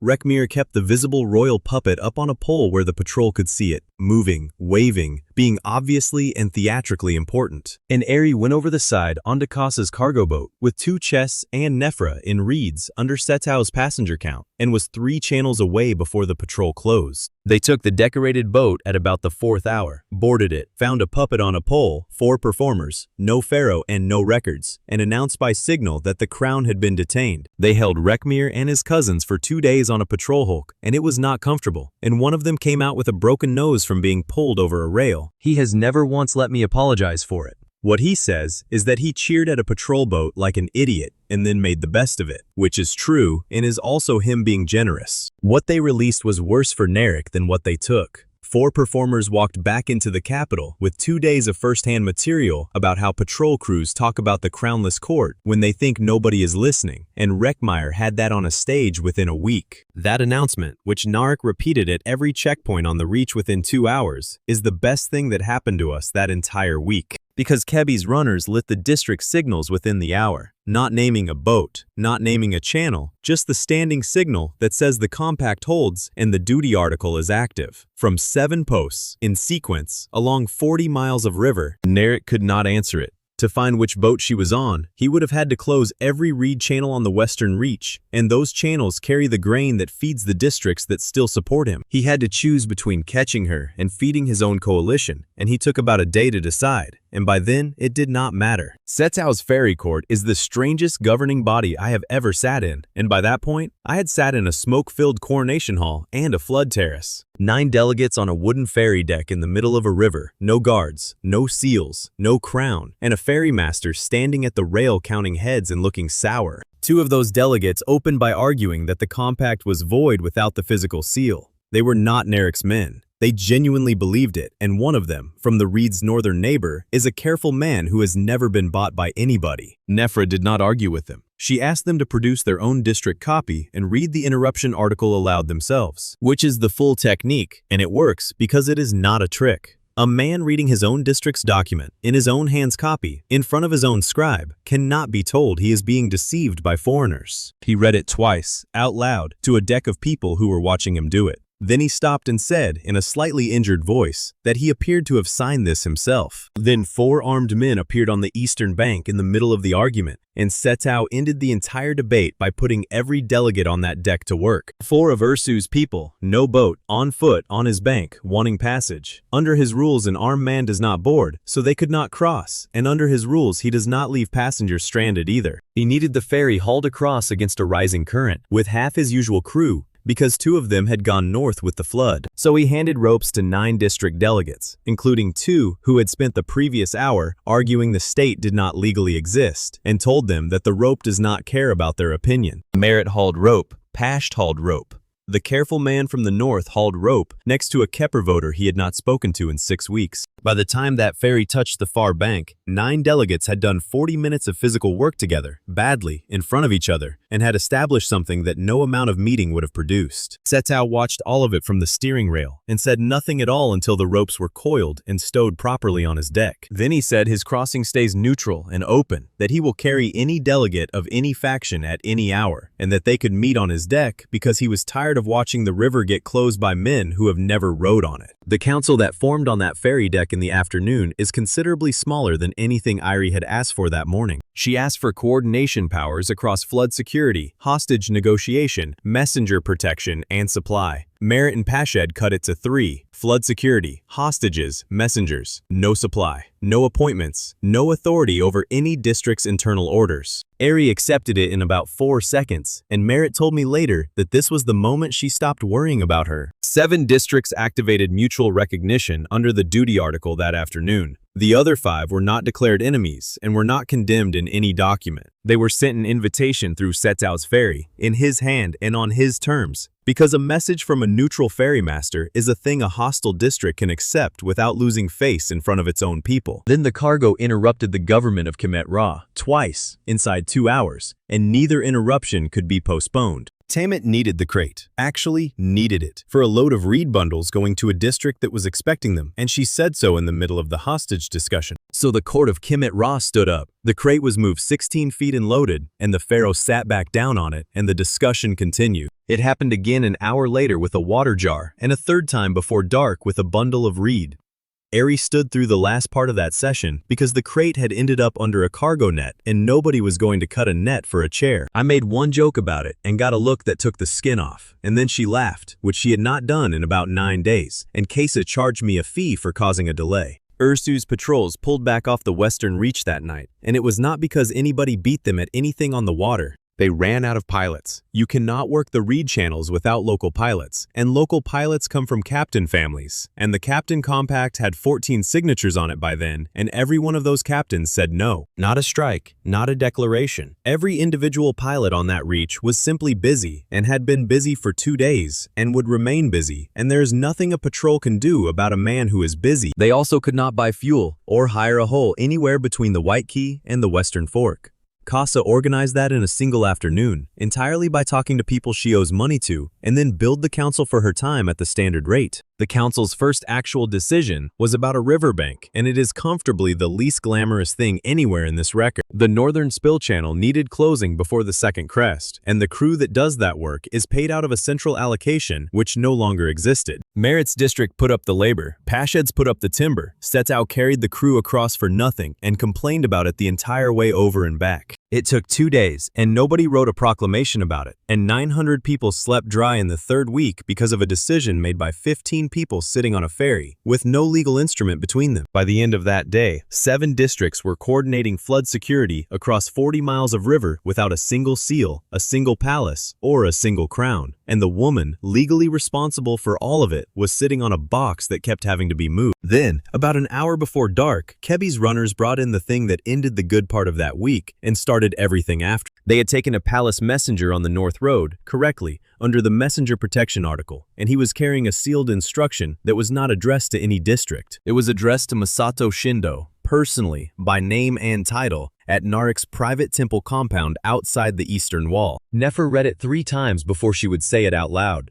The instruction ordered the astronomical archive burned before the next heliacal rising, all star records with it, and stated that the compound apprentices need not be evacuated if the timing does not permit. 6 words in that sentence, need not be evacuated, written by a clerk, sealed by an office, about children who sweep floors in a room full of star charts. Ari read it herself twice, put it face down on the crate, and asked Nefra a question about the calendar that I did not understand the weight of until she answered it. Nefra checked the temple table she had been carrying since the 2nd week, and then checked it again, and said it was in 3 days. That is when I finally understood what that archive was. Not evidence. Not just Narek's alliance with a vice principal from my old school. It is a room full of records of one star going under and coming back, kept for centuries by people who counted the days, and Nefra had told me on the first night that the priests count the days until it returns. 3 days. And a man from my own school, with a written order and a legitimate grievance, was being sent to burn down the only building in Kemet Ra that knows exactly when.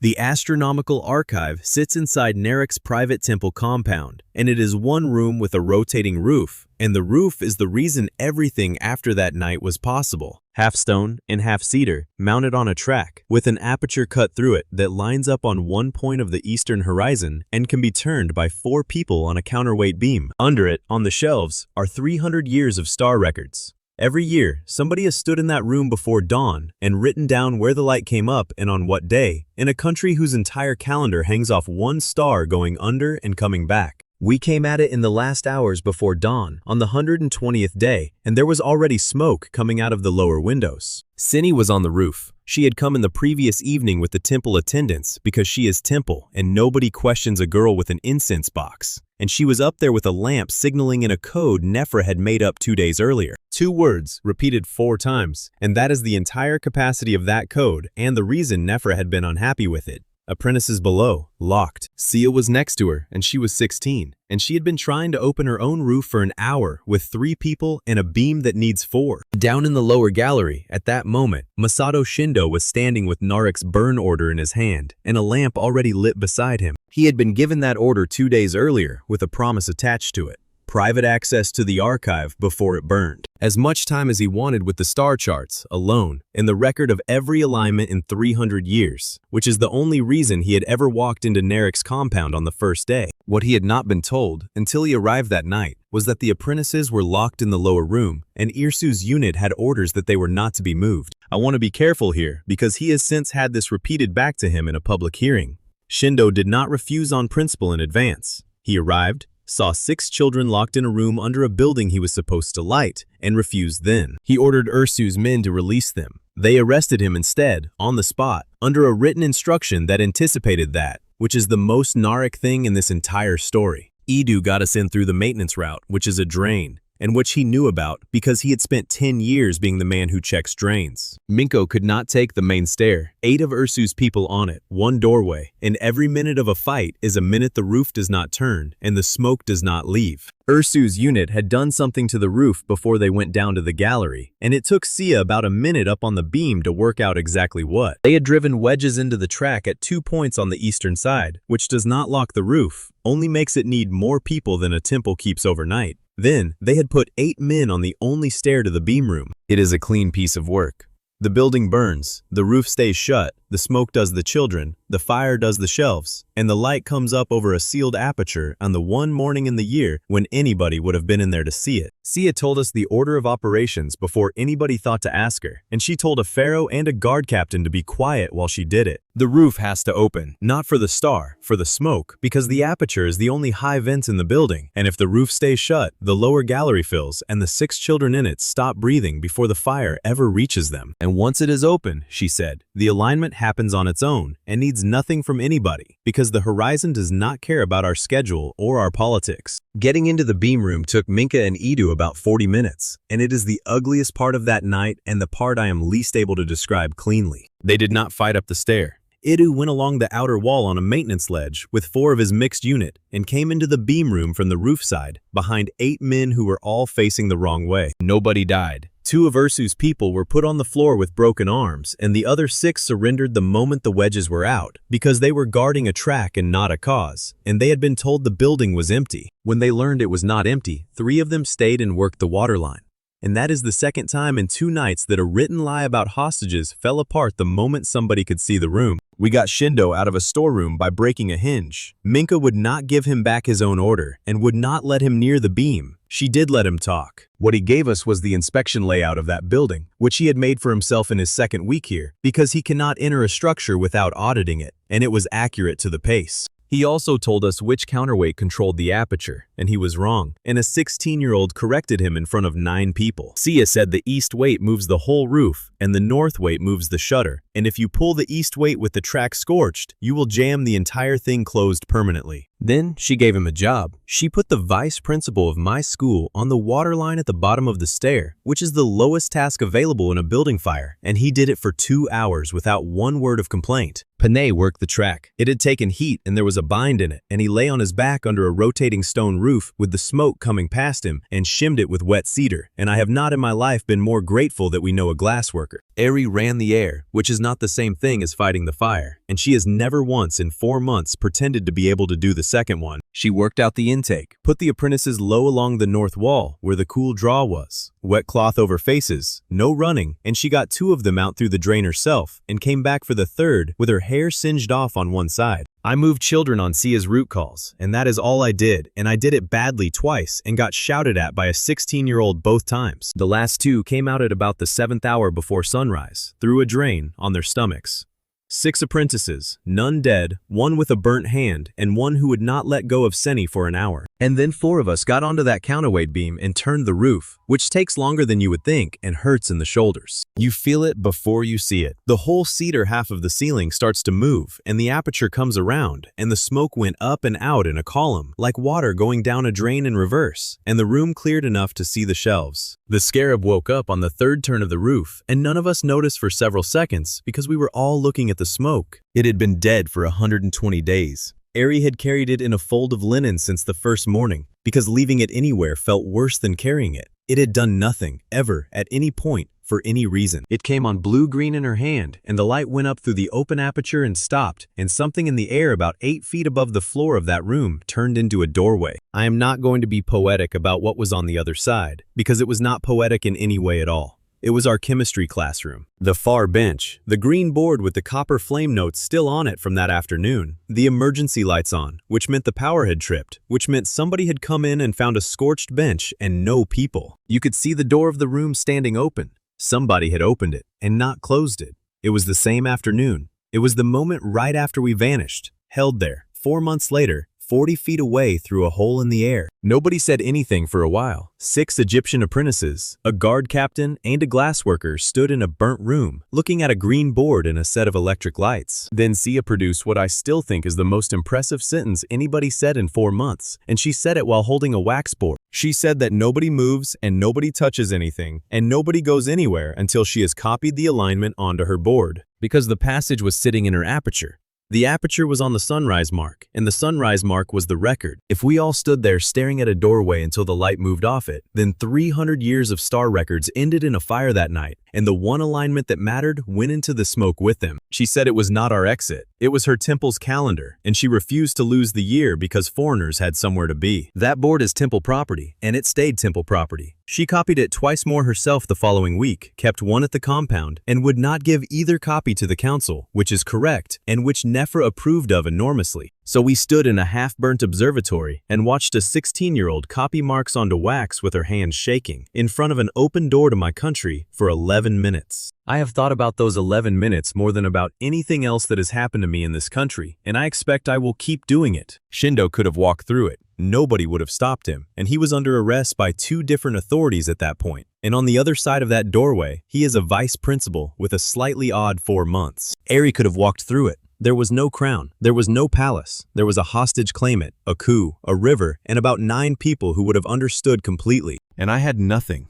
No sign, no voice, no scarab telling me which choice was correct. Nobody who has ever told this story back to me has believed that part. Then a signal came up from the river, and Nefra read it off the roof, and it was Kebi's relay saying that Kepper and his family were being moved to the coronation hall. That made it immediate, which was not fair, and it also made it honest, because a choice you can put off is not a choice. Ari said one thing to me before either of us moved toward or away from that doorway, and it took her 3 separate attempts to get it out. She said she could not grade this one, that there was no correct answer available to mark, and that she had not been my teacher since a graduation ceremony in another country 4 months ago, and that if I stayed because she was staying, she would consider it the worst decision I had ever made, including the box, and she would say so for the rest of her life. I said the box worked out. She said the box did not work out, that people got hurt, and that she was not going to let me build a life on it out of guilt. So I told her the true reason, which is a great deal smaller and more boring than people want it to be whenever they ask me about it. I said there were 19 record chests on a boat, a puppet troupe with legal access to them, and a boy with 11 runners. And none of that survives if the person who keeps the open record walks out of the room in the middle of a coup. And that I had spent 19 years being the one who never reads the thing, and had somehow become the man who keeps the record. And I was not going to put it down 40 feet from a doorway. Then I said the other part, which I had been not saying since a rail on a burning night, that I was also staying because she was staying, that this was a separate reason and not the same one, and that she did not get to grade it because we are not that anymore. She looked at me for about 4 seconds, which I have learned is her standard unit of time for a problem she has not already solved in advance. Then we both stepped back from the doorway at the same time, independently, and neither of us moved first. And I have checked this with Nefra, who was watching, and she confirms it and finds the entire thing very funny. And then Eri took my hand, in front of a burnt observatory, 6 apprentices, a temple girl, a guard captain, and a vice principal, and did not say anything at all about it. That is where we left it, because there was a coronation happening, and neither of us is the kind of person who does the rest of that conversation with a hall full of hostages 20 minutes away. Shindo stayed as well, and he did not do it for us or for her, and I would ask anybody retelling this not to improve that part of it. He stood in front of that doorway for a long time without moving. Then he said, out loud, to nobody in particular, that he had spent 4 months telling himself procedure separates a man from what his procedures do, and that he had accepted an order for a building with children in it, and had only refused when he could see their faces through a grill. He said that going through that door would be the same act one more time,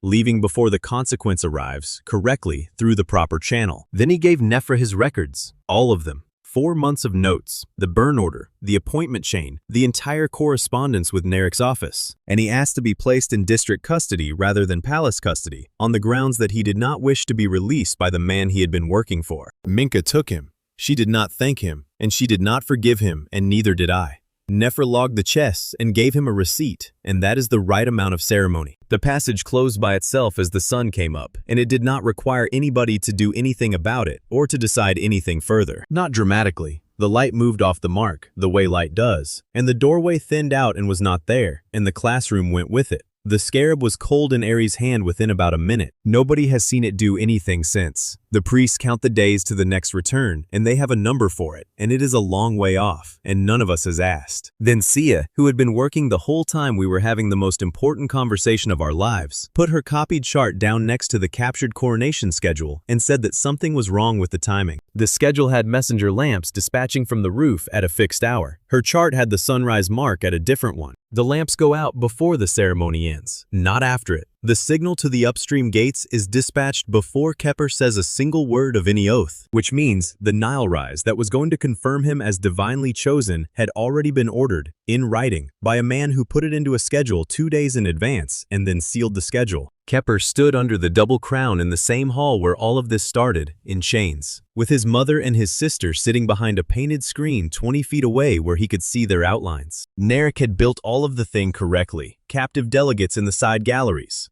priests in position, Beckett at the dais with the crown on its cushion, and 800 people outside who had been told there would be an answer before sunrise. And the offer, which was genuinely good, and which is why this was dangerous. Accept the crown, in the guard division, and 12 districts stop having 2 lawful authorities issuing arrest orders at each other by breakfast. The women behind the screen go home, the captive delegates go home. The country stops arresting itself before somebody makes a mistake with a spear. All he has to do is say the words, in front of a crown he has wanted since he was 22. He had been standing there for 2 hours when we got into the rigging space. Chains on the wrists, not the ankles, which is a courtesy and also a picture. No water. Nobody had given him water in 2 hours in a hall with 400 lamps in it. Every half hour, a priest asked him formally whether he accepted, and every half hour he answered nothing at all. That is what he had been doing since before midnight, on his own, with no idea that anybody was coming for anybody. We got into that palace through 4 routes we had spent 4 months earning, and not one of them was new, and not one of them was clever. Tamit put me and Nefra onto the old service key, the same stone we had walked down on the first morning, carrying a basket with 2 Nile vessels in it. Edu took Minka and 12 of the mixed unit through the servant water passage, in the dark, past the drain where Ward had brought everybody out 5 days earlier. Pintu came up the archive smoke shaft with 6 porters. It is his building. He had a map of it because he sat down and drew one the week after the fire, unasked, and gave copies to 3 districts. Not one of those 4 routes existed on any palace plan. Every one of them was found by somebody, whose job the palace does not write down, and every one of them had been used before, in public, for something else. Cindy walked in through the front door with Paquette's ritual attendants, carrying an incense box, in the middle of a procession, because nobody in that country has ever once stopped her for anything, and she has been counting on it since the die court. And Eri was not in that building at all, anywhere, which was the correct decision, and which took 2 hours of argument on a cargo deck to reach. She wanted to be in the hall. She said so 4 separate times over that evening, and the 4th time she said it standing up with both hands on the crate. What she did instead was sit at the moving council signal point on the western reach with Kebi's relay, Sia's chart, and the captured schedule, ready to warn 12 districts the moment the lamps went up. She said it herself in the end, which is the only reason it stuck.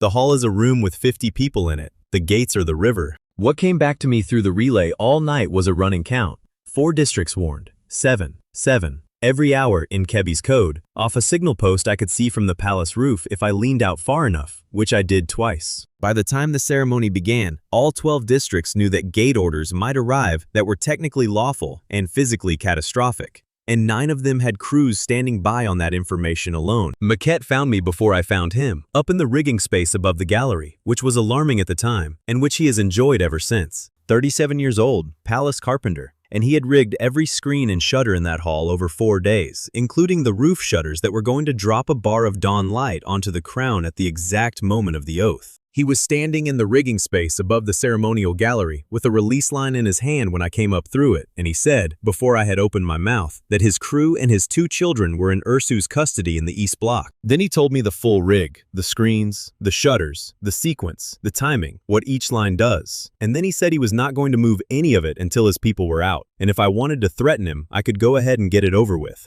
I did not threaten him. I told him I could not promise him anything at all, and that Minka was already moving toward the residence block with 12 people. And I said that if his crew was not out by the time the oath came, he should pull the rig for the light and not for the galleries. Because a man with children in a cell does what keeps them alive, and nobody in that hall had earned the right to judge him for it. He looked at me for a while and said that was the first time anybody in that palace had told him the honest version of anything. Minka and Edu ran into serious trouble at the residence block, and it very nearly ended the entire night in the worst possible way. Ursu had put a mixed guard on it, deliberately. Half his own men and half from Idu's old company, and then offered every man on that door a full amnesty for arresting the party that came for the hostages. Which meant Idu walked up to a door held by 4 men he had trained, 3 of whom had a written amnesty in their belts with his name on it as the arrest target. There was about a minute in that corridor where it could have gone either way, and what turned it was not a speech and it was not a fight. Idu put his hands out and told them to arrest him, said it flatly, offered his wrists, and told them the amnesty is real and they should take it and he would not resist. Then he asked one of them, by name, in front of the other 3, whether the 2 women in that room had been charged with anything at all. Nobody could answer that.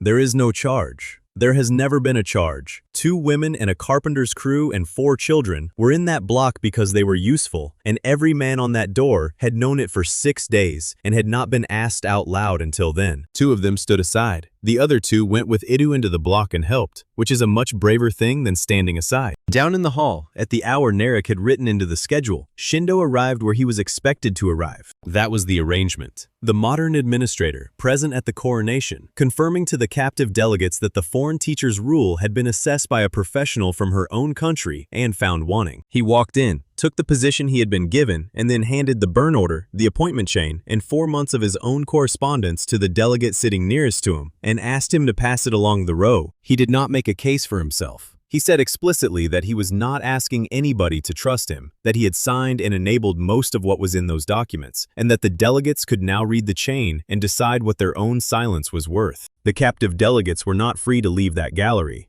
What they now had was a legal reason to speak, which is a completely different thing, and about 20 of them started talking at once. Then Beckett made his final choice, and I have not once been so relieved to have been completely wrong about a man. He was holding the crown. He is the senior examiner, and the oath does not exist without him pronouncing it sacred, and he had been sliding toward Narek for 4 months without ever quite committing. Merrick asked him twice. The second time he told Beckett, in front of the priests, that the examiners had been losing authority for 4 months, and that this ceremony was how they got it back. Beckett said that an examiner who pronounces a coerced oath sacred has not got any authority to lose, and then he put the crown back down on its cushion and said it again louder so the galleries could hear. He said an oath given by a man in chains with his family behind a screen is not sacred, that he would not pronounce it, and that no examiner serving under him would pronounce it either, today or at any future ceremony. Then he broke the ceremony properly. He opened the ritual doors and ordered his junior priest to admit the procession attendants who were waiting outside, which is how 40 porters, 3 carpenters, 2 basin cleaners, and a woman named Warette got into a coronation under technically correct ritual roles in a hall where they had never been allowed to stand. That was Cindy's arrangement, and it took her 2 days and a great deal of arguing about precedent. Every one of those people had a legitimate ceremonial function that had been ignored for a century, and she found all of them in the right books. Minka got the residence open at about the same time.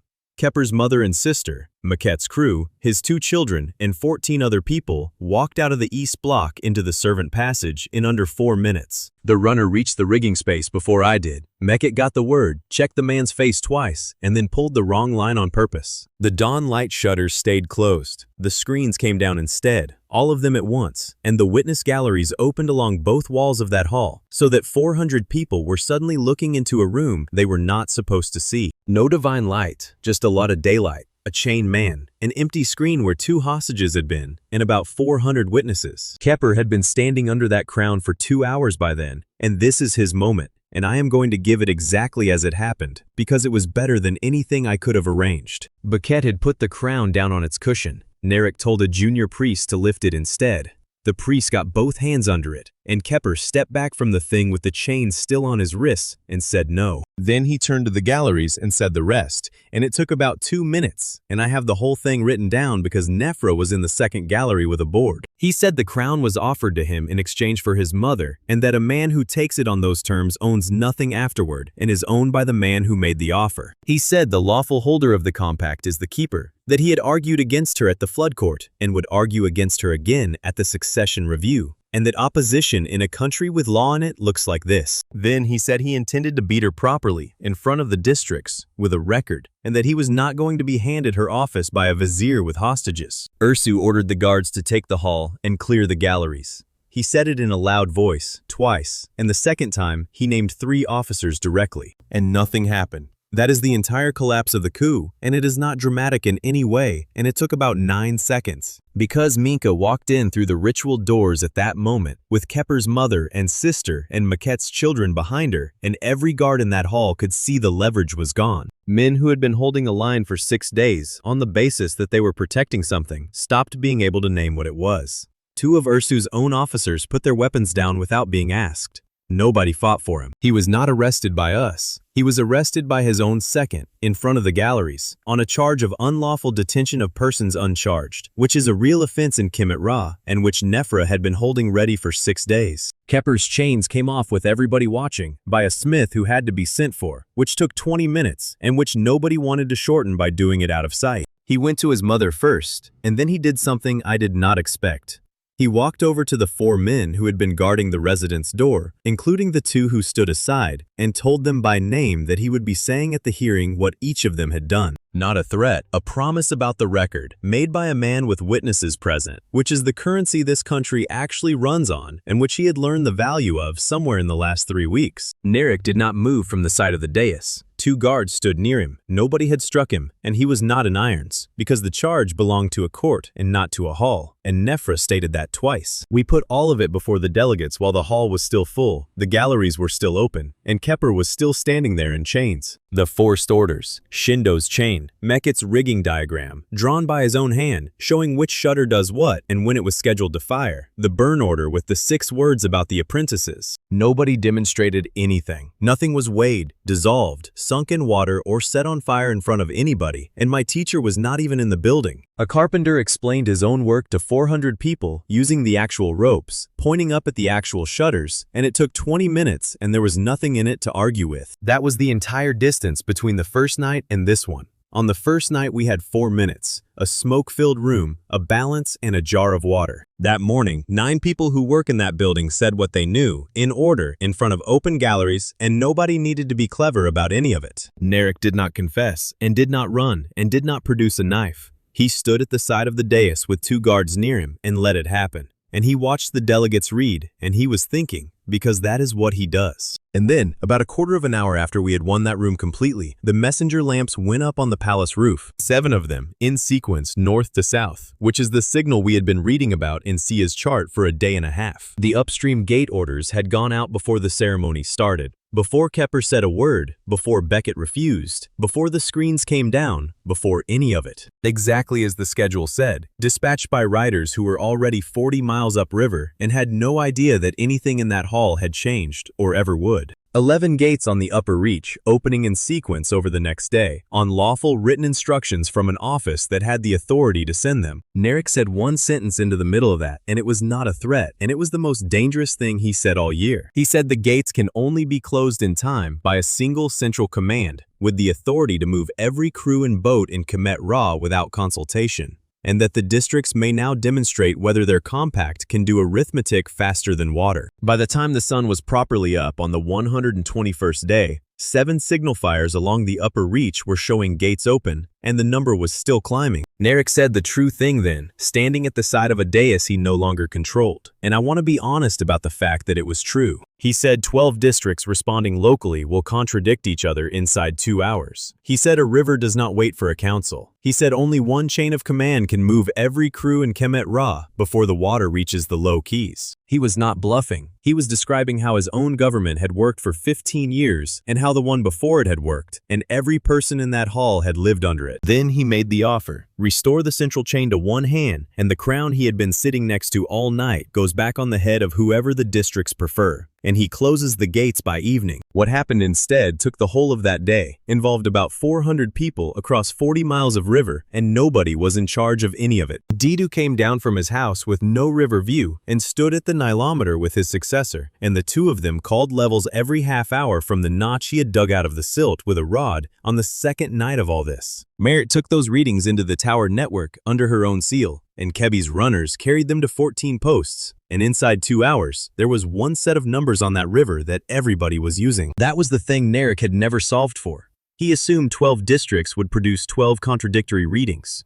They produced one because it came from a notch in a wall that 4 districts had agreed on 7 weeks earlier, and nobody had to be persuaded of anything. Rekmir's troop carried the public warnings, and they did it under a rule they wrote themselves that morning without asking anybody's permission. They would repeat only what came in under Merritt's seal, no embellishment, no crowd work, no jokes about the vizier while people were moving off a key. 4-wheeled stages went out to 4 low keys and shouted verified route warnings for 13 hours. One of them lost a wheel at the 3rd hour and finished the day propped on blocks with the drummer holding it level. Ranu closed his gates and stages under the worker roster, not on my order and not on Iris. He got the level off the tower, called it against his own crew's judgment, and shut the White Quay lower gate over 4 hours with the boats moving out under him. Tamit, Casa, and Satao ran evacuation on the western reach. 19 boats, the Captain Compact, the neutral ferry running continuously, with Satao counting heads and refusing to overload for anybody, including a district governor who tried it. Nat and Pashed had the council sitting on Satao's deck by mid-morning, and the remaining 5 districts joined it before evening. Not by conversion and not by defeat.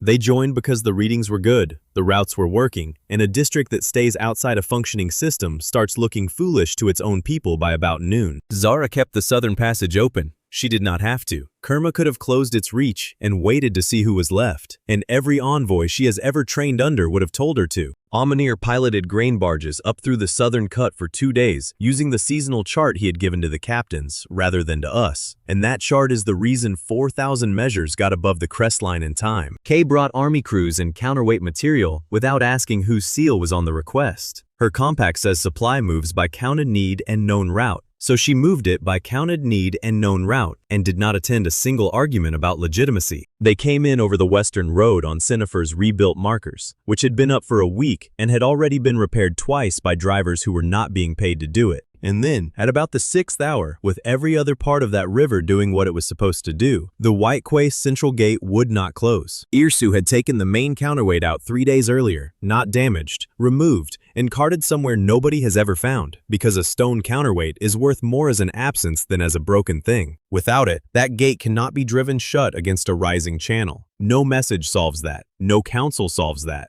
No amount of correct information moves 11 tons of stone that is not there. Water started coming into the lower district at about the 7th hour. The same district Ranu had held on our first morning, with the 4,000 people behind it and the 2 kilns and the grain sheds. Eri went straight down to the gate platform from the hall, and when she arrived there, she did not have an answer to it, and she told Ranu so. I want that in the record clearly, because there is a version of this story going around in 2 districts where she arrives and produces a solution. She arrived, looked at the empty counterweight cradle, and said she did not know. Panay solved it with Nabet in about 11 minutes, and the solution had been floating up and down that river all morning in plain sight. Kiln counterweights. The artisan barges had been running clay and glass stock up the reach since dawn, and every large kiln in that quarter has a hinged door with a stone counterweight on it, and those stones are on the barges because the shops had shut down for the flood. Not one stone big enough. 14 stones and 2 hauling frames, and the rope from 3 workshops, and the frames were already aboard because you do not move kiln stone without them. Hinut put the crews together. Her own people, Nabet's furnace crew, 14 porters Pintu brought over from the archive, and she organized them the way you organize a shop floor, which is by who has done the work before and not by who is important. Ranu decided the load order because it is his gate and he has closed it 400 times and he knows exactly how much force that timber takes before it complains. Ari asked to be given a job.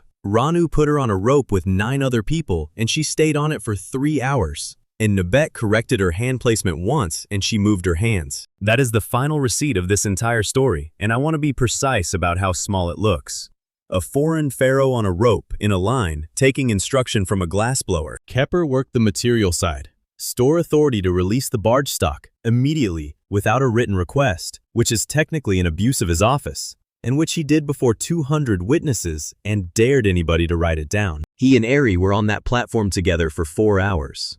He used the store seal for material, and she used the compact for evacuation, and neither of them once told the other what to do, and neither of them made a speech about cooperation. Meanwhile, I was 400 paces away in the hall with Nefra, doing the only thing in this entire country that I have ever been genuinely good at. We put the entire chain in front of the districts, in order, with every custody link named, over 3 hours in an open hall. The coronation substitutions, the blue cord and Sabu's testimony, the purchase supervisor contracts, the dual appointments, the archive locks and the empty roof jars, the hostages, the burn order, the timed gate messages. Nefra read it. I did not. She had insisted on that, and she was right, because the record of Kemet Ra should be read out by an Egyptian scribe, and not by the foreigner who marked the first box. Shindo testified for 2 hours, and it was not comfortable for anybody. He was questioned by 3 delegates who had every reason to destroy him, and he did not defend himself once. He confirmed the archive access bargain. He confirmed that he had continued after the strike, after the fire, after the appointment chain became obvious. He confirmed the burn order, and he confirmed refusing it only when he saw the children. Then, Narek made the last argument of his career, and it was easily his best one, and for about a minute in that hall it was working. He said the record we had just read out took 3 hours. He said a state that needs 3 hours to explain itself cannot govern a flood, and that everything we had built was a beautiful machine for describing disasters after they happen. And then, while he was still on his feet and still speaking, the district signals started coming in through the roof posts. Not ours. District signals, from the outer reaches, coming in through Kebi's posts while he was still speaking. 4 districts stable. 7. The northern spill closed at the 4th hour. 2,000 people off the low keys at Setau's crossing. All of it done, finished, hours before any central order could physically have reached those places, by people who had never received an instruction from anybody in that hall. Nobody said anything clever to him. Nefer just kept reading the incoming signals out as they arrived, in the same voice she had used for the evidence, and the hall listened to a country working. Ursu tried to trade. He offered testimony against Nark in exchange for his own life, in front of everybody, which was a mistake in that room. Minka arrested both of them under the witness compact and told the hall plainly that neither man would be executed on her authority or anybody else's, that they would be held, charged, and tried before district courts with the record open.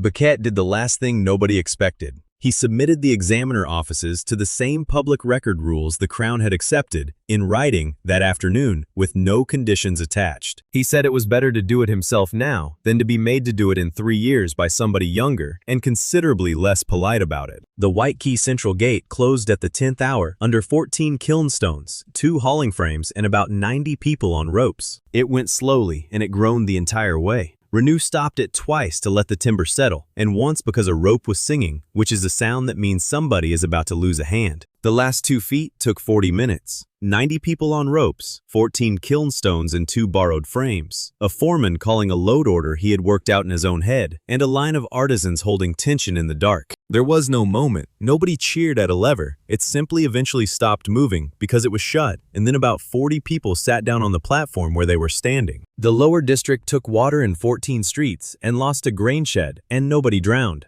2 crews and a kiln floor, and a great deal of somebody's stored reed. That is all of the damage report from the day Narek opened 11 gates to prove a point about speed. The districts confirmed the compact that evening in the open hall, with the doors up and the witness gallery still full of porters. Nothing new was granted, which is the part I like best. The same 3-year term with the annual flood court, the district audit with power to publish, the worker stop authority, public records, the succession review at the end. 12 delegations this time, not 8 to 4, 12, which Merritt made a point of stating was agreement about a document rather than unanimity about a person, and she looked directly at Irie while she said it. Kepper remains guardian of palace stores and leader of the lawful opposition, and he stood up at the end of that session and gave notice formally that he intends to contest the succession review in 3 years. Then he shook her hand, which the galleries enjoyed enormously, and told her to try to still be the pharaoh when he gets there. The rest of it is short, and I am going to keep it short because these are people and not a list, and most of them would be annoyed to be summarized. Nefra runs the archive of the open record, which is now kept in 4 places by law. Pentu holds named archive authority, and his porters set the evacuation order. Merritt holds the stop seal and has used it 15 times. Panay and Hinu and Nabet run the House of Inquiry with artisan authorship, and it has taken on 2 more trades. Sini teaches the replacement right and argues with Paquette weekly. Sia keeps the star chart and will not lend it to anybody. Mika commands the compact guard, and Edu has his own unit.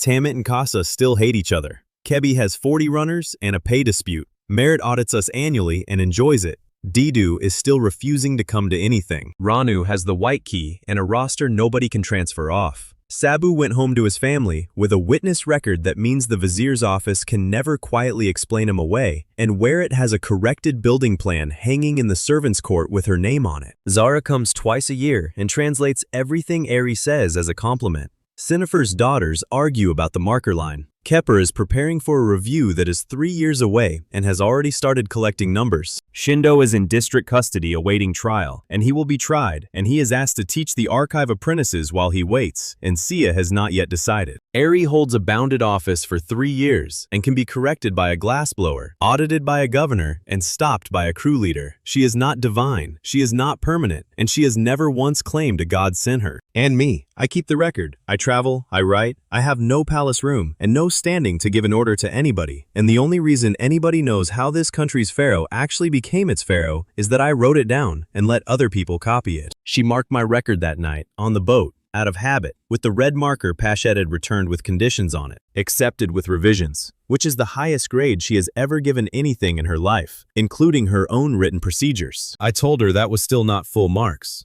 She said full marks would mean nobody needed to check it, and she had no intention of being the person who taught me to want that. Then she put the marker down on the crate and looked at me for the usual 4 seconds, which by that point, I had learned to wait out without saying anything stupid. I said that if she wanted to say something, she should say it, because we had been not saying it since a burning observatory, and I was going to be extremely unbearable about it if she made me go first. She said she had already gone first in an observatory by taking my hand in front of 9 people, and that she had assumed a boy who reads incentives for a living would have noticed. It was quiet, and it was short, and it was ours, and it did not change one line of anybody's office, and Tamit charged us for the deck time in the morning. A checked box can open a door. It cannot make anyone fit to walk through it. What made Ari worth keeping was not the accident that gave her a hearing, and not that she was cleverer than the people around her. It was that she let a glassworker correct her, gave workers the power to stop her, published the mistake that created her office, and accepted limits she could have refused. Power that cannot be questioned stops being competence and becomes only power. A country is safest when the person at the top can be told they are wrong by someone holding a rope, and when the work continues perfectly well on the days they are not there at all.